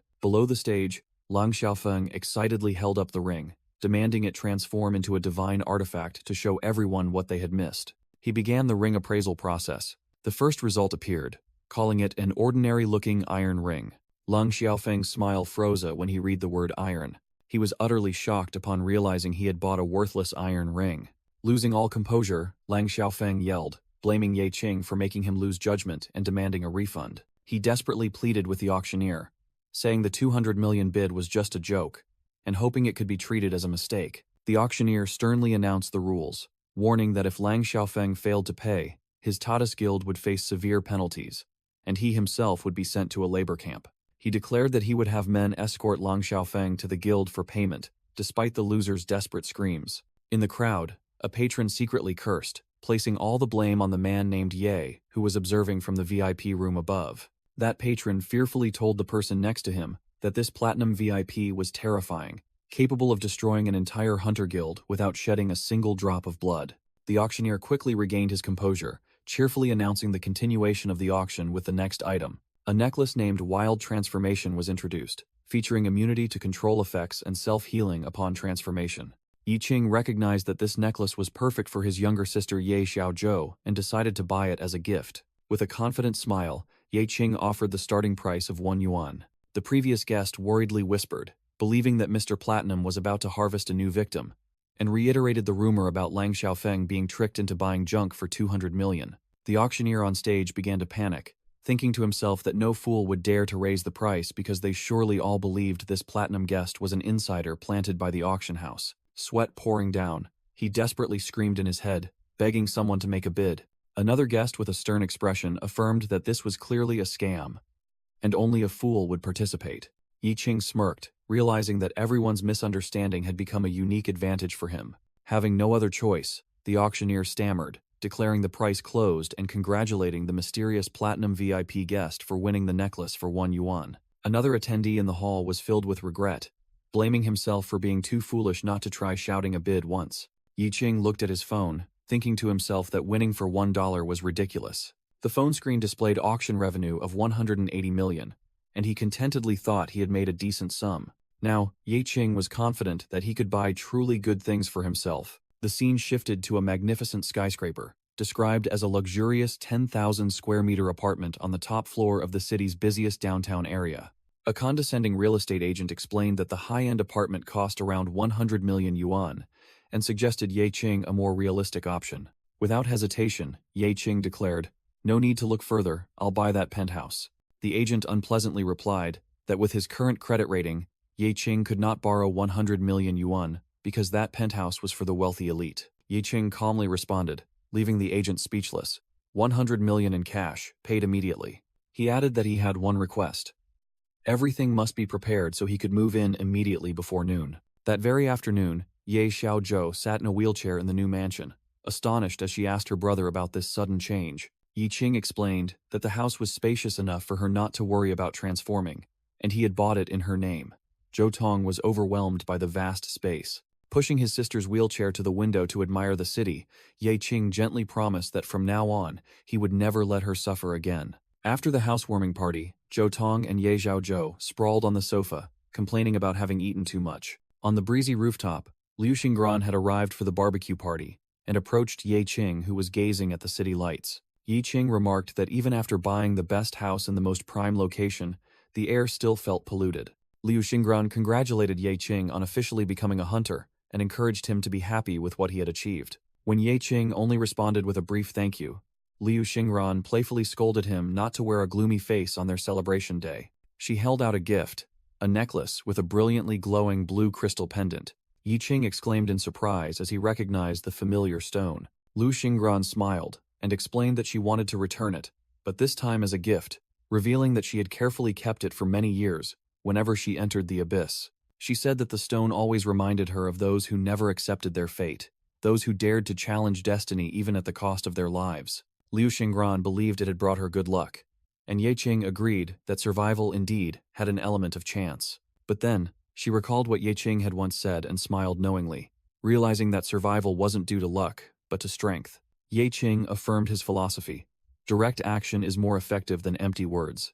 Liu Xingran agreed, saying that was what she admired about him, and that she also wanted to be recognized for her own abilities. She said that, like this crystal, Ye Qing's true value could not be measured by money. Liu Xingran asserted that whether he was in a mansion or a rented house, the person she liked was still the extraordinary scavenger from before. She admitted she also needed a lot of money, but it was for something he had once said. Yi Qing recalled his promise that if he had more money, he could form his own hunting team. Liu Xingran confirmed that forming a hunting team required an enormous amount of capital. Inspired, Ye Qing declared that he would form a team to conquer the most challenging parts of the abyss, because he couldn't become strong alone. He looked at a mysterious orb in his hand, enveloped in dark energy, and said that if he couldn't adapt to the rules of this world, then he himself would become the rules. Afterwards, in his new luxury apartment, Ye Qing began his new life. He carried a bag of trash to the building's collection area. Yi Qing grumbled about the inconvenience of the rich neighborhood, wondering if wealthy people didn't throw out trash.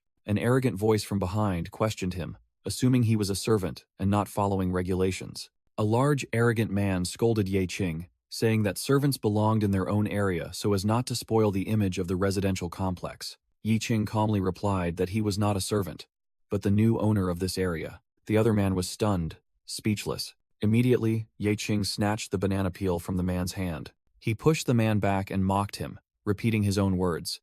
"This is a rich neighborhood. What owner would personally take out the trash? You must be the servant." The arrogant man ordered Ye Qing to clean up the surrounding area and never appear before him again. In response, Ye Qing silently created a swirling purple energy orb in his palm. Streaks of dark energy suddenly shot out, making the man ask in horror what was happening. With a cold gaze, Ye Qing declared, "This trash is yours." He ordered him to pick it up, or he would force him to. While the dark energy tightened around his body, the man was mercilessly slammed to the ground. Pinned against the wall, he furiously roared, "How dare a lowly servant like you talk back to me?" Yi Qing calmly watched, a system notification appearing that the target had been suppressed and could not use combat skills. "I said," Yi Qing growled, his eyes sharpening. He repeated the order, "Pick it up," as the crushing pressure bore down on the man. In a fit of rage, he activated the skill, Titanic Power, to try and break free from the restraint. However, the system announced that his skill was invalid against a legendary tier control skill. The man was stunned, unable to believe that a nobody could possess a legendary skill. Yi Qing calmly explained that his gravity vortex skill was obtained from a legendary monster, its power far exceeding what was taught in academies. Still pinned, the man tried to reassure himself that he only lost because he was ambushed by a support specialist. Yi Qing lost his patience and sternly asked again, "Do you understand what I'm saying? Pick up the trash." Instantly, a massive gravitational energy burst forth, completely engulfing the man.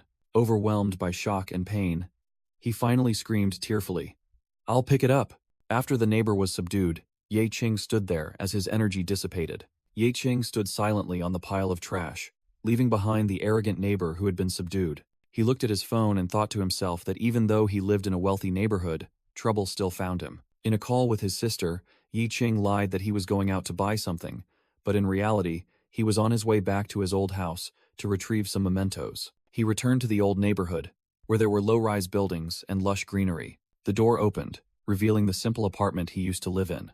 Standing in the empty room, Ye Qing mused that, like old stones, older houses offered a greater sense of comfort. In a flashback, the old landlord announced that he could no longer rent the house to him. He explained that a significant figure had bought the entire plot of land and prepaid the rent for 50 years, and Ye Qing revealed that figure was himself. Meanwhile, at the World Association's Parliament building, an important meeting was underway. A masked official reported that the Tatas Guild had been swindled out of 200 million in an auction, and had placed all blame on Leng Xiaofeng. Yi Qing's old neighbor, now revealed to be a high-ranking leader, demanded an investigation into the identity of the mysterious buyer. The masked official revealed that the buyer had previously appeared at the hunter assessment exam and was promoted to official hunter. Furthermore, records showed this individual had close ties to the Blood Oath, a hunter guild that had been annihilated. He stated that they had recorded Yi Qing's magic fluctuations from the test stone. When comparing the magic traces at Caesar's death site and in the examination room, the consistency was astonishing. The high-ranking leader looked at Yi Qing's profile and wondered if he was the one possessing a special occupation. The masked official warned that an occupation not on the list could disrupt the current system, and if uncontrollable, that person would become an enemy. However, the leader confidently declared that Yi Qing would have to play by the rules they had created. Standing before the powerful building, Yi Qing was unaware that he was being treated as a pawn in the game of those who called themselves the gods of this era. Yi Qing entered the main hall of the Hunter Association. He approached the reception desk, presented a token, and declared his intention to form a hunting team. The female receptionist asked if he was aware of the requirements, including the 50 million yuan establishment fund for the World Association. She further explained the operational rules, but Yi Qing insisted that money was not an issue and he could pay in cash. The receptionist pointed towards the hall, suggesting Yi Qing could find new members there, and reminding him that he needed to recruit 4 people by the end of the day. On the screen, information about the new hunting team appeared. Scavenger's home, with 1 registered member, E rank, and currently recruiting. 2 other hunters sitting nearby began to gossip, mocking the team's rustic name and small scale. The receptionist announced that as an E-rank team, they were only permitted to handle the lowest-tier resource recycling jobs, operating as a support group. Yi Qing thought to himself with a hint of dejection, wondering if, after all this, he was back to his old scavenging work. Suddenly, a large man with braided white hair blocked his path, sneering that Yi Qing would truly have to scavenge this time. The man, identified as Fa Xiong, roared, vowing to make Yi Qing pay dearly for daring to slap him previously. The surrounding individuals whispered, recognizing Fa Xiong as the son of a powerful elder and the captain of the A-rank hunting team Hunting Heart. They worried that anyone who crossed the Fa family would not have a good ending, and Yi Qing's new hunting team might disband on its first day. Yi Qing calmly replied, stating he was only there to recruit, and suggested settling their personal grievances elsewhere. Fa Xiong scoffed, demanding Yi Qing kneel and promised to only scavenge for his team, or he would ensure Yi Qing's team could not be formed. Yi Qing coldly retorted that Fa Xiong wasn't even worth recycling, enraging him to the point of lunging forward. Fa Xiong's subordinate quickly intervened, advising him not to be hasty and to simply wait and see Yi Qing fail to recruit members. Just then, Zhou Tong unexpectedly appeared and enthusiastically volunteered to join Yi Qing's hunting team. Another hunter recognized Zhou Tong, openly mocking him as a useless bard who couldn't buff, a discarded item. Yi Qing wondered why Zhou Tong had trouble finding a team, but he explained that his poor reputation led most regular teams to reject him. Nevertheless, Zhou Tong fervently declared his absolute loyalty, willing to face life and death if accepted by Yi Qing. Zhou Tong revealed that Yi Qing's team had been suppressed by Fa Xiong, demoted to E rank despite possessing B rank certification items. Yi Qing merely smirked, stating that even if it was just scavenging work, it was fine. Rank didn't matter. He explained his strategy was to let strong teams confront monsters head-on, while Zhou Tong remained skeptical about the benefits but trusted Yi Qing had his own plans. Yi Qing asserted that while money had limits, true strength was what was absolutely recognized. In the main hall, Fa Xiong, captain of Hunting Heart, arrogantly announced he would only recruit the 10 most elite members. Immediately, a swarm of high-ranking hunters from levels 41 to 49 vied to apply for his team. Zhou Tong disdainfully explained that these individuals were not rookies, but sycophants trying to curry favor with Fa Xiong's father, who managed all the hunting teams there. Fa Xiong mockingly praised the applicants for being sensible, unlike some other trash. A subordinate of Fa Xiong pointed towards the reception desk, where a new recruit named Yi Ling was standing, being sought after by many hunting teams. Yi Ling looked up at the notice board, curious about a new hunting team named Scavenger's Home. Zhou Tong was shocked to realize it was the beautiful female warlock who passed the hunter exam, famous for her instant explosive magic. He excitedly recounted how he had benefited from her power in the past and offered to personally invite her to join their team. Yi Qing agreed, and Zhou Tong confidently told him to relax. But as soon as Zhou Tong was about to approach, Fa Xiong interrupted and approached Yi Ling first. Fa Xiong arrogantly invited Yi Ling to join Hunting Heart, while disparaging Scavenger's Home as a trashy choice. Zhou Tong exclaimed in despair, thinking it was too late. Hunting Heart had made their move first. However, Yi Ling coldly replied to Fa Xiong that she had already made her decision. Fa Xiong angrily questioned why a talented warlock would want to join the trash-collecting team of an E-rank individual. Ignoring Fa Xiong's words, the purple-haired woman approached Ye Qing and Zhou Tong, saying she liked the name Scavenger's Home. She officially applied to join the hunting team, introducing herself as Yi Ling, a fire elementalist. Yi Qing happily extended his hand, welcoming the new member, and stating that his team did not reject anyone. Yi Ling shook Ye Qing's hand, officially becoming a part of the team. Yi Qing suggested they all go eat while waiting, but Yi Ling snapped that she wasn't hungry. Regardless of her words, the three of them went to the counter, and Ye Qing asked if they could order food here. While Zhou Tong was panicking about the prices, Yi Ling casually ordered one of each dish. In another corner, Fa Xiong still didn't understand why he was rejected, and his subordinate tried to appease him by saying their team wasn't lacking in mages. The arrogant subordinate demanded that someone blocking their path move aside. Fa Xiong immediately glared angrily at his subordinate for such a foolish action. While eating, Zhou Tong suddenly pointed at the large screen in shock and exclaimed that it was him. A scarred, muscular man walked by, causing Fa Xiong behind him to also freeze in surprise. Everyone around recognized him as Wu Ming,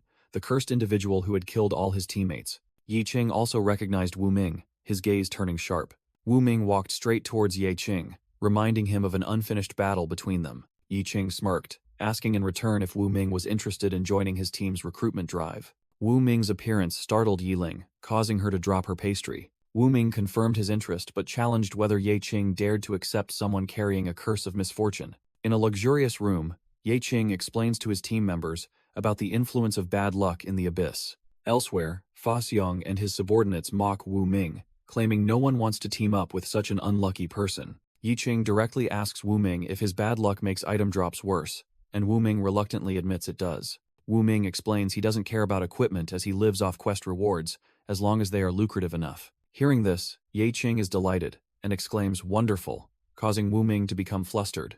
Yi Qing insists on inviting Wu Ming to join, explaining that his bad luck is actually a special talent that increases the chances of forging the highest quality equipment. Witnessing this, Fa Xiong and his subordinates become even more contemptuous, believing Ye Qing is truly a scavenger who collects unwanted things. Wu Ming accepts the invitation but issues a warning, stating that Ye Qing must die by his hand before their team is swallowed by the abyss. Ye Qing accepts the condition and shakes Wu Ming's hand, officially recruiting him, while Wu Ming vows not to let the abyss take anyone. Fa Xiong continues to gossip, revealing that Wu Ming is nicknamed the Cursed One because every team he joins has a 100% annihilation record. Zhou Tong and Yi Ling are disheartened to see Ye Qing recruiting another notorious member, wondering who would dare join their team now. Yi Qing mentally calculates that his team now has 3 members and only needs one more to obtain a hunter team license. At the association's headquarters, time passes.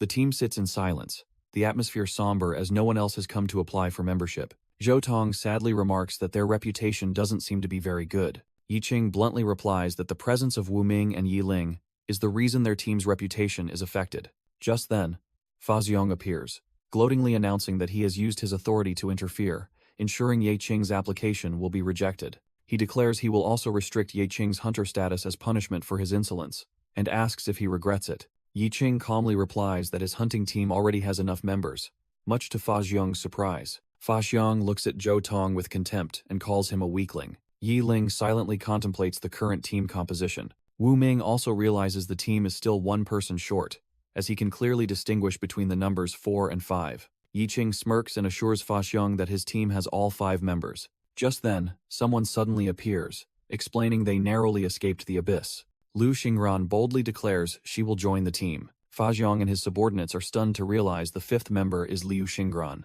He cannot believe a prestigious figure from the Liu Corporation would join an unknown hunting team.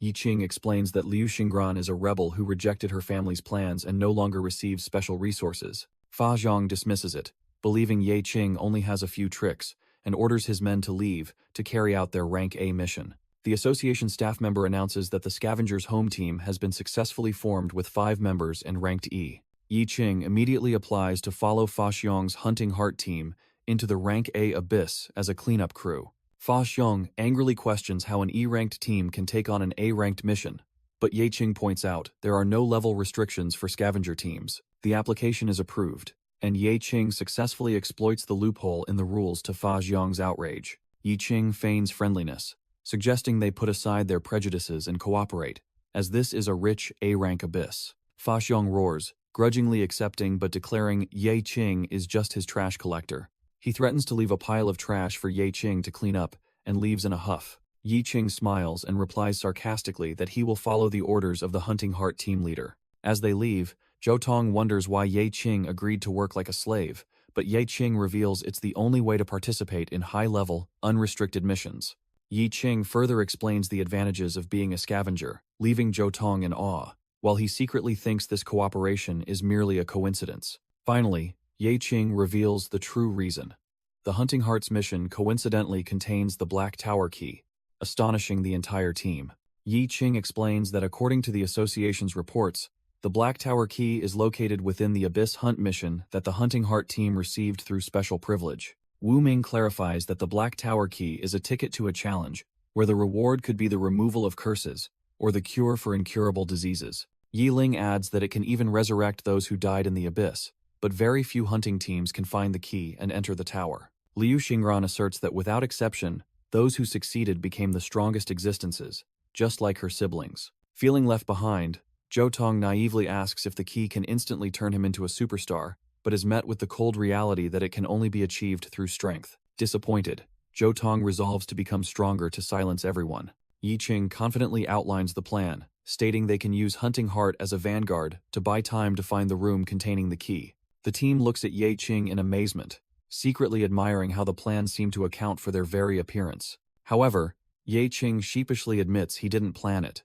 only thinking that recruiting for the scavenger's home team would be easier. He concludes it was all a coincidence, leaving the team stunned by the harsh truth.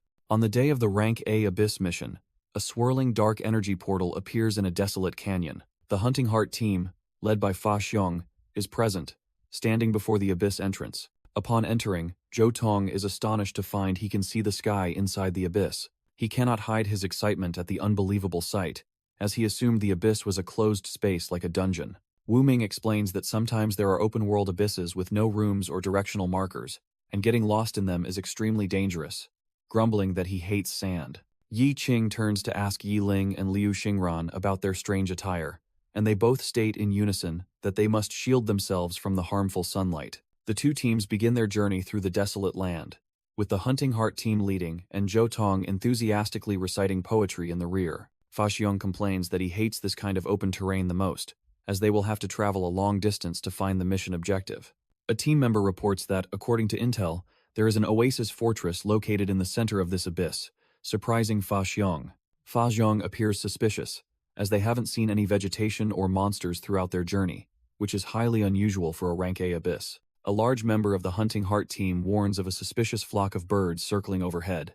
The team's archer expresses doubt about the warning. He is horrified to see the reflection of the flock in his eyes. The flock descends, revealing themselves as a horde of ferocious harpies, and they shout for everyone to be vigilant. The Hunting Heart team's tank raises his shield, ordering his teammates to take cover behind him to counter the aerial assault. Seeing Ye Qing's group standing still, the archer angrily scolds them, asking if they want to die. Ye Qing calmly replies that the harpies are only dangerous because they grab people and drop them from high up. Liu Xingran adds that if anyone gets caught, it's due to their poor positioning skills. The Hunting Heart tank becomes enraged, shouting that allowing Ye Qing's scavenger group to follow was already a great favor. The harpies shriek and begin their fierce assault. The Hunting Heart members immediately engage in combat with the monster flock. The archer fearfully fires an arrow at an approaching harpy.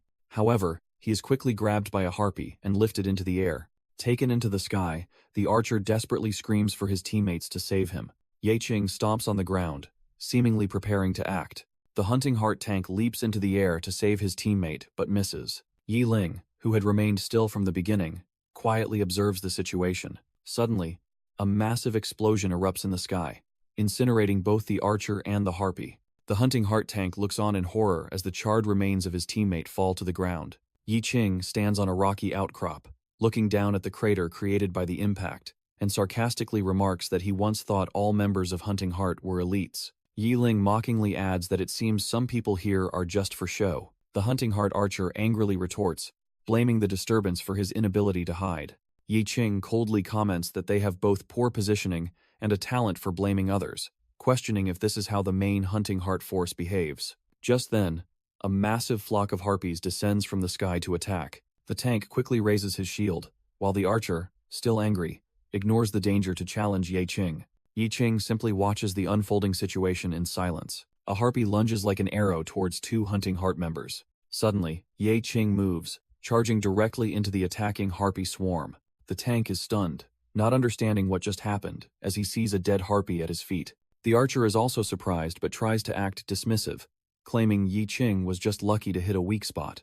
As soon as he finishes speaking, another harpy closes in and roars right in front of him. Grabbed by the monster, the archer panics and screams for help. Ye Qing immediately intervenes, crushing the harpy's head to save him. He warns the archer that harpies are sensitive to sound, and if he doesn't want more trouble, he should remain silent and keep moving. At the same time, Fa Xiong demonstrates his strength by cleaving a harpy in half. A muscular member of his team unleashes a purple energy punch.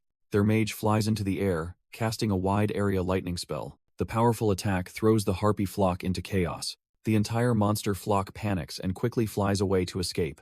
Fa Xiong angrily scolds them, declaring he will expel the useless archer and warrior from the team once the mission is complete. Ye Qing sarcastically remarks that perhaps the archer's loudness made him a priority target for the harpies. Liu Xingran explains that these monsters, while not strong, will prioritize attacking those who make loud noises like mages and bards, making her a bane to Zhou Tong. She adds that they can easily break through defenses to attack the rear, causing Zhou Tong to panic and decide to remain silent immediately. Meanwhile, a mage in the Hunting Heart team smugly states that the harpies have been scared off and dare not approach. Suddenly, the ground beneath the mage begins to shake. The entire Hunting Heart team is startled and panics as they feel the violent tremors. Wu Ming calmly explains that the harpies are not afraid of them, but are fleeing from a stronger opponent elsewhere. A massive cloud of dust rises in the distance, signaling that something large is approaching at terrifying speed. Heavy footsteps pound the ground, indicating an approaching monster army. A horde of ferocious ogres with crude weapons and armor roars and charges towards them. Fa Xiong shouts in horror as he realizes it's an entire ogre company. Immediately, Fa Xiong shows his leadership, ordering the healers to retreat, the tankers to follow him to hold the front line, and the rogues to flank and eliminate enemy mages. He confidently declares himself a professional commander, capable of leading groups larger than 20 people. Looking towards Ye Qing's team, Fa Xiong decides to show the scavenger team the strength of Hunting Heart, and Ye Qing's entire group responds mockingly in unison. The Hunting Heart team bravely charges into battle with the approaching ogres. Fa Xiong roars, activating his titanic power skill and leaping directly into the enemy ranks. With his enhanced strength, he swings his sword and easily decapitates an ogre. Fa Xiong taunts the monsters, calling them too weak. He orders his entire team to eliminate all the trash ogres, while his teammates' attacks also begin to rain down. From high above, Ye Qing quietly observes the entire chaotic battle unfolding below. Ye Qing calmly assessed that the ogres were not too strong and that the Hunting Heart team could handle them. Yi Ling feigned fear and asked why they weren't joining the fight, only to be reminded by Ye Qing of her desire to become stronger. He sarcastically remarked that since Fa Xiong had put on a show, his team just needed to wait to clean up the spoils. As the team watched from above, the ground suddenly began to shake violently. An ogre roared ferociously. Immediately, its head exploded from a powerful attack. Ye Qing frowned, muttering that Fa Xiong was deliberately showing off. From afar, Fa Xiong laughed mockingly, urging them to quickly do their trash-collecting work. However, the dropped items were just a pile of worthless, low-level equipment. A system notification appeared, stating that the luck attribute in the area had been significantly reduced, and Wu Ming was the one who noticed it. Zhou Tong explained that the Hunting Heart team would never pick up such terrible gray-quality equipment, but Ye Qing seemed delighted, saying that these gray-quality items were particularly useful to him. Meanwhile, Fa Xiong roared in frustration because no green-quality equipment had dropped, and his team's attacks couldn't land critical hits. He angrily looked at the trash item cards, declaring they weren't worth looking at. A mage in his team also confirmed the abnormal situation, stating that no one could land critical damage. Fa Xiong lamented his bad luck for the day, noting that even his expensive lucky equipment was useless. From a distance, Ye Qing noticed the stranger thing was that the main force of the monsters didn't seem to be attacking in full strength. Liu Xingran also found it confusing, as monsters usually charged in wildly when their territory was invaded. Ye Qing recalled his encounter with the Dark Elf King, and speculated that some monsters had their own intelligence and language. He suddenly pointed into the distance and told everyone to look over there. In the distance, a horde of ogres was communicating with each other in their own language. Fa Xiong's team was fighting, and he ordered the tankers to try and hold the line while the healers healed them. A tanker strained to withstand a powerful attack from an ogre. Meanwhile, an archer smugly boasted as he continuously took down monsters. He smirked triumphantly, looking towards a structure in the distance. Suddenly, the archer's confidence vanished, as he realized another horde of ogres was attacking from behind. The fierce ogre horde charged with terrifying speed. The rear guard of the Hunting Heart team was quickly overwhelmed, with archers trapped in nets and crying out in despair. A worried team member reported to Fa Xiong that the rear guard was in danger and suggested turning back to provide support. Fa Xiong brushed him off, calling his subordinate an idiot, and ordering his entire team to continue pushing forward. He shouted his cruel plan: to lure the monsters towards the scavengers so they would bear the brunt of the attention. Two team members immediately obeyed, preparing special items. Together, they threw these items into the air. The items exploded, creating a thick cloud of purple smoke. A system notification appeared, confirming that the monster's aggro had been reset. The attacking ogre horde suddenly stopped, looking bewildered at the small figures on a distant mountain. A lead ogre roared, pointing towards the new target. Immediately, the entire ogre horde changed direction and began charging towards Ye Qing's team. From above, Wu Ming and Zhou Tong watched the monster horde approaching, Zhou Tong wondering if they had slipped past the front team. Liu Xingran smiled confidently, stating that they had been deliberately lured here, while Yi Ling excitedly created a fireball, ready to show off her power. Yi Qing stopped his teammates from acting, asking them to conserve their strength and only engage when absolutely necessary. Yi Ling appeared confused, asking again if they really shouldn't use magic at this time. Yi Qing explained that the ogre horde seemed to be luring them into a trap, and it would be better to let the Hunting Heart team go first to scout. He confidently declared that he alone was enough to cover the rear for the entire team. The group of 5 stood on the cliff, preparing for the upcoming battle. From below, the ogre horde spotted Ye Qing charging down to attack them. Yi Qing landed on the ground, creating a spiderweb-shaped shockwave to impede the enemy. The ogres were trapped by the crowd control skill, unable to advance. An ogre was surprised as Ye Qing appeared directly behind it like a phantom. 2 other ogres screamed in terror before being hit by an invisible attack. Yi Qing delivered a powerful kick, sending another ogre flying. He stood calmly as 2 ogres swung their weapons and charged from behind. With lightning-fast movement, Ye Qing spun around and counterattacked both. His sword glowed with intense purple energy, ready for the next attack. Ye Qing plunged into the midst of the ogre horde, swinging his sword to create a whirlwind of slaughter. Witnessing the scene, Liu Xingran asked in amazement if Ye Qing had become stronger in just a few days. She further commented that his speed had become so fast that it was difficult to clearly see his sword strokes. Yi Qing continued to slaughter the ogre horde mercilessly. An ogre was cut into pieces by his sharp blade. Yi Qing finished his attack, standing in the middle of the battlefield as dark energy swirled around him. The ogre horde panicked and fled in utter disarray. They were trying to escape from Ye Qing, who stood there with dark energy surrounding him. Yi Qing clicked his tongue in annoyance, wondering why the monsters were running away. Meanwhile, a member of the Hunting Heart team scoffed that thanks to the scavengers sacrificing themselves as bait, they could fight in peace. Suddenly, the ogre horde stopped and changed direction. The Hunting Heart team members couldn't believe their eyes, their faces filled with horror. Those damn ogres had turned back and were charging straight at them. The archer of the Hunting Heart team was left behind as bait, desperately screaming for help while Ye Qing just watched. Yi Qing analyzed, realizing these monsters were smart enough to attack the weak and retreat when facing an overwhelmingly strong enemy. The main tank of the Hunting Heart team also realized these ogres had a certain intelligence. Unexpectedly, a giant horned worm emerged from the ground. It lunged down and crushed the main tank in a single blow. Another team member screamed in horror at how easily the main tank was taken down. Fa Xiong angrily turned to scold the healer for not paying attention to the tank's health bar. The healer nervously explained that he didn't even see the health change. It was just gone in one hit. Fa Xiong looked ahead, where a massive cloud of dust was swirling. A colossal foot stomped down onto the ground, signaling the arrival of a new enemy. A massive ogre chieftain appeared, with a small goblin rider on its head. The pressure from its arrival blew away the Hunting Heart team members. Fa Xiong stood firm, assessing that this group of high-level ogres was far stronger, as if they belonged to an entirely different difficulty level. Fa Xiong roared, ordering his team to regroup and hold the line. However, he immediately realized the situation was beyond their control. A panicked subordinate reported that the rear had been cut off by the charging ogres, leaving the entire team surrounded.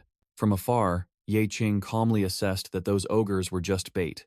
Amidst the chaos, a burst of golden energy erupted on the battlefield. That energy easily pierced through the head of an ogre. Fa Xiong, enveloped in a golden aura, charged into the enemy's encirclement. He landed on the ground, unleashing a wave of dark energy that swept away the surrounding ogres. With overwhelming power, Fa Xiong used his dual swords to crush another monster. He laughed loudly, declaring that before his titanic power, the monsters were just trash. The colossal ogre chieftain stood tall, coldly observing Fa Xiong. Fa Xiong shouted and charged straight at the boss, determined to finish it. He swung his sword, but the ogre chieftain was already enveloped in purple lightning. The chieftain's massive fist easily blocked Fa Xiong's attack. Fa Xiong strained, trying to resist the opponent's incredible power. The ogre chieftain's fist exploded with purple energy, completely overwhelming Fa Xiong. Pushed back, Fa Xiong exclaimed in shock, unable to believe the monster was so strong. His face showed clear disbelief and anger at the unfavorable situation. The ogre chieftain raised its fist, gathering a purple dark energy ball. Fa Xiong screamed as he was hit by the destructive energy from the ogre chieftain's punch. The ogre chieftain's punch created a tremendous explosion, sending Fa Xiong crashing to the ground.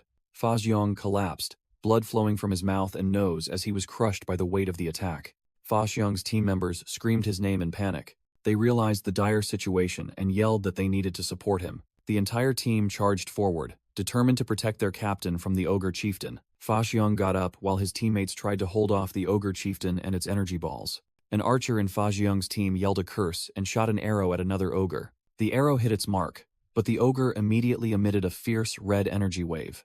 It let out a final roar as its body was completely engulfed in red light.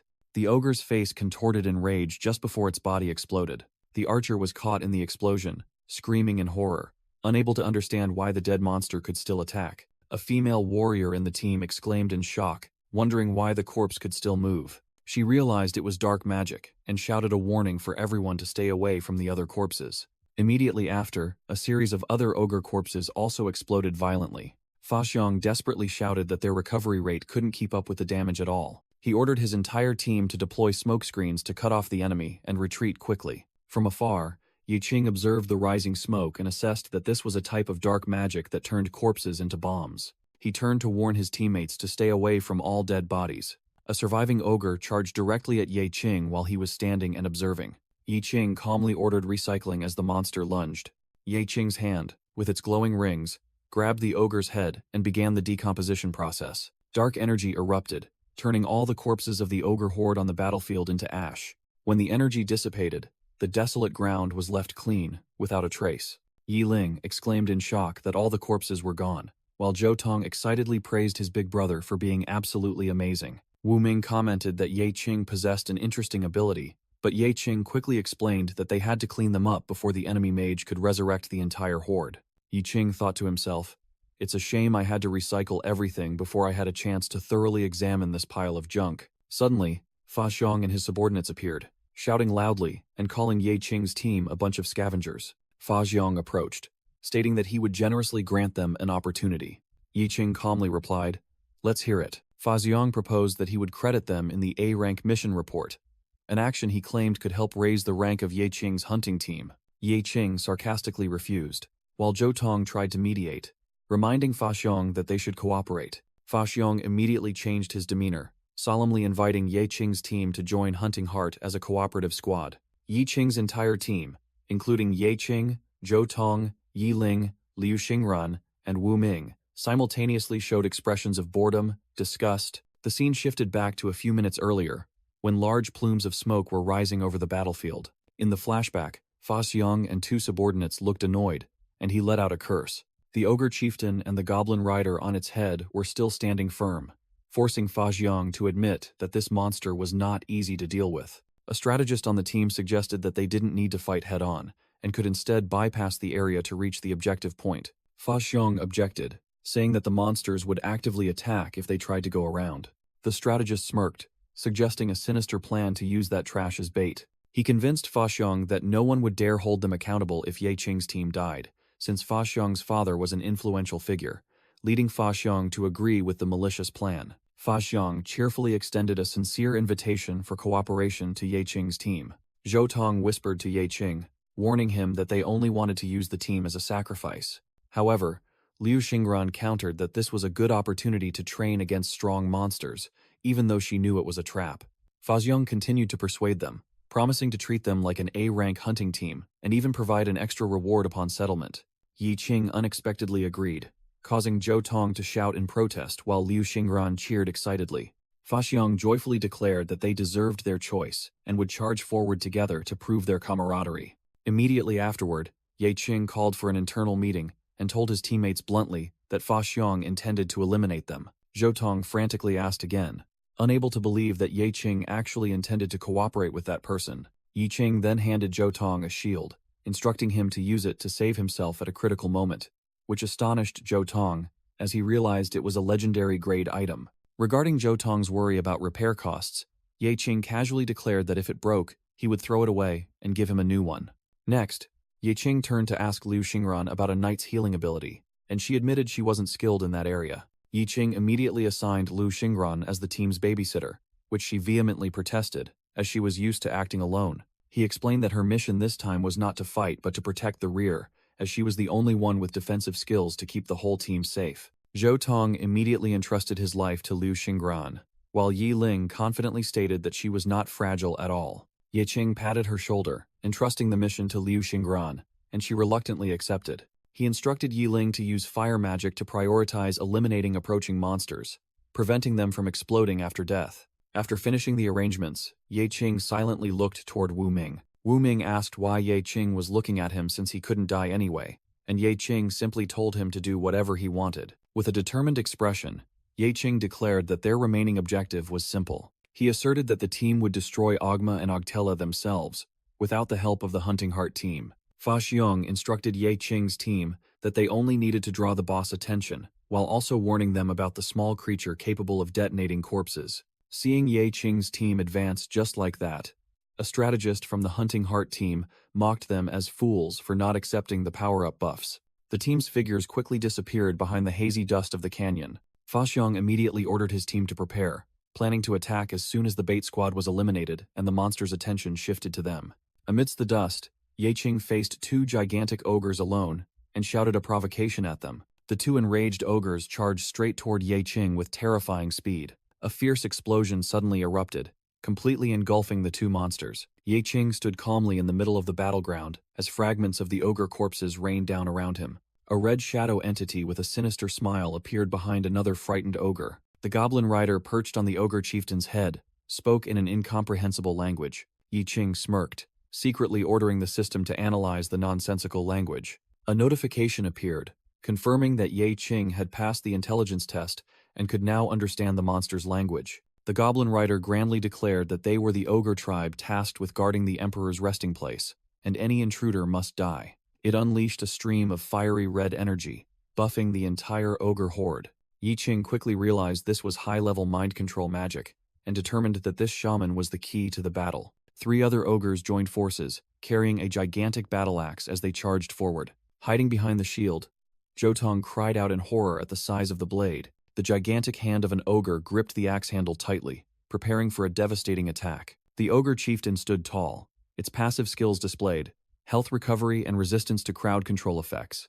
Overwhelmed by fear, Zhou Tong argued that, with that much HP, armor, and attack power, they couldn't win, and suggested they stop and wait for the Hunting Heart team. Zhou Tong complained that even if they were considered cannon fodder, they shouldn't view themselves that way. Wu Ming asked about the plan, secretly thinking about the enemy mage's tactic of using corpses as bombs. Yi Qing confidently took on the task of eliminating the leader and assigned Wu Ming to clear the surrounding area. Wu Ming immediately agreed. Yi Qing rushed off immediately, making Wu Ming angrily shout that he wasn't finished talking yet. With a smug smile, Ye Qing turned back and ordered the whole team to listen up. Enveloped in purple energy, he raised his weapon and yelled, demanding that not a single one be left alive. A white-haired swordsman on the team asserted that they could safely leave the rear line to him. Yi Ling laughed maniacally, her eyes blazing with fire as she declared she would burn everything to ashes. Wu Ming maintained a resolute expression, preparing to charge into the fierce battle. Zhou Tong also shouted determinedly that he would try his best. Immediately after, a ferocious horde of ogres, with bloodshot eyes, roared and charged forward. Wu Ming raised his greatsword, ready to intercept the first wave of attack. He unleashed a powerful slash, creating a fiery streak that wiped out a large number of ogres. Another ogre gathered red energy and charged straight toward the waiting Wu Ming. Meanwhile, Ye Qing used dark energy to tear apart an ogre's corpse and said he would leave the weak ones for his teammates. Wu Ming simply replied with a ho and continued swinging his sword, cleaving another monster in half. The ogre chieftain, Ogma, let out an angry roar, its body enveloped in dark energy. The gigantic monster, with the goblin rider Ogtella on its head, stood towering, facing Ye Qing. From afar, Yi Ling and Zhou Tong were excited by their teammates' power, while the white-haired swordsman wished a few enemies would stray toward them. Zhou Tong was sweating, his eyes wide with astonishment at the terrifying battle scene. Zhou Tong screamed in panic upon seeing the ogre horde charging from behind. He immediately cast a spell, summoning magical chains powered by the underworld. The fiery red chains wrapped tightly around the ogres, binding them in place. Yi Ling hovered above the flames, praising Zhou Tong's improved skills, but couldn't resist teasing that at least he wasn't a burden anymore, causing Zhou Tong to angrily retort. She yelled loudly for Zhou Tong to move, then launched a massive fireball toward him. Singed, Zhou Tong furiously questioned Yi Ling why she attacked when he was standing right next to the monsters. Yi Ling casually explained that Ye Qing had ordered the ogres to be completely destroyed so they wouldn't explode, and blamed Zhou Tong for the previous shield incident. Suddenly, the ground shook as another ogre emerged, astonishing Zhou Tong with their tunneling ability. Yi Ling quickly leaped into the air, while Zhou Tong remained on the ground, preparing to fight. She landed with a powerful stomp on the head of the newly emerged ogre. Standing on the monster's head, Yi Ling mocked them for their habit of digging holes. She then jumped into a large hole, wondering if they were interconnected, and began charging a massive fireball. After finishing the job, Yi Ling looked triumphant, leaving Zhou Tong speechless as he remarked that she was the real walking bomb. From a distance, Lu Xingran smiled approvingly upon seeing her teammates finish off the monsters. She approached, instructing Yi Ling and Zhou Tong to stay behind so she could tank the monsters and heal, causing both of them to happily call her Big Sis. Sensing danger, Liu Xingran gathered frost energy in her hands and calculated that if she froze the ogres, they wouldn't be able to explode anymore. Then she released a frigid blast. Zhou Tong and Yi Ling's eyes shone brightly, admiring Liu Xingran's power. But immediately after, Liu Xingran became serious and looked around, asking where Ye Qing was. Meanwhile, the gigantic ogre chieftain Ogma and the goblin rider Ogtella on its head were facing a massive red energy slash. The ogre chieftain, Ogma, activated its rampage skill, increasing its attack power by 100%, and launched a destructive punch toward Ye Qing. Ye Qing easily dodged the attack, thinking to himself that power was useless if it couldn't hit the target. On the ogre's head, the goblin rider, Ogtella, and another small shadow creature looked down smugly. Instantly, dark hands emerged from the ground, trying to grab Ye Qing's legs. Ye Qing was enveloped by a stream of purple energy, completely absorbing the dark hands. The goblin rider, Ogtella's face, clearly showed shock at the sudden turn of events. Ye Qing declared he would return all the trash they threw out and activated the recycling return skill. A massive purple energy beam shot straight toward the ogre chieftain Ogma and the two creatures on its head. The goblin rider, Ogtella, screamed in horror as the destructive energy beam rushed toward it. A violent explosion completely engulfed the ogre chieftain's head. From afar, Fa Xiong laughed gleefully upon hearing the explosion, assuming Ye Qing's group had surely been annihilated. When the smoke cleared, the ogre chieftain, Ogma, stood tall, holding the corpse of the dead goblin rider Ogtella. The gigantic monster brought its blood-stained finger to its mouth, seemingly having just devoured its own companion. Yi Qing was astonished, realizing the monster was using the barbaric method of cannibalism to grow stronger. The ogre chieftain, Ogma, let out a sky-shattering roar, its body erupting in a fiery red aura. Witnessed by Ye Qing and Zhou Tong, its body began to transform, swelling into an even more terrifying form. Ye Qing realized that Ogtella wasn't the controller, but was actually the one suppressing Ogma's true power. Ogma completed its transformation into the skeleton form, its true appearance. The battlefield became desolate and scorched, with skeletons scattered everywhere. Meanwhile, Yi Ling explained the healing skill, while Liu Xingran was recovering from a minor burn on her hand. While facing an ogre, Zhou Tong nervously wondered where the great sword-wielding uncle had gone, and if he might have died. From afar, Fa Xiong shouted Zhou Tong's name. Meanwhile, Wu Ming walked among the fallen ogres, wondering if someone was cursing him. Yi Qing reassured Zhou Tong that the strange uncle was still alive and well. Zhou Tong immediately turned to question Wu Ming, furious that he hadn't provided any support while the team was in a difficult battle. Wu Ming explained that he was helping by not participating, because his curse would turn every scratch into a critical hit, and Liu Xingran's healing ability wouldn't be enough to save them. Hearing this, Liu Xingran dejectedly admitted that she really wasn't suited for a support role. Wu Ming declared that he only joined the hunting team to meet the headcount requirement, and reminded them not to forget that he was a professional mercenary. Saying that, he charged into the ogre horde, swinging his greatsword and cleaving a monster in half. Wu Ming coldly announced that every monster he killed would be charged separately. At the same time, the transformed ogre chieftain slammed an extremely powerful punch into the ground. Yi Qing swiftly dodged, soaring through the air with his dagger radiating purple energy. However, upon landing, he realized the sandy surface was restricting his movement. From the monster's perspective, Yi Qing was trapped in a swirling vortex of sand that was pulling him in. Yi Qing decided he had to use his gravity ability to enhance his mobility. He created a purple energy sphere and slammed it into the ground, using the resulting thrust to launch himself into the air. From above, Yi Qing assessed that this type of attack was easily avoidable as long as he wasn't standing on the ground, while simultaneously unleashing an energy slash toward the monster. Feeling he couldn't prolong the fight, Yi Qing decided he had to attack harder and activated Berserk mode. The ogre chieftain immediately retaliated by firing a stream of dark energy from its mouth. Yi Qing quickly dodged Ogma's devastating punch, narrowly slipping past it. He immediately counterattacked, swinging his dagger to create a streak of purple energy that slashed the monster's chest. Struck, Ogma roared and swung its fist, glowing with red energy. In response, Yi Qing bounced back, generating an energy vortex beneath his feet to evade the attack. He shot into the air, aiming straight for Ogma's head to deliver a critical blow. Yi Qing's dagger was enveloped by a massive surge of dark energy as he plunged downward. The attack violently collided with the ogre chieftain's horn. Undeterred, Ogma swung its gigantic arm, forcing Yi Qing to raise his weapon to block the blow. Although he blocked the attack perfectly, a system notification indicated that he still took 30% damage from Ogma's strike.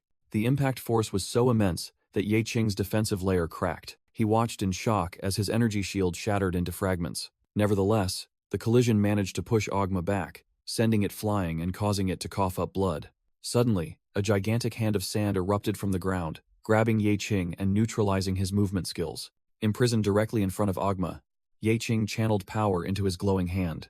He yelled "Recycle" and used dark energy to destroy a piece of equipment on his person. The equipment fragments quickly assembled into a bizarre machine, and Yi Qing ordered it to retreat. While escaping, he used a card to activate a recovery ability, compensating for the lost health. Yi Qing continued to recycle more equipment even while moving. He glided across the desert on his self-made machine, temporarily escaping Ogma's pursuit. Yi Qing rushed forward, using his dagger to slash forcefully at Ogma's ankle. A glowing ghost wolf-shaped card appeared, seemingly a skill or item he was using. The slash succeeded, inflicting a debuff that slowed Ogma's movement and turning speed. The gigantic monster roared furiously as Yi Qing leaped into the air. Yi Qing continued his assault, stabbing directly into Ogma's chest and reducing its health to 75%. Ogma grimaced in pain, its eyes blazing with fury. Seeing the tactic was effective, Yi Qing decided to continue attacking in this manner. However, Ogma suddenly roared, accumulating red electrical energy around its head.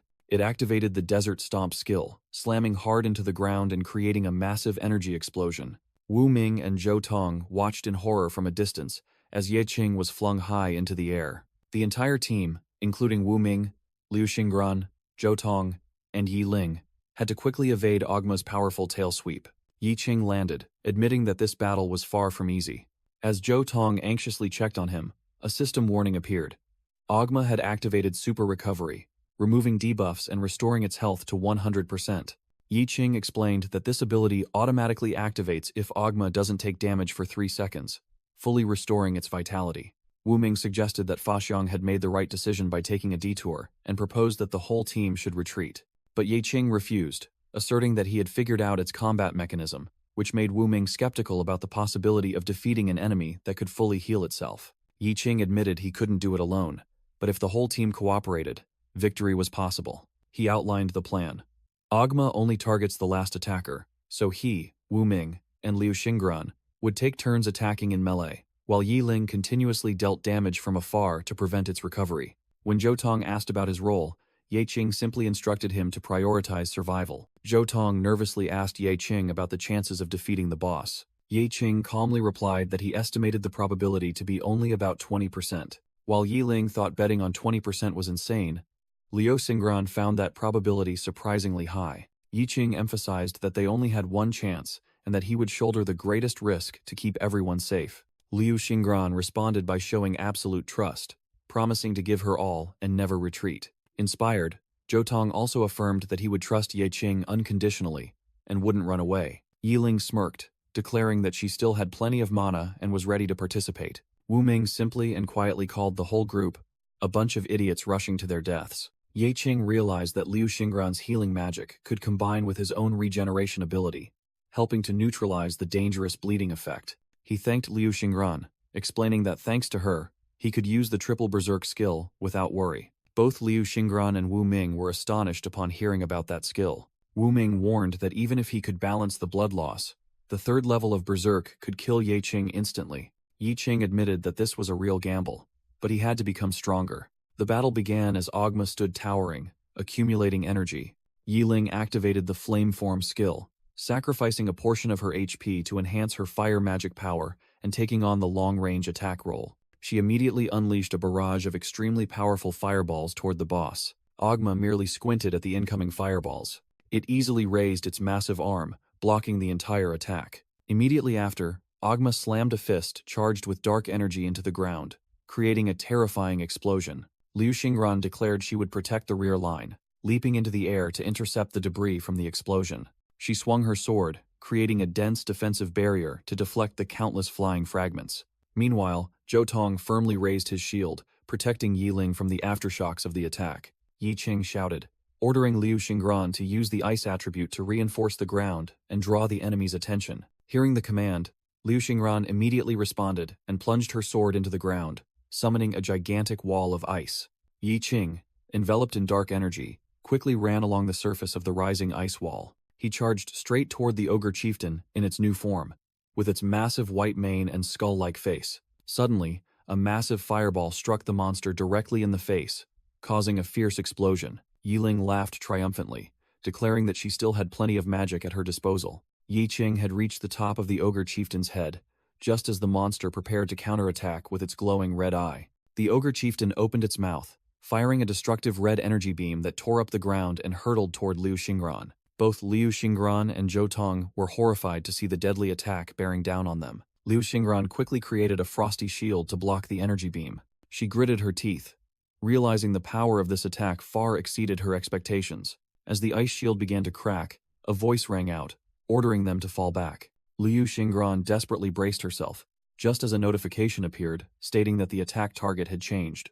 Wu Ming appeared, placed a hand on Liu Xingran's shoulder, and told her to move aside. He charged forward, shattering the remnants of the ice shield with his own strength. A blinding explosion occurred in the distance, where Wu Ming directly confronted the ogre chieftain's attack. Wu Ming reassured Liu Xingran, telling her to keep moving forward because he would cover the rear. From the ogre chieftain's perspective, it saw Wu Ming still standing firm after the explosion. The shockwave from the confrontation pushed Ye Qing and Liu Xingran backward. Yi Qing roared, releasing dark energy to draw the monster's attention. He dashed past the ogre chieftain, leaving a streak of purple energy. Provoked, the giant monster turned, its red eyes blazing with fury. Seizing the opportunity, Liu Xingran rushed in to attack, her magic covering the monster's arm in ice. When the freezing effect reached 15% accumulation, Ye Qing ordered his teammates to retreat.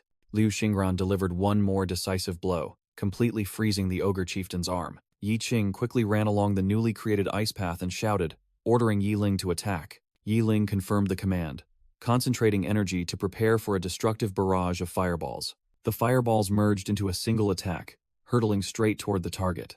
Yiling's magic exploded violently upon impact with the ogre chieftain. The force of the explosion was so strong that it knocked Yiling backward. Taking advantage of the monster's stunned state, Ye Qing slashed fiercely, causing its HP bar to drop significantly. The ogre chieftain roared in anger and swung an extremely powerful punch in retaliation. Yi Qing skillfully dodged the blow by running along its massive arm, while Wu Ming descended from above. Wu Ming raised his greatsword high, preparing to deliver a thunderous strike. A powerful slash from Wu Ming cut across the ogre chieftain's back, right in front of Ye Qing. Yi Qing praised Wu Ming for the excellent coordinated attack. He thought to himself that they were maintaining the damage interval within 2 seconds, successfully preventing Ogma's super regeneration ability. Yi Qing shouted loudly, ordering the entire team to continue the relentless assault. Wu Ming replied decisively, ready to obey the command. Liu Xingran also declared that she would restrict the ogre chieftain's movement. In a flashback, Yi Ling listlessly drank water while listening to Ye Qing explain the plan. Returning to the present, the ogre chieftain roared furiously at the continuous attacks. Yi Ling launched a massive fire explosion toward the monster. She shouted a taunt, causing the boss's attention to immediately shift to her. Enraged, the ogre chieftain hurled its gigantic axe toward Yi Ling. Yi Ling watched in horror as the deadly weapon flew toward her. Yi Qing shouted, ordering Liu Xingran to block the axe. Liu Xingran tried to erect an ice wall, but it shattered instantly. She couldn't stop the attack. Yi Qing's plan was revealed. He, Wu Ming, and Liu Xingran would take turns drawing aggro, while Yi Ling would deal damage to prevent healing. When Zhou Tong asked about his role, Ye Qing simply told him to prioritize survival. Zhou Tong continued to ask about their chances of victory, and Ye Qing calmly estimated it was only about 20%. Yi Ling vehemently protested, arguing that she would rather join Fa Xiong's fleeing group than bet her life on such a low win rate.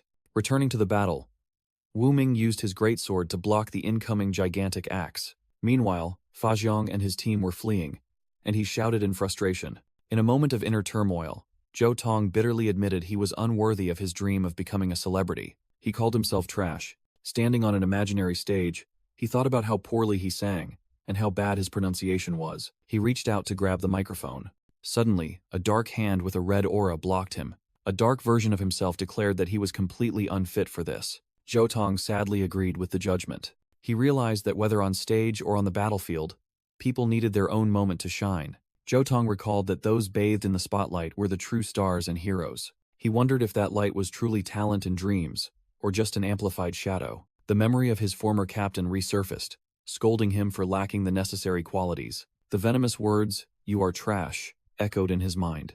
Zhou Tong admitted he lacked the innate talent to stir a crowd, but he couldn't accept just watching others shine from the sidelines.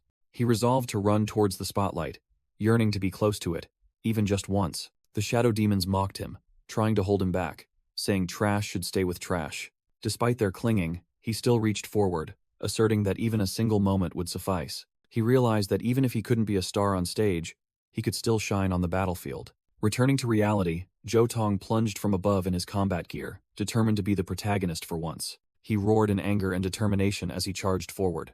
With his shield raised, Zhou Tong declared this was his only moment to shine as he faced the colossal axe. He gritted his teeth, enduring the immense pressure, blood trickling from the corners of his mouth. The impact sent Zhou Tong flying backward, crashing to the ground in Yi Ling's helplessness. Witnessing this, Ye Qing screamed his comrade's name in fury. He slammed his hand onto the ground, unleashing a vortex of purple gravity. The powerful suction ripped the giant axe from the ogre chieftain's grasp. Ye Qing extended his hand, controlling the axe to fly towards him with gravity magic. Suddenly disarmed, the ogre chieftain could only watch in astonishment. Its skeletal face contorted in anger. Ye Qing roared, activating his triple rage skill and becoming engulfed in a red aura. A pool of thick, dark red energy began to form beneath his feet. The furious energy spread across the battlefield. Now, Ye Qing stood facing the colossal ogre chieftain, ready for the counterattack. From afar, Wu Ming gritted his teeth in anger, his eyes glowing, and vowed to crush the enemy's bones. Meanwhile, Liu Xingran, while healing the unconscious Zhou Tong, noticed the heat of battle had turned the sand into glass. Empowered by his enraged state, Ye Qing charged forward with terrifying speed. He wielded the ogre chieftain's own axe, launching into a head-on confrontation. The colossal axe blade struck the monster's shoulder with immense force, creating a violent shockwave. Wu Ming watched the attack with utter astonishment. Yi Qing leaped onto the monster's back, raising the axe for the finishing blow. Yi Qing swung the giant axe, delivering a thunderous strike to the ogre chieftain's head. The axe bit deep into the monster's skull, causing it to crack with a pained roar. Witnessing the effective strike, Liu Xingran cheered excitedly. Wu Ming also stood nearby, silently observing the incredible power just unleashed. Immediately after, Wu Ming charged forward with a powerful slash, reducing the monster's health bar to 40%. Liu Xingran followed up by summoning colossal ice pillars from the ground, bringing its health down to 30%. Yi Ling unleashed a fierce fire explosion, leaving the ogre chieftain with only 20% health. Ye Qing landed another axe blow, pushing the monster to the brink of defeat with 10% health remaining. With a determined shout, Ye Qing prepared to deliver the final blow. Dark energy began to converge around the fatal wound on the monster's head. Yi Qing created a destructive purple energy orb and commanded the enemy to vanish. He pressed the energy orb into the monster's head, shouting for it to be crushed into dust. A vortex of purple energy completely consumed the ogre chieftain's head. The monster's health bar dropped to 0%, signaling its complete annihilation. After the battle, Ye Qing anxiously asked about Zhou Tong's condition, only to see fragments of his shield on the ground. He rushed to Liu Xingran, who was trying to heal Zhou Tong, and was told she could only keep him barely alive. Yi Qing blamed himself for letting an inexperienced person like Zhou Tong take such a reckless risk. Zhou Tong awoke, smiled weakly, and said he was glad he could help. Lying among his comrades, he contentedly declared that he had finally stood in the center of the stage. Yi Qing looked down at his proud comrade with a serious and contemplative expression. Yi Qing ordered Liu Xingran, Wu Ming, and Yi Ling to escort Zhou Tong back, stating he would venture deeper into the abyss alone. Liu Xingran was astonished, unable to believe Ye Qing intended to go by himself. In his thoughts, Ye Qing recalled the recent battle, feeling every moment was as precarious as walking on a knife's edge. He received a notification that he had obtained the bone amulet, but felt he had lost something as he grew stronger. Memories of Zhou Tong surfaced, with him crying and blaming himself for being useless and a burden to the team. Yi Qing questioned his own hesitation, admitting he couldn't find any words to encourage Zhou Tong at that moment. While recycling the ogre's corpse, he wrestled internally with whether he should encourage his teammates to continue risking their lives. He concluded that due to the abyss cruelty, he couldn't offer empty words of encouragement. With iron resolve, Ye Qing turned around, dark energy enveloping his body. He entered a desolate canyon, observing the creatures soaring in the sky. Along the way, he came across the corpses of ogres, a sign that the Hunting Heart team had passed through. Yi Qing found a used smoke bomb and deduced that the Hunting Heart team was still safe. He analyzed that the King's Canyon was a one-way path, impossible to traverse without being detected. Yi Qing realized the Hunting Heart team's plan was not to avoid combat, but to use stealth to reach the final room directly. He activated his Eye of Observation, the eye glowing with a purple light. Ahead was a group of high-level berserker ogres, massive warriors with deadly attack power. Yi Qing crushed the smoke bomb, declaring he had no intention of avoiding any fights. He stomped his foot on the ground, charging forward to confront the horde of monsters. Enveloped in darkness, Yi Qing drew his sword and shouted to attract their attention. The berserker ogre horde looked up in surprise as a red energy wave charged straight towards them. Yi Qing stood alone, his dagger gripped tightly, ready to face the enemy. Meanwhile, in another canyon, Fa Xiong and the remaining members of the Hunting Heart team had reached a sheer cliff face. He angrily slammed his fist against the giant stone door, blocking their path. Fa Xiong roared, wondering why they were being blocked when the final treasure should be right behind this door. The team's strategist explained that according to the hints, they needed a guardian amulet to open the door. Fa Xiong was confused because they had avoided all fights along the way, so they couldn't have picked up any amulets. The strategist stated that, according to the description, the amulet might be on the patrolling ogre outside the canyon. Fa Xiong realized in horror that it was Ogma, the boss they had used Ye Qing's team as bait to distract. He turned to ask the others how many smoke bombs they had left to stealthily return. However, both the burly subordinate and the armored warrior reported that they had used them all. Fa Xiong decided they had no choice but to fight their way back. The strategist dissuaded him, pointing out that their team had lost its main tanker, warlock, ranger, and only had a weakening healer left. Fa Xiong cursed angrily, believing his bad luck was caused by that cursed guy. Just then, Ye Qing appeared and announced that the amulet they wanted was in his possession. Fa Xiong and his strategist turned, utterly shocked to see him alive. Yi Qing responded sarcastically that thanks to them, he not only survived but was doing very well. Fa Xiong sneered, suggesting Ye Qing had also abandoned his teammates to survive, and that perhaps his entire team had been wiped out. Yi Qing retorted that, unlike Fa Xiong, he had let his teammates retreat safely first. With that, he pressed the amulet against the stone door, unleashing a purple energy wave. The door immediately opened, transforming into a swirling spatial portal. Ye Qing walked towards the portal, while Fa Xiong suspiciously asked if he had stolen the amulet from the boss outside. The strategist suggested Ye Qing might possess a legendary thieving skill, but Fa Xiong dismissed it, as his public profession was only an abyssal scavenger. Yi Qing coldly replied not to overthink it, stating he had killed Ogma and a few other nuisances. Unable to believe his ears, Fa Xiong grabbed Ye Qing's shoulder, shouting how he could have defeated the monster that even his entire team couldn't handle. Yi Qing flung Fa Xiong and the strategist away with a powerful gust of wind. He looked down at the two who had been thrown back and threatened to ask if they wanted to try him. Fa Xiong immediately changed his tune, acknowledging Ye Qing's strength and proposing cooperation, stating they needed each other to clear the final room, and even after exiting the abyss, He declared they were equal partners and suggested splitting the treasure at a 5-to-1 ratio based on the number of members each side had. The moment a foot landed, a stone slab on the floor cracked, triggering a trap. Blades of light suddenly emerged from the ground, causing Fa Xiong to shout a warning for everyone to scatter. The strategist couldn't dodge in time and was impaled by a blade of light. Fa Xiong and the remaining 2 subordinates watched in horror as their comrade fell. Yi Qing calmly remarked that the treasure split would now be 4-to-1. Upon reaching a safe grand hall, the remaining members of Hunting Heart breathed a sigh of relief, believing the traps were over. Suddenly, Yi Qing froze with an expression of extreme shock. His vision showed countless trap detection warnings appearing all over the hall, causing him to exclaim they were truly relentless. Yi Qing then unleashed a swirling vortex of energy on the ground. Immediately, a barrage of traps was triggered, with colossal stone pillars erupting from all around him. Fa Xiong and the remaining 2 subordinates could only scream in despair as the entire hall turned into a death trap.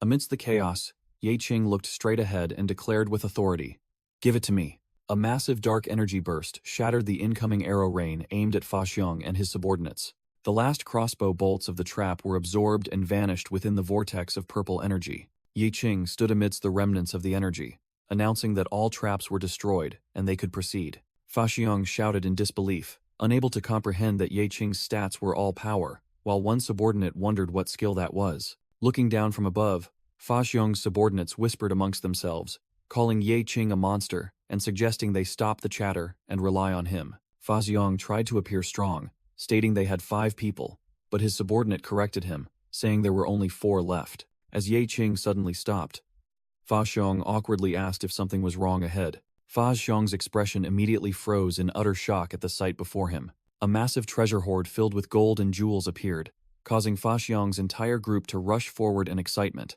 while Yi Qing stood back to observe. The 4 members of the Hunting Heart team ran deep into the gold-filled room, shouting in joy. A member of Fa Xiong's team exclaimed in amazement at the endless sea of gold stretching before them. Fa Xiong held a giant crystal, shouting in astonishment that he had never seen one with such high purity. 2 other subordinates also cheered in delight, believing that with this wealth, they would become rich and no longer need to scavenge. Fa Xiong excitedly ordered his team to empty their backpacks to collect all the treasure, confident they would be the center of attention upon their return. Contrary to everyone's excitement, Yi Qing stood silently, looking at the pile of gold and feeling that something was wrong. Suddenly, the gold coins began to shake, and then slowly rose from the ground. Yi Qing warily observed the floating gold coins swirling around him. A system alert appeared, stating that a dragon had been detected, an extremely rare creature with fewer than 5 recorded sightings worldwide. Amidst the treasure hoard, a pair of giant golden horns slowly emerged from the gold coins. A horned, winged humanoid dragon creature emerged from the gold, groggily speaking in annoyance that its sleep had been disturbed. Fa Xiong exclaimed in shock, realizing the creature on the gold pile was a woman. The dragon creature appeared bored, ordering the lowly beings to remove their good equipment and put it away. She requested they leave respectfully. Afterward, she closed her eyes and fell asleep, saying she would pretend she never saw them. Fa Xiong's group stood frozen at the creature's strange request. Fa Xiong couldn't believe a monster could speak human language. Startled awake by the noise, the dragon creature shouted in surprise at almost oversleeping. She yawned widely, annoyed that they still hadn't left, and berated their greed for making the air rot. Suddenly, her gaze focused on one person in the group. She stood up, angrily asking the raggedly dressed individual why they dared to step into her domain. Yi Qing looked back coldly, the one she deemed to have dirtied her golden floor. Fa Xiong chuckled gleefully, thinking this was a rare humanoid monster, while his subordinate warned that she might be a boss. He dismissed the fear, confident that with 5 people, they could launch a surprise attack as the monster's attention was focused on Yi Qing. Suddenly, a blinding flash of light surprised even the dragon creature. A rain of light swords shot directly towards Fa Xiong's group. Fa Xiong screamed in horror at the unexpected attack. Yi Qing appeared in midair, dagger in hand, the one who launched the attack. A large explosion engulfed the location of Fa Xiong's group. Yi Qing landed on the ground, standing as a shield between the dragon creature and the enemy. The dragon creature looked at Yi Qing and began asking about shiny things like gold coins or crystals. The dragon creature demanded that Yi Qing offer something as tribute. Fa Xiong exclaimed in surprise, not expecting this monster to be a greedy one. Yi Qing stood firm, dagger gripped tightly, facing the dragon creature. Suddenly, the dragon creature used her strength to pull a blue crystal from Yi Qing's chest. Yi Qing angrily pushed her hand away and yelled not to touch his things. The The dragon creature scoffed, calling it a useless item and finding his actions adorable. Yi Qing decided to use his eye of insight, believing all monsters had weaknesses. Noticing his action, the dragon creature's expression turned cold. In an instant, Yi Qing was sent flying backward, one eye gouged out. The dragon creature held his eye, declaring that whoever dared to use probing techniques on her would pay the price. She stated that his eye would become a sacrifice, while Yi Qing clutched his bloody eye socket. As the dragon creature was about to consume the eye, Yi Qing roared and activated his skill, Double Fury, unleashing dark energy. He further pushed his power to Triple Fury, engulfing himself in purple energy. Enveloped in berserk energy, Yi Qing charged forward with incredible speed. He swung his weapon, creating deadly purple streaks as he approached the opponent. Yi Qing's attack struck the dragon creature, creating a powerful collision. However, she remained unfazed and unharmed, simply raising a finger, leaving Yi Qing stunned. With a snap of her fingers, the dragon creature created a terrifying shockwave that shattered the ground. Yi Qing lay defeated in the rubble, realizing in horror that his opponent's power was immeasurable, like a true god. From a distance, Fa Xiong frantically told his subordinates that this woman was not a monster they could record in their data books. Amidst the chaos, Fa Xiong threw a large crate and yelled that they would leave as soon as they collected enough. The crate landed in the middle of the gold pile, making a loud noise. Through the dust, the dragon creature's fiery orange eyes revealed its annoyance. Its entire massive, coiled dragon body appeared in the darkness. Meanwhile, Fa Xiong was scolding a hooded mage subordinate for trying to move an item that was too large. The giant dragon opened its mouth, accumulating a bright energy. A destructive torrent of fire erupted, engulfing Fa Xiong as he tried to flee. Within the sea of flames, a Spartangent helmeted subordinate was completely incinerated. After the attack, only a solitary figure sat amidst the golden flames. Fa Xiong, who had survived, swore in shock. He angrily cursed his teammates' greed, stating that if they had just taken what they could and fled, it would have been fine. Seeing a large crystal, Fa Xiong decided that taking it alone would suffice. He hastily grabbed the crystal and turned to run, but an explosion of dark energy blocked his path. Fa Xiong looked up, his face filled with terror as he realized he couldn't escape. The giant dragon appeared, accusing him of daring to steal its secret treasure. A massive, clawed dragon foot slammed down right next to Fa Xiong. The foot then magically transformed, becoming a human foot. In human form, the dragon girl looked down and asked if the dragon's treasure was too hot to handle. The crystal in Fa Xiong's hand suddenly emitted a fierce blue light. He screamed in pain as the energy from the crystal erupted. A purple crystal spear flew towards the horned creature, but she calmly crossed her arms and watched. She simply blew a light breath, shattering the spear into pieces. With a look of disdain, she commented that it was a shameful sneak attack. Yi Qing stood there, his right arm severely injured, but his eyes remained defiant against the taunt. The dragon creature suddenly extended her hand, creating a green energy stream and asking if he needed to be taught what true regeneration was. Yi Qing watched in amazement as his arm was completely healed within the green light. However, she smirked mischievously and raised a finger, a spark flashing at its tip. Fa Xiong screamed as he was flung backward by an invisible force. He crashed into the gold pile, creating a massive impact. The dragon creature approached Yi Qing, stating she preferred a stray dog that found a crown in a pile of rotten meat over greedy maggots. She leaned in close and asked Yi Qing what he smelled. With his right eye glowing red, Yi Qing identified one of her items as the Black Tower key. Angrily, she grabbed Yi Qing by the collar, roaring that a lowly scavenger dared to covet a dragon's treasure. Yi Qing calmly asked her to hand over the Black Tower key and promised not to touch the treasure anymore. She contemptuously asked why a proud dragon would care about the request of a stray dog. Yi Qing replied that he had a reason she couldn't refuse, while summoning a dark energy orb. 2 giant purple magic hands appeared from a vortex, beginning the retrieval process. The entire treasure was sucked into the vortex, causing the dragon creature to cry out in despair. She screamed at Yi Qing to stop, as she was grabbed by a magic hand. Yi Qing held the Black Tower key he had acquired, and the dragon creature was forced to accept defeat. The dragon roared in anger, tears streaming down her face in resentment. Yi Qing coldly continued his threat, stating he would turn her 10,000-year accumulated treasure into actual trash as the void energy orb in his hand spun. Terrified, she screamed at the lowly scavenger to stop. Yi Qing merely chuckled as the dragon, in her tiny chibi form, helplessly screamed over her hoard. A massive void vortex erupted, beginning to suck everything in. The eternal ice crystal coffin, her gift for her 1,352nd dragon child, was retrieved. The seed of undying fire was also sucked in, but it extinguished itself at the edge of the void. She desperately tried to hold on to ancient scrolls as they were snatched by magic hands. Her jade-inlaid boxes containing baby teeth and spears made from her dragon scales were also swept away. She sobbed, screaming at Ye Qing to return everything to her. Ye Qing held up a scale of ice dragon and offered to trade it for the Black Tower key, or else it would turn into trash. Completely defeated, the dragon agreed, saying she would give him whatever he wanted. She then led Ye Qing to an ancient structure, introducing it as the dragon's treasure of knowledge. She explained that dragons not only hoarded wealth, but were also collectors of knowledge. As they walked through a grand gate, she added that it had been 300 years since a visitor had come here. Ye Qing coughed and waved his hand at the thick dust that billowed up. He was overwhelmed by a massive circular library, cluttered with towering stacks of books,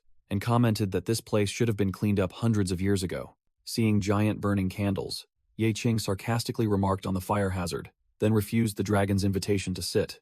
Novalis presented an ornate box, saying it was the Black Tower key that Ye Qing wanted. The box emitted a mystical purple energy flow, indicating the hidden power within. Ye Qing reached out, touching the key that Novalis was holding. However, Novalis warned that he couldn't take it that easily, making Ye Qing wonder why. She explained that since Ye Qing had swallowed half of her treasure, he should return a little bit.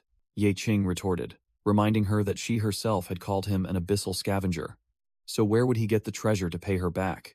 Novalis replied that her nose was very sensitive, and even if he was covered in trash, she could still smell a legendary scent coming from his pocket. She proposed a deal, a divine artifact in exchange for the Black Tower key, along with a few bonus services.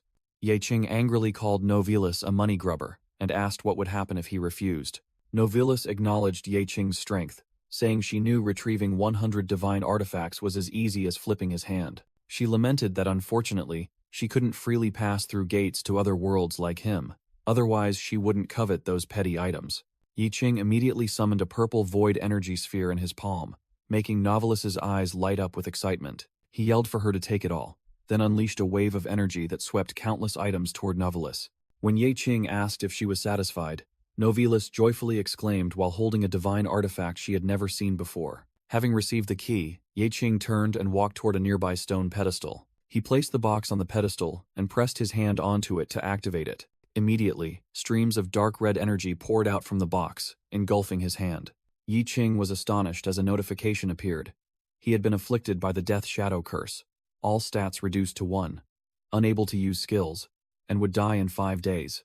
Novalis sneered, recognizing this as a treasure locked away in some old man's magical vault, and complimented Ye Qing's scavenging skills. Ye Qing furiously roared that he wanted the Black Tower key, not to be tricked by her with a curse. Ye Qing thought to himself that dealing with giant dragons never ends well, while the dragon girl declared her special service was only for the child who brought her treasure. Ye Qing immediately grabbed the dragon girl's horns, making her cry out in pain that dragon horns were connected to the reverse scale nerve. From afar, Fa Xiong wondered in shock if that scavenger had truly turned an ancient dragon into a magic book. Ye Qing yelled a threat that if she didn't help, he would turn her entire library into void dust. Subdued, the dragon girl revealed that he must find an otherworldly gate, which was the final magic book capable of rewriting the laws of death and dispelling the curse. Ye Qing pressed for more clues, but she said that was all the information she could provide. He angrily roared, questioning why she had inflicted such a malicious curse upon him. The dragon girl sneered,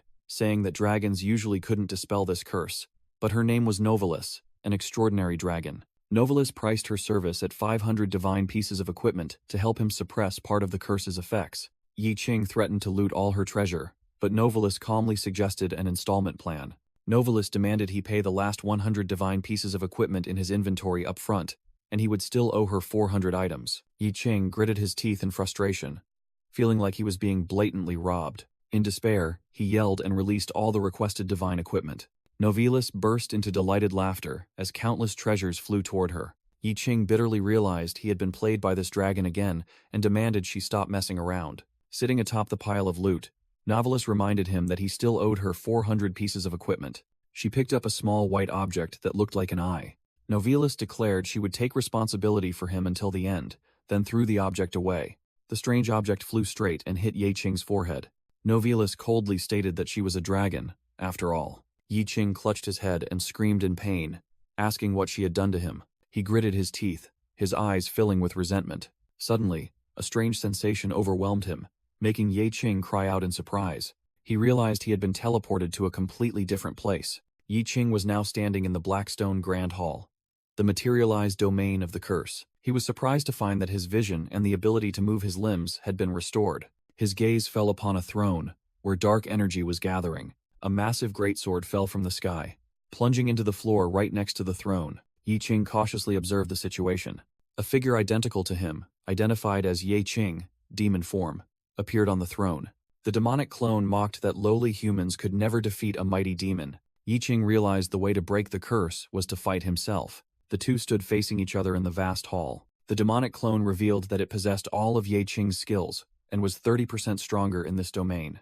Ye Qing was stunned to learn that his opponent also had a transcendent form. The demonic clone continued to provoke him, saying Ye Qing now understood the situation clearly. It confidently declared itself an existence he absolutely could not defeat. Ye Qing screamed in horror at the opponent's unbelievable speed. The demonic clone lunged forward, swinging the blazing red sword toward Ye Qing. Ye Qing braced himself, swinging his twin blades radiating dark energy to block the attack. The two charged at each other, their weapons colliding and creating a crimson energy explosion. With a strained expression, Ye Qing struggled to block the opponent's powerful blade. Pushed back by a series of continuous attacks, he slid across the ground. The demonic clone continued to press the attack, forcing Ye Qing into a complete defensive posture. He gritted his teeth, realizing he couldn't gain any advantage. The opponent was always one step ahead. Suddenly, the clone roared, activating a skill called Soul Snatch. Ye Qing was astonished, as streams of blue soul energy enveloped his body. The clone smirked, declaring that the balance of power was slowly tipping in his favor. He explained that every attack would steal Ye Qing's attributes and tear apart his soul, gradually turning him into the clone. Declaring that he would completely devour Ye Qing's soul, the clone lunged forward to attack. Ye Qing narrowly dodged the fatal slash. He continued to use his twin blades to fend off the enemy's relentless attacks. However, the opponent's power was too immense, sending Ye Qing flying into the air. The demonic clone roared excitedly, urging him to keep fighting. One of Ye Qing's blades shattered, and he felt his attributes being drained away. Seizing the opportunity, the demonic clone delivered a slash directly to Ye Qing's chest. In that critical moment, Ye Qing used points to reforge his weapon, creating a golden shield. The clone was astonished by Ye Qing's fierce will to survive, which managed to shake up the entire situation. Amused by this tenacious soul, the clone launched a punch straight at Ye Qing's face. Ye Qing was knocked to the ground as his demonic clone rushed down to attack. The clone scoffed, declaring that within his domain, all efforts were futile. He swung his massive sword down, while the system continuously announced that 20 points had been used to reforge the trash twin blades. The weapon collision created a powerful shockwave. Ye Qing managed to block the attack, but the clone maintained his maniacal grin. He tried to use his recycling ability but received a failure notification due to insufficient materials, leaving him stunned. A small, horned creature appeared, demanding Ye Qing pay 100 divine artifacts and incurring a debt of 400 more, making him realize he had been set up. Taking advantage of Ye Qing's distraction, the clone appeared from behind and delivered a fatal stab. A notification about attribute depletion appeared as blue energy surged out of Ye Qing's body. The clone absorbed the energy surge and mocked that Ye Qing's resistance against the rules was meaningless. He commanded Ye Qing to kneel, submit, and worship, promising to preserve a fragment of his memory after devouring him. Otherwise, he threatened to erase his memories, take his place, destroy his family, and torture all his friends. The clone coldly stated that he would feel no pain, because he was not Ye Qing. Having said that, he lunged forward to finish off the kneeling Ye Qing. In that moment of life and death, Ye Qing's eyes widened as memories flooded back. He recalled the advice of a white-haired woman that he must enter and leave the abyss alive. He remembered telling Zhou Tong not to risk himself with him anymore, because he wanted his friend to have a good life. And he remembered his promise to protect his sister, Ye Xiaozhou, after their parents died. Driven by those promises, Ye Qing let out a roar, his eyes blazing with red energy. The clone stopped, looking amused, and said he had changed his mind. He would keep one eye so Ye Qing's consciousness could witness everything that was about to happen. Ye Qing blamed himself for inadvertently accelerating the curse's progress, feeling utterly useless. He braced himself, feeling weak before the gods, demons, and nameless entities. The demonic clone mocked him, encouraging him to give up everything and become him. He continued to tempt him, demanding Ye Qing relinquish everything he cherished. The clone roared, lunging forward to attack and demanding to completely replace Ye Qing's existence. A massive explosion occurred in the hall, creating a cloud of smoke and dust. Standing amidst the red energy surge, Ye Qing once again admitted to himself that he was too weak. The clone repeated his temptation, urging Ye Qing to abandon everything he loved. Suddenly, a small, horned entity appeared, declaring Ye Qing owed it 400 divine artifacts and mocking that he had nothing left to lose. The demonic clone roared, swinging his sword and attacking again, determined to replace Ye Qing. However, Ye Qing raised his hand and blocked the attack with ease. The clone screamed in shock, unable to believe what was happening. With eyes glowing purple, Ye Qing declared that the clone's sword was also his sword. The demonic clone was confused and enraged, not understanding what Ye Qing was saying. Ye Qing's eyes turned brilliant gold. He blocked the blade with his bare hand and said their power was one. The clone roared in fury, wondering why Ye Qing still wasn't dead. Ye Qing lifted his head, his golden eyes burning brightly, and boldly declared that he would never submit or become him. From another location, Novalis smiled, holding an eye-shaped object, and declared she would take responsibility for Ye Qing. Ye Qing's eye shone brightly, with a swirling golden pupil as he began to declare, "I am." The demonic clone screamed in horror at Ye Qing's transformation. Ye Qing completed his declaration, claiming to be a dragon, and unleashing the triple blood dragon fury skill. The demon clone screamed in horror at Ye Qing's newfound power. Standing amidst the blazing golden flames, Ye Qing affirmed his resolve to fight, even if his bones shattered and flesh disintegrated. With glowing eyes and strange black veins appearing on his face, he roared that he would devour his opponent. The demon clone, stunned, angrily asked who the real demon was. Ye Qing easily blocked the clone's sword strike with his bare hands, causing it to scream in shock. "My sword!" Disarmed, the demon clone roared that no one could challenge him in his domain. He mocked that it didn't matter if he lost his weapon, as he possessed all of Ye Qing's power and unleashed a barrage of red energy spikes. Ye Qing, now wielding his opponent's sword, swung a golden, radiant blade. His attack easily shattered the entire volley of energy spikes, causing the demon clone to exclaim in disbelief. "What?" Sent flying backward, the demon clone screamed in pain. He gritted his teeth in hatred, unable to believe the turn of events. Ye Qing stood firm, sword in hand, as the demon clone's dark energy dissipated. The demon clone reappeared, lunging forward to unleash a close-range fireball and challenging Ye Qing to dodge. Ye Qing was completely engulfed in a massive explosion. The demon clone smiled smugly, confident that Ye Qing was dead. His red eyes gleamed with triumph. As the smoke cleared, Ye Qing emerged, completely unharmed.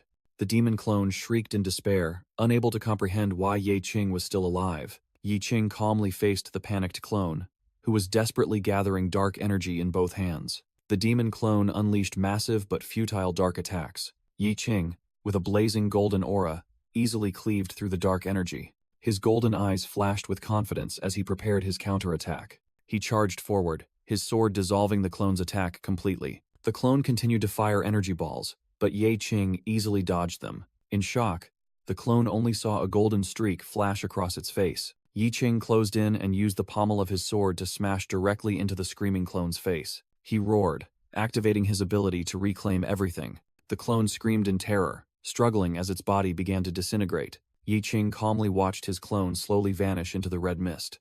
In its final moments, the clone stammered in disbelief that Ye Qing could face him. A giant armored demon entity appeared, astonished that Ye Qing could reclaim stats within its domain. Ye Qing declared that weapons would only slow his attack effectiveness. With that, he used his bare hands to break the sword he had just acquired. The Curse Lord roared in anger at the destruction of his weapon. A fierce purple aura enveloped Ye Qing, and a demonic mask began to form. With glowing purple eyes, Ye Qing's new demonic form faced the Curse Lord. The Curse Lord stared at the purple energy orb hovering before him. Ye Qing lunged like a phantom, delivering a lightning-fast punch to his opponent's face. The impact was so strong, it sent the Curse Lord flying backward. Ye Qing gave his opponent no time to react, delivering a powerful kick to the Curse Lord's head. The tremendous force sent the giant plummeting straight down. Ye Qing landed right beside him, ready to deliver his next attack on the downed enemy. He channeled his power, punching the ground and creating a violent seismic shockwave. The Curse Lord looked up in horror as the ground shattered around him. From below, he saw Ye Qing descending from the sky like a meteor. In a defensive posture, the Curse Lord reached out, summoning a stream of red dark energy. A system notification appeared, stating that the dragon trapping formation could absorb the power of the sealed entity to strengthen itself. Red chains from the formation quickly bound Ye Qing. The Curse Lord taunted that the more he struggled, the tighter the bonds would become. He stood up, declaring himself different from foolish, greedy dragons and demanding Ye Qing listen. As the chains unexpectedly shattered in an explosion of energy, he declared his name to be Ye Qing. The surge of power sent the Curse Lord flying backward, his armor shattering. Ye Qing roared authoritatively, asserting that he was the king. Enveloped in a golden aura, he summoned his dual energy blades and charged at the enemy. The Curse Lord's eyes widened, filled with extreme terror.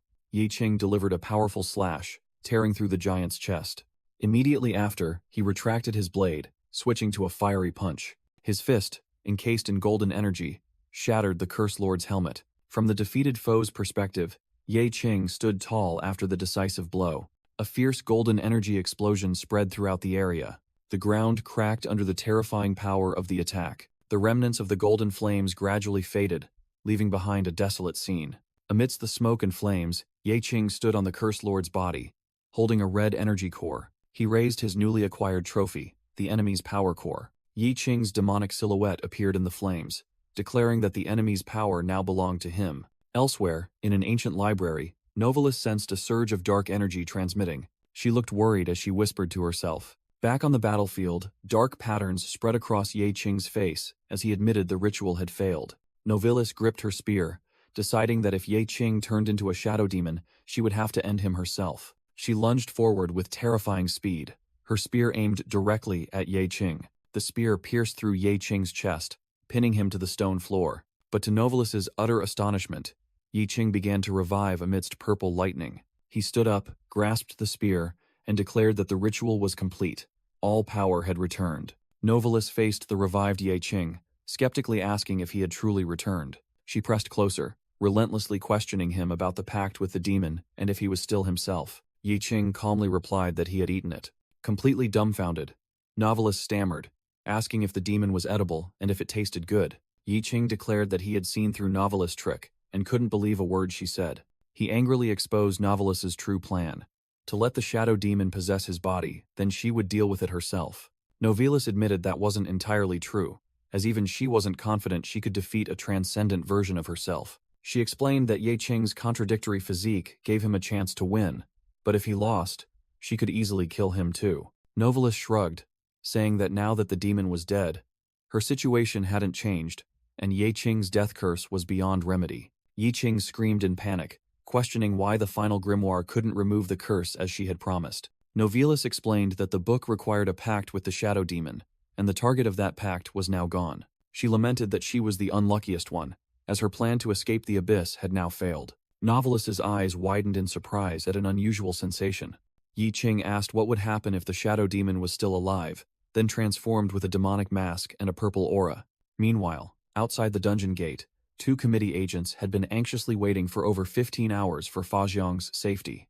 Elsewhere, an official looked disdainful, seeing only weak members escape with no one from Fa Xiong's team. Suddenly, Liu Xingran sensed something and turned to look towards the gate. The 2 committee agents also saw figures gradually emerging from the purple mist. Ye Qing and Fa Xiong, looking utterly exhausted, walked out of the dungeon gate together. The agents rushed to support Fa Xiong, while Liu Xingran joyfully called out Ye Qing's name. Liu Xingran smiled as she approached, saying she knew he could turn danger into safety, and apologizing for being stubborn. Ye Qing happily announced the good news that he had retrieved the key, but Liu Xingran clenched her fist with an angry expression. Immediately after, Liu Xingran delivered a powerful punch to Ye Qing's stomach, making him double over in pain. Liu Xingran stood over Ye Qing, who was on the ground, angrily shouting that he had a younger sister waiting at home and didn't need to risk his life like that. Ye Qing's eye suddenly glowed bright red. A card-like item emitted purple energy, activating the time stop skill. From within the energy, a girl with horns and dragon wings named Novalis appeared, delighted to finally breathe fresh air. Ye Qing, enveloped in a red aura, irritably told Novalis not to appear right now. Novalis, in chibi form, hovered between Ye Qing and Liu Xingran, complaining about the smell of the trashy necklace. Novalis pointed at Liu Xingran and asked Ye Qing if this was the close partner he had mentioned. Ye Qing asked Novalis to turn him back to normal, but she refused, explaining that she only existed as an image in his left eye. Ye Qing transformed, donning a skull mask with purple flames, and told Novalis that this way, he could break the dragon's seal to free her.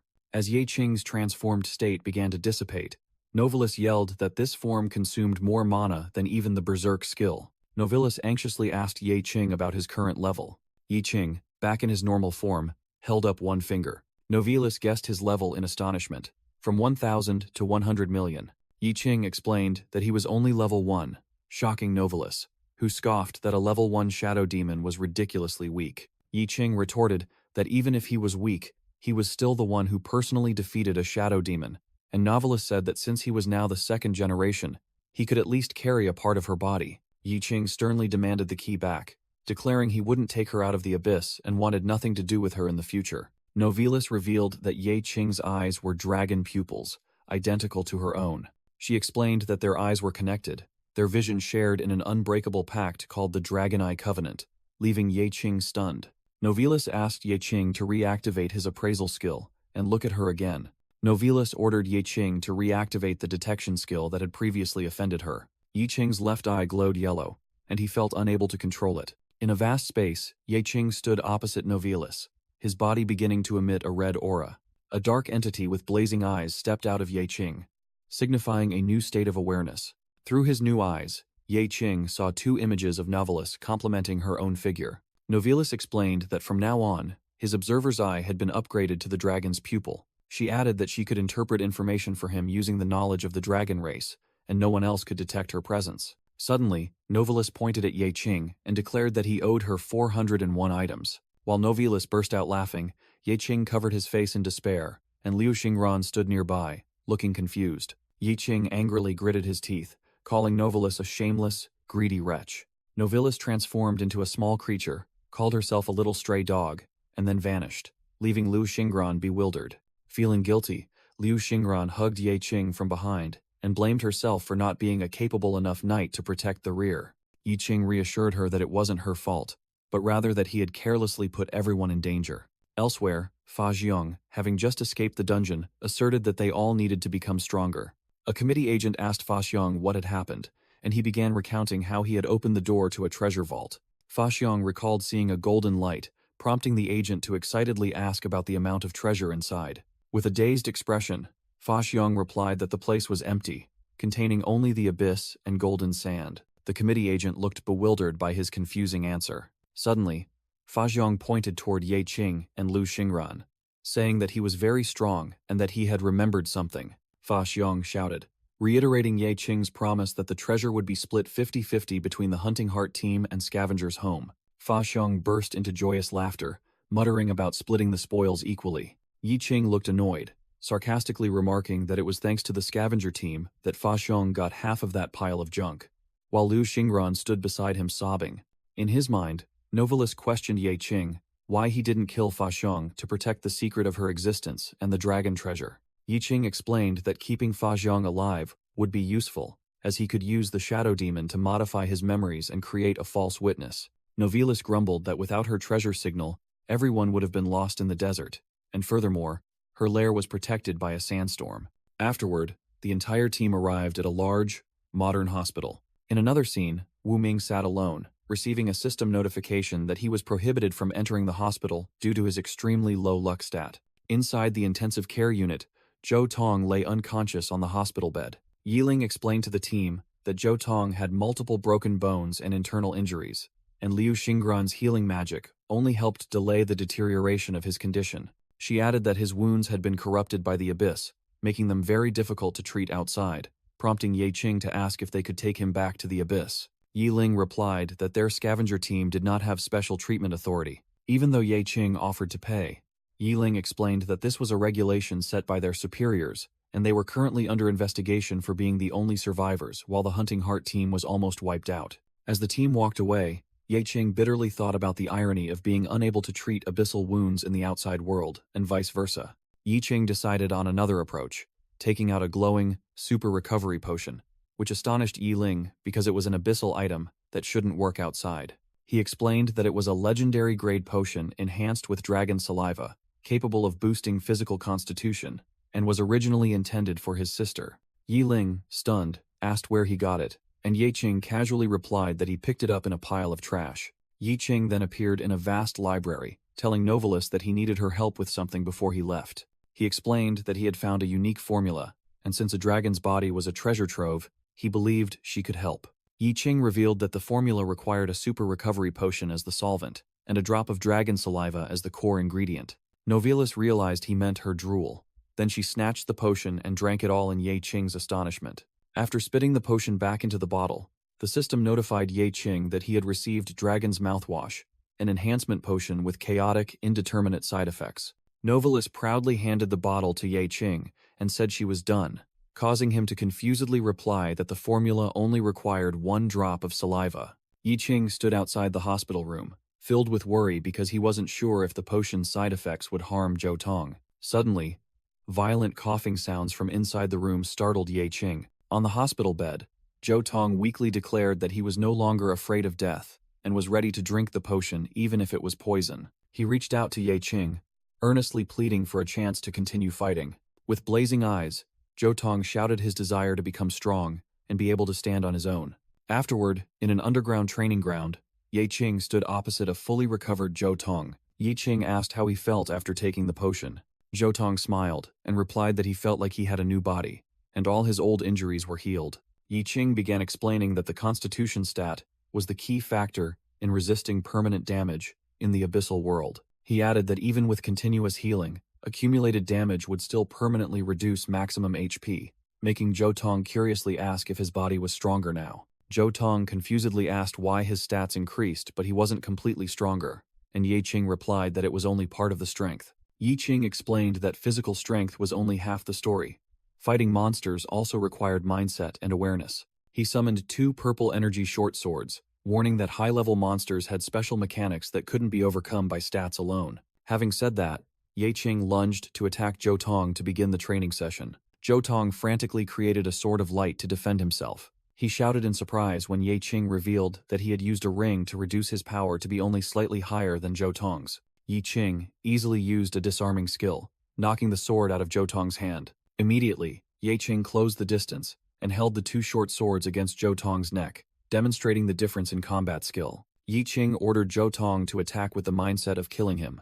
Zhou Tong panicked, not understanding why a murderous mindset was needed to learn combat skills. Yi Qing easily dodged Zhou Tong's attack. He warned that if Zhou Tong didn't intend to kill him, he would be the one to strike first. Faced with Yi Qing's killing intent, Zhou Tong trembled, thinking his brother looked like a demon. Yi Qing shouted, urging Zhou Tong to grip his sword tightly, and he hastily complied. Zhou Tong silently thought that even though he was stronger thanks to the medicine, he still couldn't keep up. He gritted his teeth, his expression filled with determination and anger. Yi Qing blocked the attack while explaining that agility stats were meaningless if one hesitated. Zhou Tong despaired, realizing that even with Yi Qing using only 20% of his strength, he was still no match. In his frustration, he wondered if he was still too weak, and shouted helplessly. Yi Qing again used his disarming skill, knocking the sword out of his hand. Zhou Tong's sword flew away, embedding itself in the floor far away. Defeated, Zhou Tong despairingly admitted he had lost,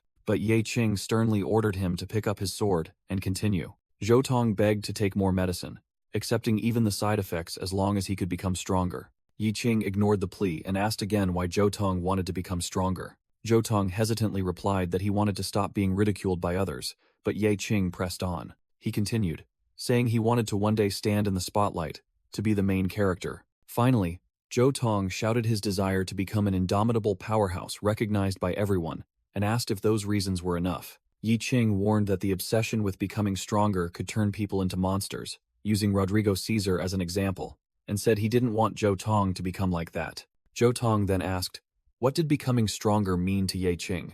Yi Qing placed his hand on his shoulder and replied that it was to live a good life. Zhou Tong was stunned by the unexpectedly simple reason. Yi Qing further explained that he hoped Zhou Tong would become stronger just to live well, not to stand at the top or seek recognition from others. He concluded that the problem wasn't conquering the abyss, but never losing oneself within it. Zhou Tong looked at the stat-boosting potion Yi Qing offered, hesitating for a moment. But then, he pushed Yi Qing's hand away, refusing the potion. Zhou Tong declared that he was strong enough and would walk the rest of his path himself. He raised his sword, loudly demanding another round, and announced he would approach the abyss cautiously to survive and return. Yi Qing smiled with satisfaction at his teammate's determination. In another space, Novelis scoffed at the declaration, calculating that his chances of survival were only 0.0017%. She wondered if the effect of that potion had worn off. A text explained that dragon mouthwash was a haphazardly concocted potion with random chaotic side effects, only revealed after consumption. Yi Qing was stunned when a notification appeared, stating the potion's effect had been nullified, making him wonder if he had just drunk plain water. He rushed worriedly to Zhou Tong, who was coughing violently on the table. Suddenly, Zhou Tong sprang up with bright eyes, joyfully exclaiming that the potion had worked, and he felt amazing. A series of system notifications appeared. Consuming an unknown potion had activated the bard's knowledge, allowing him to gain final experience points and level up. Zhou Tong stood up, full of energy, and declared he was ready, much to the astonishment of Ye Qing and Lu Xingran. Yi Qing inwardly breathed a sigh of relief, thinking that the potion not working was also good news, as it wasn't a deadly poison at least. Novelis irritably asked if Ye Qing was mocking her mouthwash, but he calmly denied it. Meanwhile, Zhou Tong was still confused, wondering why the potion had such miraculous effects on humans. Yi Qing inwardly thought that a shut-in living in a dragon's horde like Novelis wouldn't understand the magic of humanity. Novelis then challenged Ye Qing to explain the concept to her. Yi Qing smiled and replied that by simply living life to the fullest, miracles would naturally occur. Afterwards, at the World Association headquarters, Ye Qing entered the skyscraper. He walked inside, preparing for his work. Unexpectedly, Ye Qing ran into Lang Xiaofeng, who looked both surprised and angry. Lang Xiaofeng shouted upon recognizing his old enemy. Ye Qing casually greeted him, but Lang Xiaofeng roared that this was fate and questioned if Ye Qing had found new backing. Yi Qing appeared indifferent and coldly told Lang Xiaofeng to get out of the way. Lang Xiaofeng angrily blocked him, declaring that their debt was still unsettled. He held up a ring-shaped card, roaring that Ye Qing had cheated him out of 200 million and made him a laughingstock of Tatas. Yi Qing calmly replied that if he felt ashamed, Lang Xiaofeng should have thrown the ring in the trash. As Ye Qing walked away, he passed a masked official who was silently observing. Yi Qing continued to mock, saying Lang Xiaofeng kept the ring just to have an excuse to bother him again. Lang Xiaofeng ordered Ye Qing to buy back the item for 200 million, but Ye Qing refused as it went against the rules. Lang Xiaofeng roared that there were no rules here, and he had connections with Tatus to force Ye Qing. He ordered his subordinates to strip Ye Qing, but one reported that his equipment was all cheap junk. Lang Xiaofeng concluded that Ye Qing was just a nobody, and threatened to sell his kidney to get his money back. Suddenly, a burst of energy erupted from Ye Qing's eyes, and a small dragon entity appeared, repelling Lang Xiaofeng and his subordinates. Ye Qing irritably asked the entity, Novelis, what she wanted. He thought the ring was just ordinary iron, but Novelis insisted it was a top-tier equipment. Novelis confidently declared that, as a dragon, she could distinguish treasure from trash. She began chanting, in the name of Novelis Galacrond, to break the 9-layered seal on the ring. With the power of a blood dragon, Novelis performed true name liberation to awaken the ring's true potential. She blew a stream of magical blue fire onto the card containing the ring. Instantly, the ring transformed into a fiery treasure named Ring of the Fire Dragon's Breath. Ash Destruction. Ye Qing's pupils contracted into dragon eyes. He couldn't believe what he was seeing. Novelis explained that ordinary appraisal skills only saw the surface, but her dragon eye sight could see the soul of equipment. She asserted that she could see all the sealed and forgotten power within the ring. Lang Xiaofeng lost his patience, growling a warning to Ye Qing not to test his temper. Yi Qing calmly made an offer. 200 million to buy the ring.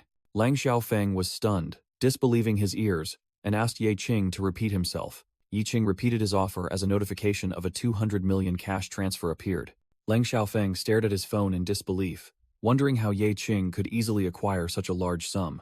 Yi Qing mentioned the ring, and one of Lang Xiaofeng's subordinates quickly advised his boss to sell it to this idiot to salvage some face. After counting the zeros, Lang Xiaofeng hastily shouted for Ye Qing to hand over the item. He laughed mockingly, calling Ye Qing a bigger fool than himself, and tossing the card towards him, saying trash belongs with trash. Lang Xiaofeng handed the card containing the precious ring to Ye Qing, completing the transaction. Lang Xiaofeng was dumbfounded as he realized the ring's appearance had changed. Ye Qing smiled triumphantly, holding up the card and declaring it a top-tier item. He confirmed the transaction was complete, and asked if everything was settled.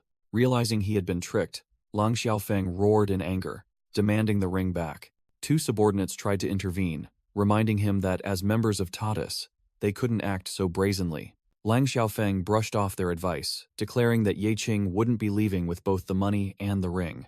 Ye Qing calmly faced him, sarcastically remarking that Tatus was openly robbing people, true to the guild's notorious reputation. Lang Xiaofeng growled, an admission of this without hesitation. A blue aura erupted around Lang Xiaofeng as he shouted, "This is a robbery. What are you going to do?" In his monstrous form, he lunged forward, repeating his challenge. Novelis appeared in her chibi form, grumbling that human greed was embarrassing even to dragons. Yi Qing sighed, lamenting that some people simply didn't understand reason. He unleashed dark tentacles from his hands, stating he just wanted to bring some peace to the world. The tentacles easily knocked Lang Xiaofeng down, causing him to cry out in pain. Yi Qing turned to the two terrified subordinates and asked if they wanted to taste his power, prompting them to quickly promise to take their boss away immediately. A burly man in armor appeared, acknowledging the reputation of Ye Qing, the head of Scavenger House. The man was identified as Lei Yushan, the leader of the Tatas Guild, and he appraised the ring at a minimum of 500 million. Lei Yushan approached Ye Qing, offering to buy the ring for 500 million. Lang Xiaofeng, injured, stammered in disbelief, stating that even a legendary-grade ring would only fetch a maximum of 250 million. Lei Yushan smiled at Ye Qing, explaining he did it out of appreciation for talent.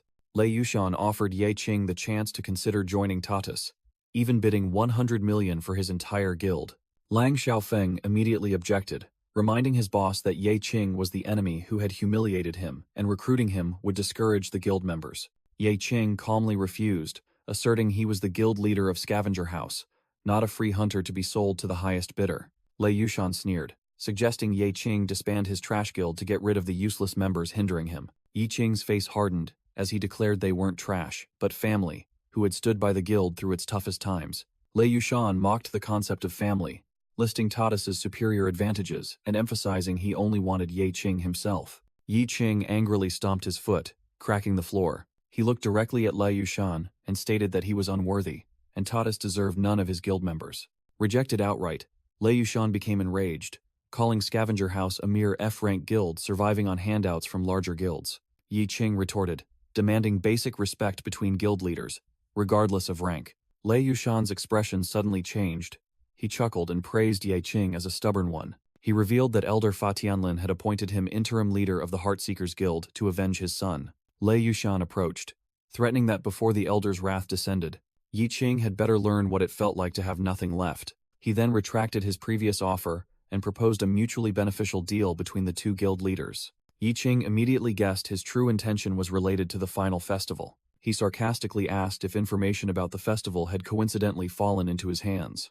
Lei Yushan laughed heartily, confirming not only that but also that ownership of the abandoned abyss belonged to Tatas, and only he could reopen it. He declared his hand revealed and that it was now Ye Qing's turn to make an offer. In a different scene, Ye Xiaozhou asked her brother with a worried expression, unable to believe he had actually agreed to their terms. Yi Qing explains that he had no other choice, while Ye Xiaozhou asks him which two guild members he plans to take on the joint mission. He silently muses that this is a difficult choice, as information from Tatas indicates it's a haunted abyss filled with undead creatures. Yi Qing immediately dismisses Wu Ming, picturing him flying into a rage and slaughtering his own teammates, if forced to fight his own kind. He also dismisses Zhou Tong, as the man had left for special training for a month, and refused all guild assignments. Ultimately, Ye Qing decides to choose Liu Xingran, an ice attribute knight, and Yi Ling, a fire attribute mage, as elemental damage would be more effective against the undead. Ye Xiaozhou narrows her eyes meaningfully at her brother, teasing that he sure knows how to enjoy himself going with two girls. Ye Qing frantically clarifies that it's because he had no one else to choose, but his sister points out it's his fault for having too few guild members. Seeing Ye Xiaozhou's sadness at not being able to help, Ye Qing comforts her, saying that one day she'll be even stronger than her brother. However, a terrifying illusion of Ye Xiaozhou appears, growling back at him, asking how he could go on a mission alone with two girls. Yi Qing screams in terror as he's sent flying backward by an immense force. Yi Xiaozhou has transformed into her giant plush bear monster form, angrily declaring that she won't allow it. Meanwhile, Novelis in her chibi form appears, and mocks Ye Qing about how he'll explain another woman in his left eye to his sister. On another street, a group of 3 thugs are strolling together. One of the thugs approaches Yi Ling, who is drinking alone, and makes lewd remarks. Yi Ling coldly glares and tells him to get lost. The scene shifts to a nearby deserted alley. A violent burst of fire suddenly erupts in the alley. The thug screams in pain as his arm is engulfed in Yi Ling's flames, angrily cursing her. With her eyes shrouded in darkness, Yi Ling furiously declares that all of them trash can die. A hand engulfed in golden flames grips the wrist of a terrified purple-haired individual. The person, Ling Yi, surrounded by fireballs, pleads in panic to stop. Tearfully, Ling Yi stammers an apology, explaining that her sister is just stressed and asking them to leave. In the alley, two thugs flee in terror, shouting that she's insane. But another, more ruthless personality takes over Ling Yi's body, growling that it won't let their dirty hands touch a single hair on her.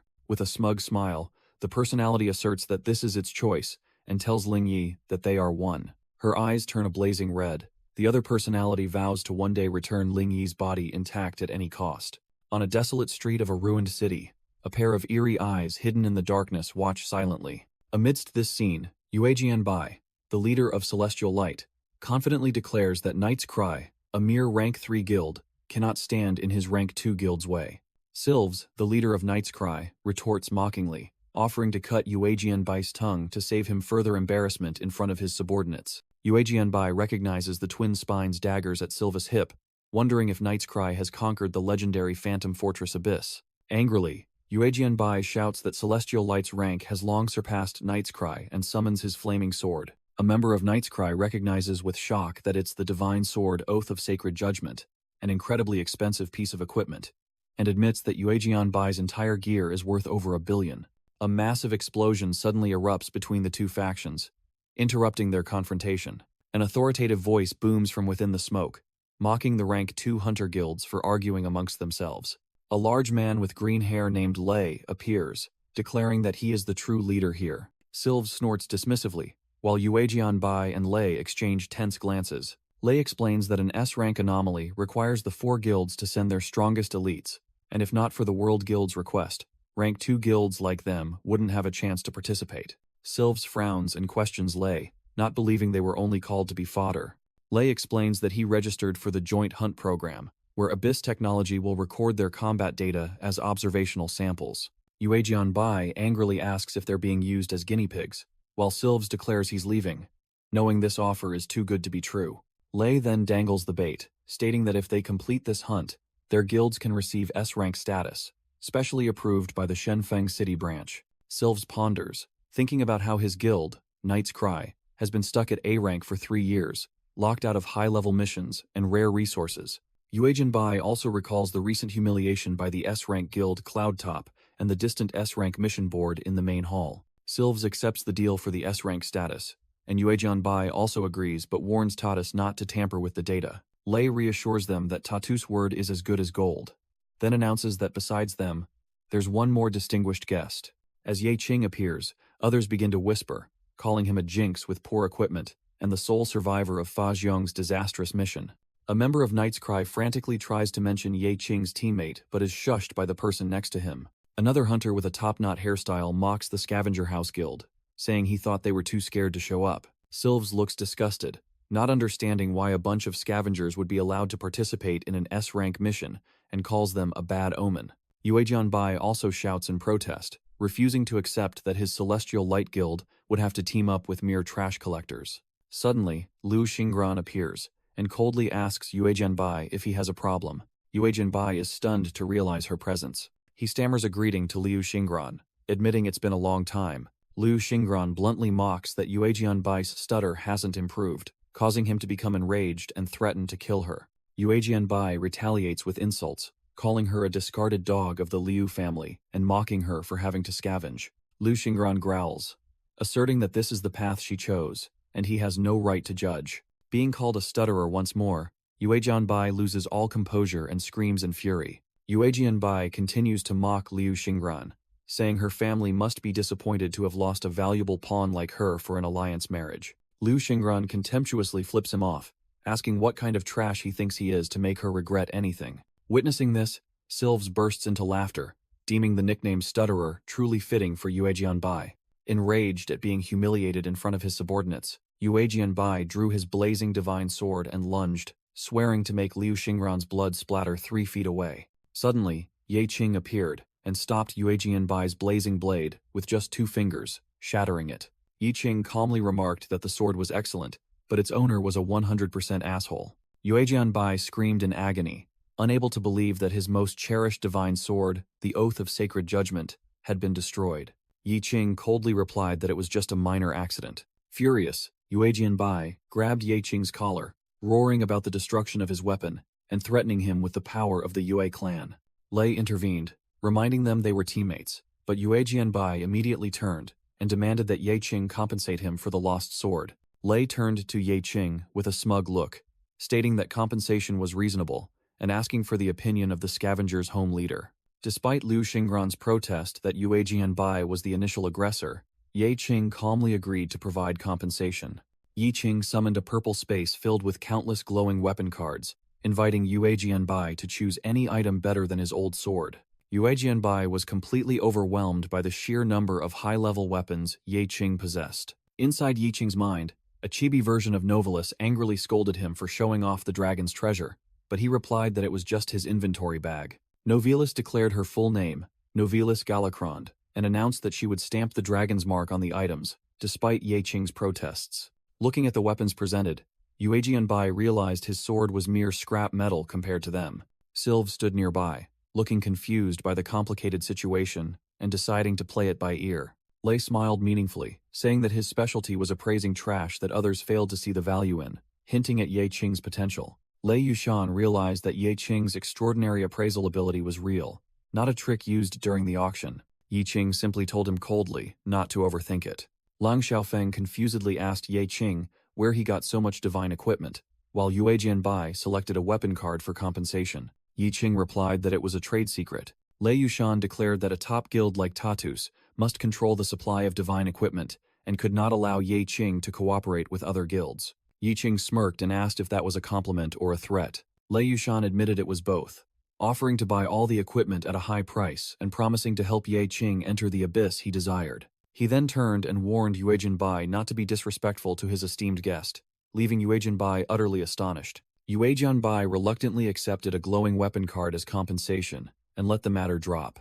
Once the teams were assembled, Lei Yushan announced that this abyss was guaranteed to drop divine equipment, so they needed to agree on how to divide the spoils. He proposed following the World Association's traditional rule, rolling the dice, where the highest score wins. Yue Jianbai scorned this outdated method, while Sylves merely watched with an amused expression. Inside Ye Qing's mind, Novelis appeared and explained that it was the Dice of Destiny, a divine artifact containing the irresistible power of rules. She added that the power of rules was what created the tiers for weapons, the professions for humans, and the elite monsters. Novelis revealed that this rule also governed cause and effect within the abyss, leaving Ye Qing astonished. She reiterated the traps in her treasure, explaining that keen perception could help detect and avoid them. Similarly, luck might cause a trap to be accidentally interrupted, or agility could help a person pass through a rain of arrows.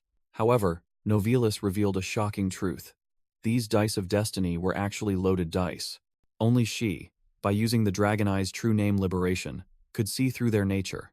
A humble roll would always result in a lower score than an arrogant roll. Lei Yushan explained that as the iron-fisted arbiter, he would let the dice of destiny judge fairly for all four guilds, eliminating the strong, oppressing the weak. Yi Qing secretly thought that after appraising it, this was indeed a genuine treasure. Lei Yushan turned and asked for Ye Qing's opinion, acknowledging him as a treasure appraisal expert. Startled by the question, Ye Qing looked down at the dice in his hand. Then he looked up with a confident smile and declared that he thought it was very fair. The story shifted to the past of Ashtown, which once had 100,000 residents before a massive abyss rift swallowed them all. 10 years ago, the Tatus Guild sent an elite team of 12 to investigate, but they only found a dense fog filled with the ashes of countless lives. The terrifying thing was that the vanished residents were not truly dead. Their souls were trapped, transforming into distorted, screaming specters in the fog, mentally torturing the investigation team. Completely lost in the fog, the team was forced to split into 4 small groups to find a way out. However, a group consisting of Raven, Grey Falcon, and Lark was attacked by a strange monster. Amidst the chaos, Raven heard the sound of bells echoing in the fog. That sound led them to a ruined Gothic cathedral that emerged from the darkness. The team stood before the church, which was wrapped in black and red vines, writhing like blood vessels. An irresistible force pulled them inside the ghostly sanctuary. On the altar, they found a massive grimoire and the gate key.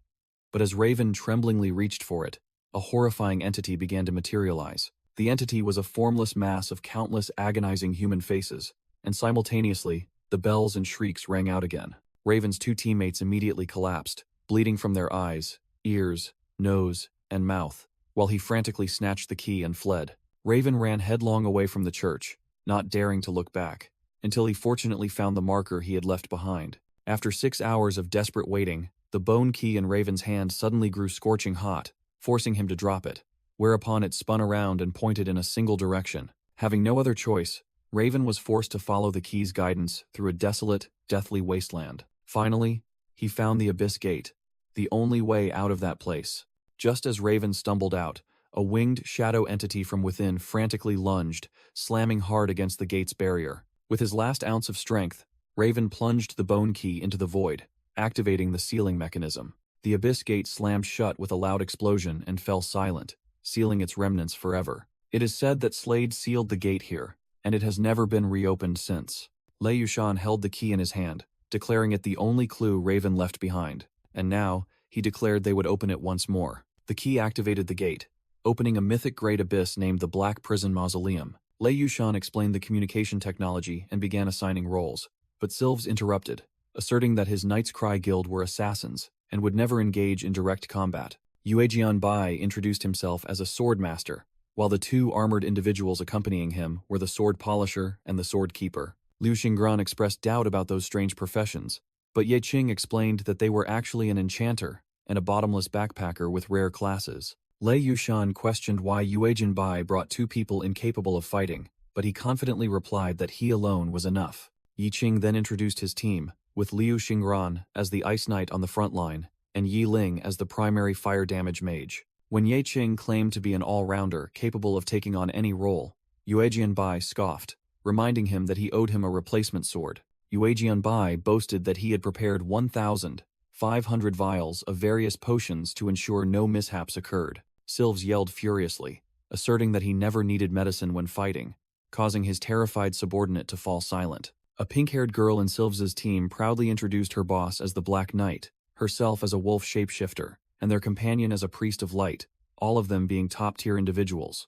Fa Xiong angrily yelled at Ye Qing's group for their indifferent attitude, bringing up their old feud at the World Association. He leaped onto a rock, boasting that the wolf shapeshifter's power would quadruple under the full moon, causing a pink-haired girl from another team to turn away in embarrassment. Yi Ling whispered to her teammates, skeptical of the true capabilities of the other teams in this makeshift alliance, believing only Lei Yushan was formidable. Amidst this, Lei Yushan confidently declared that his team was the most superior, and that he would be the commander of this abyss raid. Sylves immediately objected, mocking Lei Yushan as a dictator, and suggesting that fate decide the command through a dice roll. Lei Yushan fairly agreed, setting the rules. The person with the highest score would be the captain, and the rest would follow in rank order based on their scores. The results were announced. Lei Yushan scored 16 points. Sylves followed closely with 15 points. Yue Jianbai got 9 points, and Ye Qing came in last with only 4 points. With victory in hand, Lei Yushan declared the farce over, and ordered the entire formidable hunter force to advance into the abyss area. The group advanced toward a giant purple energy vortex, which was the entrance to the abyss. Lei Yushan raised his hand, gathering dark energy from the surroundings. The energy coalesced into a complex item, glowing brilliant purple. He held the item and warned everyone to stick close together, monitor their teammates via the console, and that anyone left behind would be abandoned. Suddenly, there was a warning shout as grotesque shadows began to emerge from the dense fog. A horde of hideous humanoid monsters with pale skin and glowing red pustules on their chests rushed out to attack. Sylves yelled for the priest, and the pink-haired girl in his team immediately raised her staff, ready to respond. The girl plunged the staff into the ground, activating the Sacred Domain skill, a spell capable of purifying all undead creatures and healing allies. A gigantic dome of blue light spread out, completely incinerating the monster horde within its range.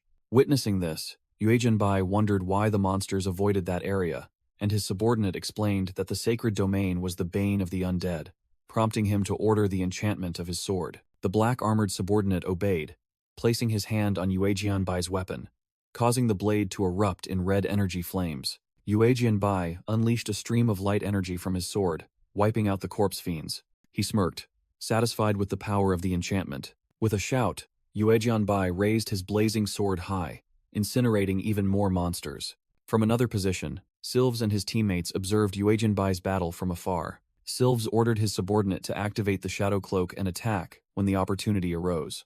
The summoned shadow ghoul minions rushed in to tear apart the corpse fiends. Then, the horde of shadow ghouls descended from above, targeting Ye Qing's team on the ground. Sylves sneered, deciding to use the remaining living hunters as target practice for his ghouls. He casually sat down, declaring that he would turn the living into targets for his ghouls. Suddenly, Sylves's smug expression vanished, replaced by utter astonishment. He couldn't believe his eyes when he saw the shadow ghouls retreating from Ye Qing without any magic or incantation. Ye Qing explained that the low-level undead now feared him just by catching his scent. Yi Ling scorned the ghouls, but Wu Ming cautiously warned about potential fatal status effects. Wu Ming realized that the clothing on the ghouls indicated they were once residents from the outside world who had been consumed. Unexpectedly, a gigantic mass of blue energy appeared before Yue Jianbai, accompanied by horrifying laughter. Yi Ling frantically realized that her mana flow was being disrupted by this mysterious entity. Lei Yushan also sensed the danger, warning that something was approaching. The ghostly laughter echoed throughout the ruined city, drawing the attention of Ye Qing's team. The mysterious entity spoke, directly calling Yue Jianbai the Fated One, leaving him stunned in shock. A multi-eyed ghoul confusedly wondered about the mysterious entity's words. Yue Jianbai was also speechless, unable to understand what was happening. He stood amidst the ruins after unleashing a powerful attack. Nevertheless, the ghostly voice continued to echo, calling him the Fated One. The surrounding ghouls also dazedly repeated that strange moniker. From within the fog, a gigantic, hideous monster, shaped like a living cathedral, slowly emerged. Yi Qing determined that someone was controlling the ghouls from behind. The cathedral monster let out an inarticulate roar. It stood towering there, the source of the ghoul horde surrounding the battlefield. Wu Ming calmly remarked that with creatures of this level, they don't even need to go berserk to be dangerous. Immediately, Ye Qing plunged into the horde of ghouls with astonishing speed. He unleashed powerful attacks, tearing through the monster's ranks. However, Ye Qing realized that death couldn't come to these trash creatures as they began to regenerate their bodies. Novalis explained that the undead sustained themselves by hunting and absorbing hunters' mana. Wu Ming suddenly realized the danger, turning his eyes towards the only mage in the team, Yi Ling. He urgently shouted, warning Yi Ling not to use mana. But it was too late. Yi Ling screamed in pain as her mana was uncontrollably siphoned away. A massive stream of golden energy was pulled from her body, soaring into the sky. That mana stream was being greedily absorbed by the abyssal cathedral monster in the distance. The abyssal cathedral monster continued to absorb the siphoned golden energy stream. Meanwhile, a massive horde of multi-eyed ghouls charged towards the hunters. A white-hair knight created a colossal ice wall to block their path, protecting Yi Ling. The knight explained that this wasn't an offensive spell, but rather to help Yi Ling cool down, while also making themselves a target. The knight smiled confidently as the ghouls began to climb over the barrier. The knight declared that a knight's duty was to protect the rear and draw enemy fire, then firmly planted their shield into the ground. The multi-eyed ghouls leaped over the ice wall, charging directly at the knight. The knight spun around, unleashing a blast of icy energy that shredded the charging ghouls. The knight stood firm amidst the shattered ice and ghoul corpses. A surviving ghoul reached out, but the knight didn't flinch. With a powerful attack, the knight shattered the remaining ghouls with an ice explosion. Countless frozen ghoul fragments lay scattered across the ground. Noticing the seemingly endless enemies, the white-haired knight showed annoyance. Yi Ling, having recovered, shouted for the knight to dodge as she prepared a fire attack. The knight smiled back. Got it. Yi Ling unleashed a colossal pillar of fire onto the ground.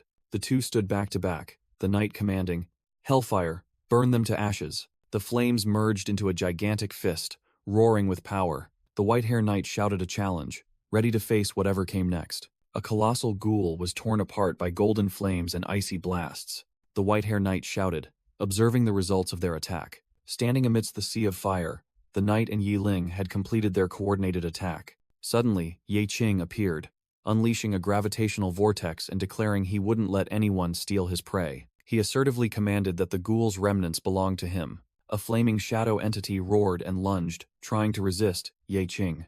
But it was quickly sucked into the vortex of dark energy and compressed. Yi Qing condensed the ghoul's essence into a compact dark orb. The orb fell to the ground and exploded violently, releasing a surge of purple energy. From the center of the explosion, a gigantic abyssal larva with sharp teeth emerged. Yi Qing stood watching the monster regenerate once more, its body now emitting a red glow. Suddenly, a brilliant golden beam shot past Ye Qing's head. He calmly raised two fingers and blocked the energy beam. Yue Jianbai appeared, feigning an apology for the attack, blaming the fog and his sword techniques. He sneered, asking if guild leader Yi was magnanimous enough to overlook such a minor mistake. Yi Qing snorted, then swung his hand, firing back a blast of energy. The attack caused a chunk of the larva's purple flesh to fly up, sticking to Yue Jianbai's armor. Another piece of flesh was pinned to the ground by Ye Qing's sword tip. Yue Jianbai recoiled in horror, screaming in disgust that his armor had been defiled. Yi Qing coldly asked Yue Jianbai if he still cared about such things in the middle of the abyss.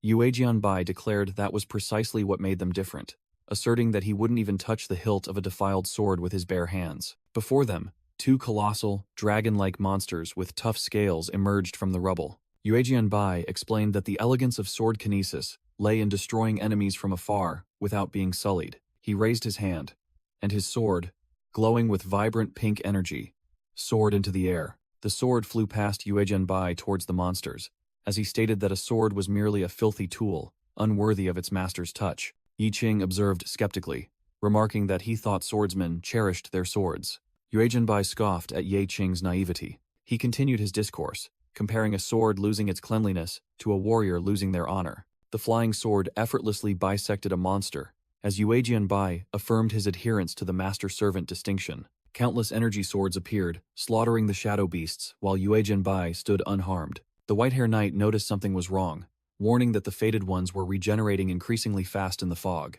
A horde of grotesque ghouls is regenerating from a massive flesh pile, and the knight realizes the fog is the magical energy sustaining them. From the center of the ghoul horde, a shadowy demonic entity with a blazing red aura roars and rises, tearing another ghoul apart. Lei Yushan observes the situation, while a member of the Knight's Cry Guild asks Sylves about Yue Jianbai, reminding him that the Great Mausoleum Scepter is just ahead.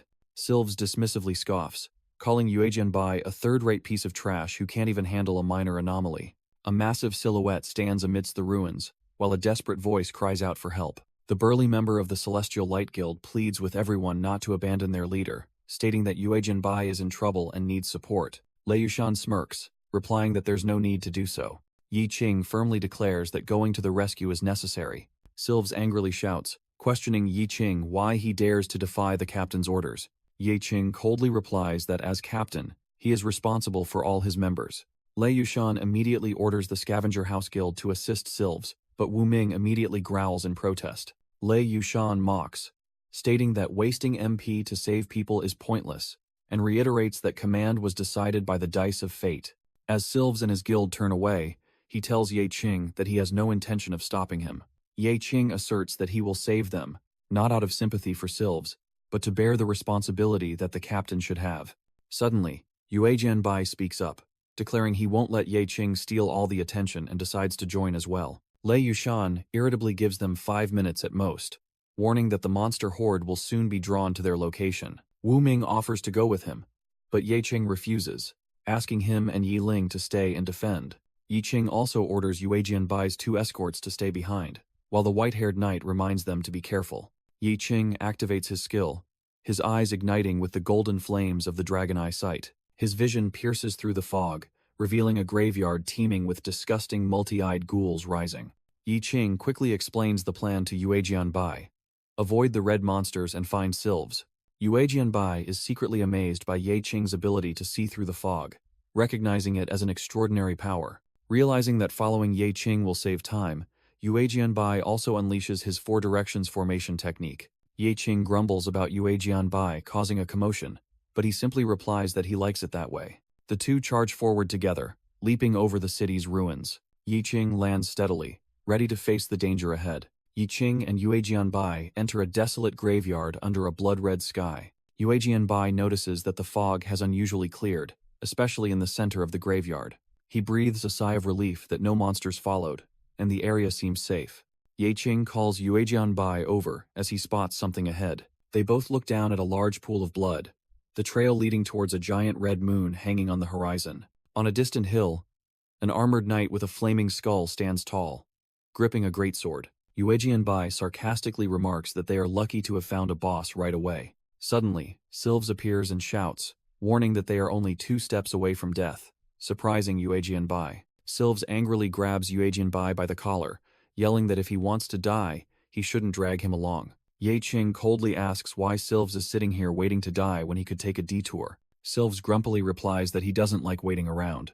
He points to an invisible wall formed by skull spirits, and explains that they are trapped within the Lord's barrier. Sylves explains that when the boss appears, it creates a room, and the only way to escape is to kill it, but he doesn't want to take the risk. He adds that the boss defeated his men in a single blow. Sylves reveals his plan is to wait until the boss's heightened state of alertness subsides. The flaming skull knight remains standing there, its eyes blazing in their empty sockets. Mocking Sylves' cowardice, Yue Jianbai roars and charges directly at the boss. Yi Qing simply shows a helpless expression, while Sylves curses in panic at Yue Jianbai's reckless action. Yue Jianbai attacks while declaring that a truly strong person never knows cowardice. Yue Jianbai unleashes his 10,000 blades convergence technique, creating a burst of crimson energy. After the attack, he lands in the middle of a gloomy graveyard.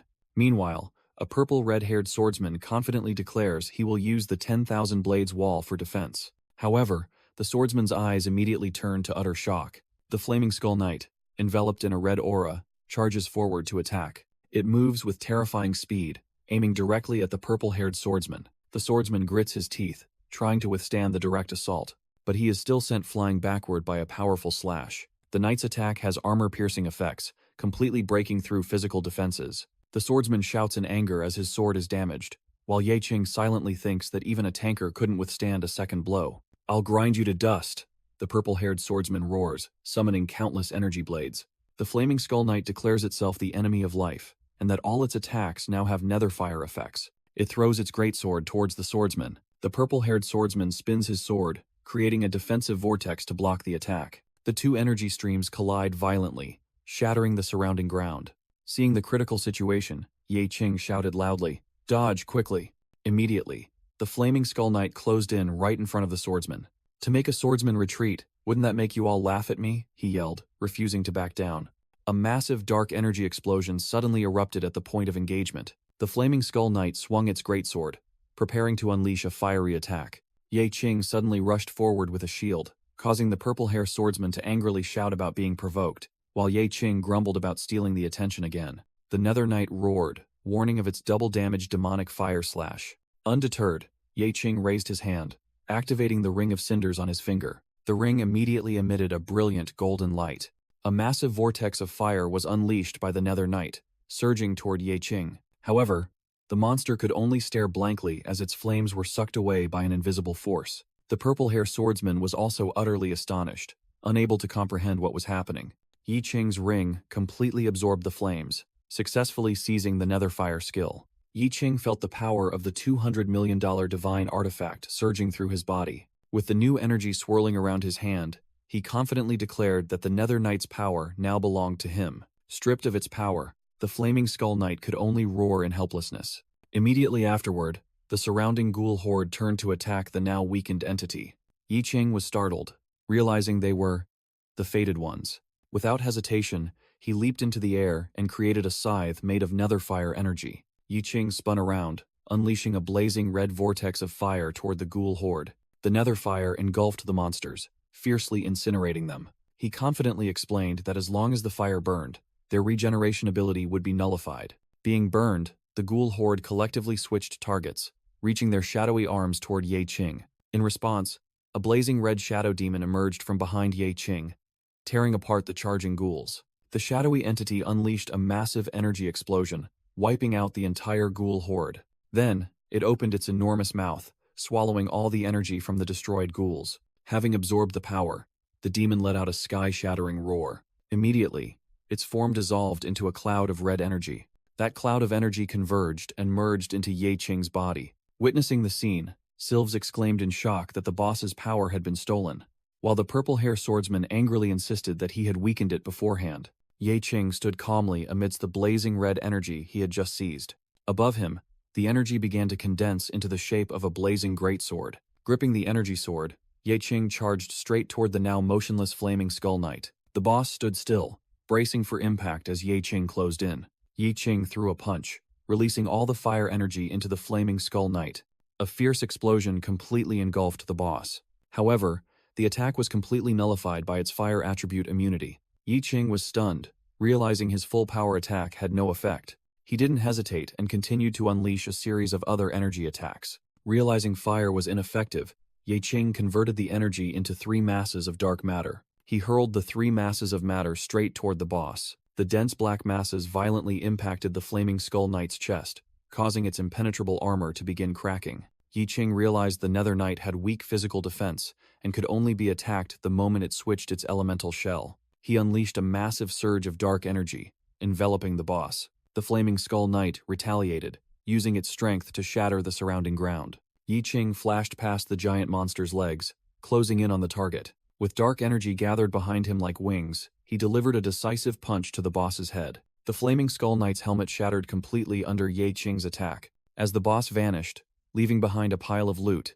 the purple-hair swordsman was astonished that the battle ended so quickly. The swordsman immediately stepped forward, demanding half the loot, arguing with Sylves that he was the one who had tanked the boss's dangerous attacks. He declared that he would take the best swords to compensate for his damaged equipment and consider the rest charity for Yi Qing. Yi Qing coldly replied that in his eyes, all this loot was trash. Offended, the swordsman called Yi Qing a scavenger, but Yi Qing casually stated he would take everything if they didn't need it. In response to the swordsman's anger, Yi Qing simply replied, "Oh," and turned to walk away. He activated his ability, shouted "scrap," and a flaming skull symbol appeared from the boss's remnants. A mass of dark energy shaped like a horned skull condensed in Yi Qing's hand. A notification panel appeared, stating that he had created Nether Flame, an item that increases forging success rate, reduces consumption, and adds a soul-burning effect. Yi Qing was astonished by the unexpected item he had just acquired. Novalis appeared and explained that he was extremely lucky to receive Nether Flame, a rare item with a 1 in a million drop rate. She reiterated that he had stolen the Nether Knight's attribute, and explained that Nether Flame would permanently incinerate the undead, stripping them of their ability to regenerate. Novalis concluded that the combination of the Nether and Fire attributes created Nether Flame, the one thing immortal creatures feared most. Yi Qing smiled as he held the Nether Flame in his hand and decided to accept it. From a distance, Sylves frowned, wondering if Yi Qing had just secretly claimed a rare piece of loot. He immediately loudly questioned Yi Qing, calling him trash and accusing him of pocketing the rare item. The purple-haired swordsman chimed in, claiming he saw Yi Qing take the soul divine artifact with his own eyes, while Sylves argued that Yi Qing's guild had no right to all the spoils. Yi Qing coldly retorted, sarcastically asking if he risked his life to save them only to be called a spoil thief. He burst into laughter, admitting they were right about one thing. Instantly, a blazing red energy erupted from Yi Qing's body. Sylves and the purple-haired swordsman recoiled in shock at the sudden power. A shadowy entity with a sinister grin appeared, stating it would show them what Yi Qing had received. The entity unleashed a wave of living fire, causing Sylves to scream from the intense heat. With dark energy swirling around him, Yi Qing declared that since they couldn't use this fire, it belonged to him. Sylves hastily agreed, shouting that he wouldn't take the cursed fire even if it was given for free. Yi Qing turned away, stating he was in a hurry and needed to regroup with the main force. The purple-haired swordsman watched him go with disdain, thinking Yi Qing hid his nature too well, but would eventually fail. Meanwhile, in a ruined city area, Lei Yushan and other hunters were waiting. A worried subordinate reported to Lei Yushan that the vanguard had been gone too long. Lei Yushan confidently replied that there would be no problem as long as that person was there. As Yi Qing returned with 2 phantoms, Lei Yushan praised him for his hard work. Lei Yushan then turned to warn Sylves, making him angry and silently blaming Yi Qing for bringing bad luck. A subordinate asked Lei Yushan if the building on the cliff was the bone cathedral he mentioned. Lei Yushan confirmed it with a smug smile. He declared this was where the final ritual would take place. The hunters, including Yi Qing, entered the ruined city area. The group of 4 walked through the vast and empty cathedral hall. Lei Yushan thought to himself about the supreme divine artifact that could cleanse all curses and reset everything. Yi Qing quietly observed the altar area ahead. Suddenly, a monstrous book with fangs and eyes appeared on a pile of bones. Lei Yushan's subordinate, enveloped in dark energy, realized there were 11 skeletons and questioned why they were brought to an empty cathedral. A massive wave of red dark energy exploded from Lei Yushan's body. Yi Qing immediately recognized his true identity as Raven, the sole survivor of the elite 12-man team. He directly exposed Lei Yushan, shocking the red-haired swordsman. Lei Yushan began to transform into a demon, confirming that the hunt was actually a sacrifice. In his monstrous form, he looked pleased. He revealed that the hunt was a ritual to gather souls from the start, and now he needed 9 more fresh souls. The red-haired swordsman repeated the phrase "fresh souls" in horror. Lei Yushan declared that once 9 more souls were sacrificed, he would use the divine artifact to become the Lich King. Sylves scoffed, pointing out that Lei Yushan's plan had failed since the hunting parties were down to 8 people. He suggested Lei Yushan pretend nothing happened and go trick another group. Lei Yushan mocked Sylves for losing a member right after entering, but he had a bigger surprise. He revealed that even with only 8 people, there were 9 souls, and the scales of fate had been perfectly balanced. With his eyes blazing red, Lei Yushan called out Yi Ling's name.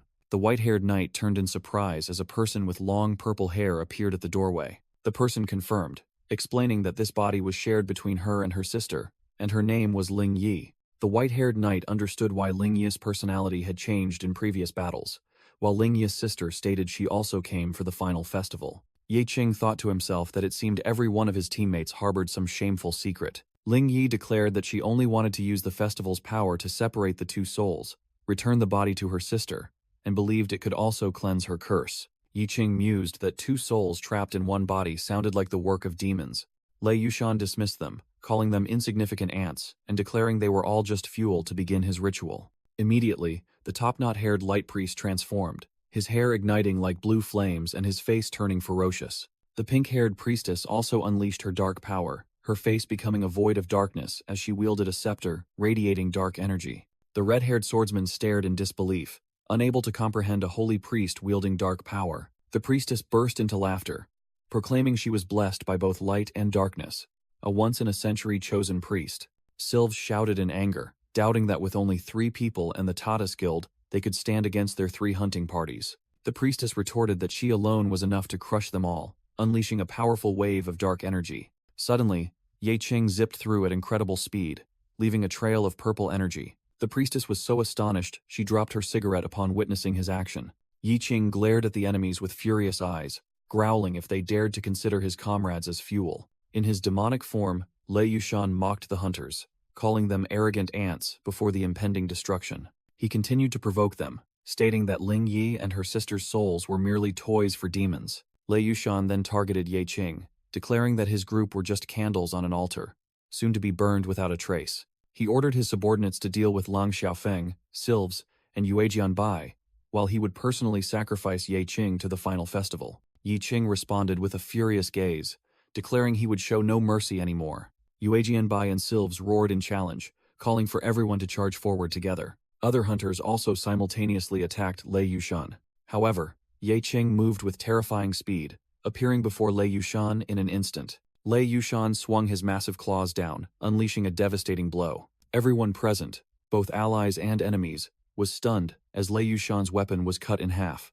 Yi Qing stood tall beside Lei Yushan's severed head. In his final moments, Lei Yushan couldn't believe he hadn't even seen the attack that ended him. He died in utter indignation at such an absurd defeat. With dark energy radiating, Ye Qing turned to ask the remaining hunters about their intentions. Sylves pragmatically raised his hand in surrender, deeming further fighting pointless with their leader dead. Lang Xiaofeng whispered to Yue Jianbai, fearing Ye Qing still needed more corpses for the ritual, and they would be next. Yi Qing interrupted, stating no more deaths were necessary as the demon itself could be used directly for the festival. Yue Jianbai was astonished, unable to believe a demon could be used for the ritual. Yi Qing, in his red fire demon form, admitted he had defeated a demon before. The white-haired knight asked in surprise when Ye Qing had done that. Yi Qing explained that by accidentally defeating the demon, he had contracted the most vicious curse and had only 1 minute to live, with only the final festival able to resolve it. The white-haired knight asked worriedly if Ye Qing using the festival to save himself would render all their efforts meaningless. Yi Qing admitted that was the original plan, but holding the divine artifact, he said fate never followed scripts. He declared that if the book could only change one person's fate, he wanted it to be Ling Yi. Ling Yi, with blazing red eyes, screamed in protest, not understanding why Ye Qing would waste their only chance on someone as insignificant as her. Yi Qing stated she had never truly lived for herself and had struggled enough, ordering everyone to survive and leave the abyss. The white-haired knight cried out, shouting that she wouldn't allow him to do that. Yi Qing decisively placed his hand on the cursed divine artifact. He apologized for breaking his promise and asked the white-haired knight to look after his sister with the money he left behind, saying she was the one he trusted most. With a sad smile, Ye Qing invoked the curse of the demon Yiling to activate the divine artifact. Dark energy erupted from the book, and Ye Qing told the hunters to go to a free world they deserved. Elsewhere, a voice commented that Ye Qing was selfish for choosing to escape so his guild wouldn't be targeted by the World Association. The voice continued, stating that thanks to that sacrifice, the Scavengers' Den Guild had successfully achieved D rank. Liu Xingran explained that although Ye Qing had died, his body had disappeared as if pulled into the abyss, and she believed he had tricked everyone. She asserted that Ye Qing was not trash, and believed the day the king would return would come. Astonishing everyone, Liu Xingran tightly gripped a glowing blue crystal, stating she believed it with all her heart.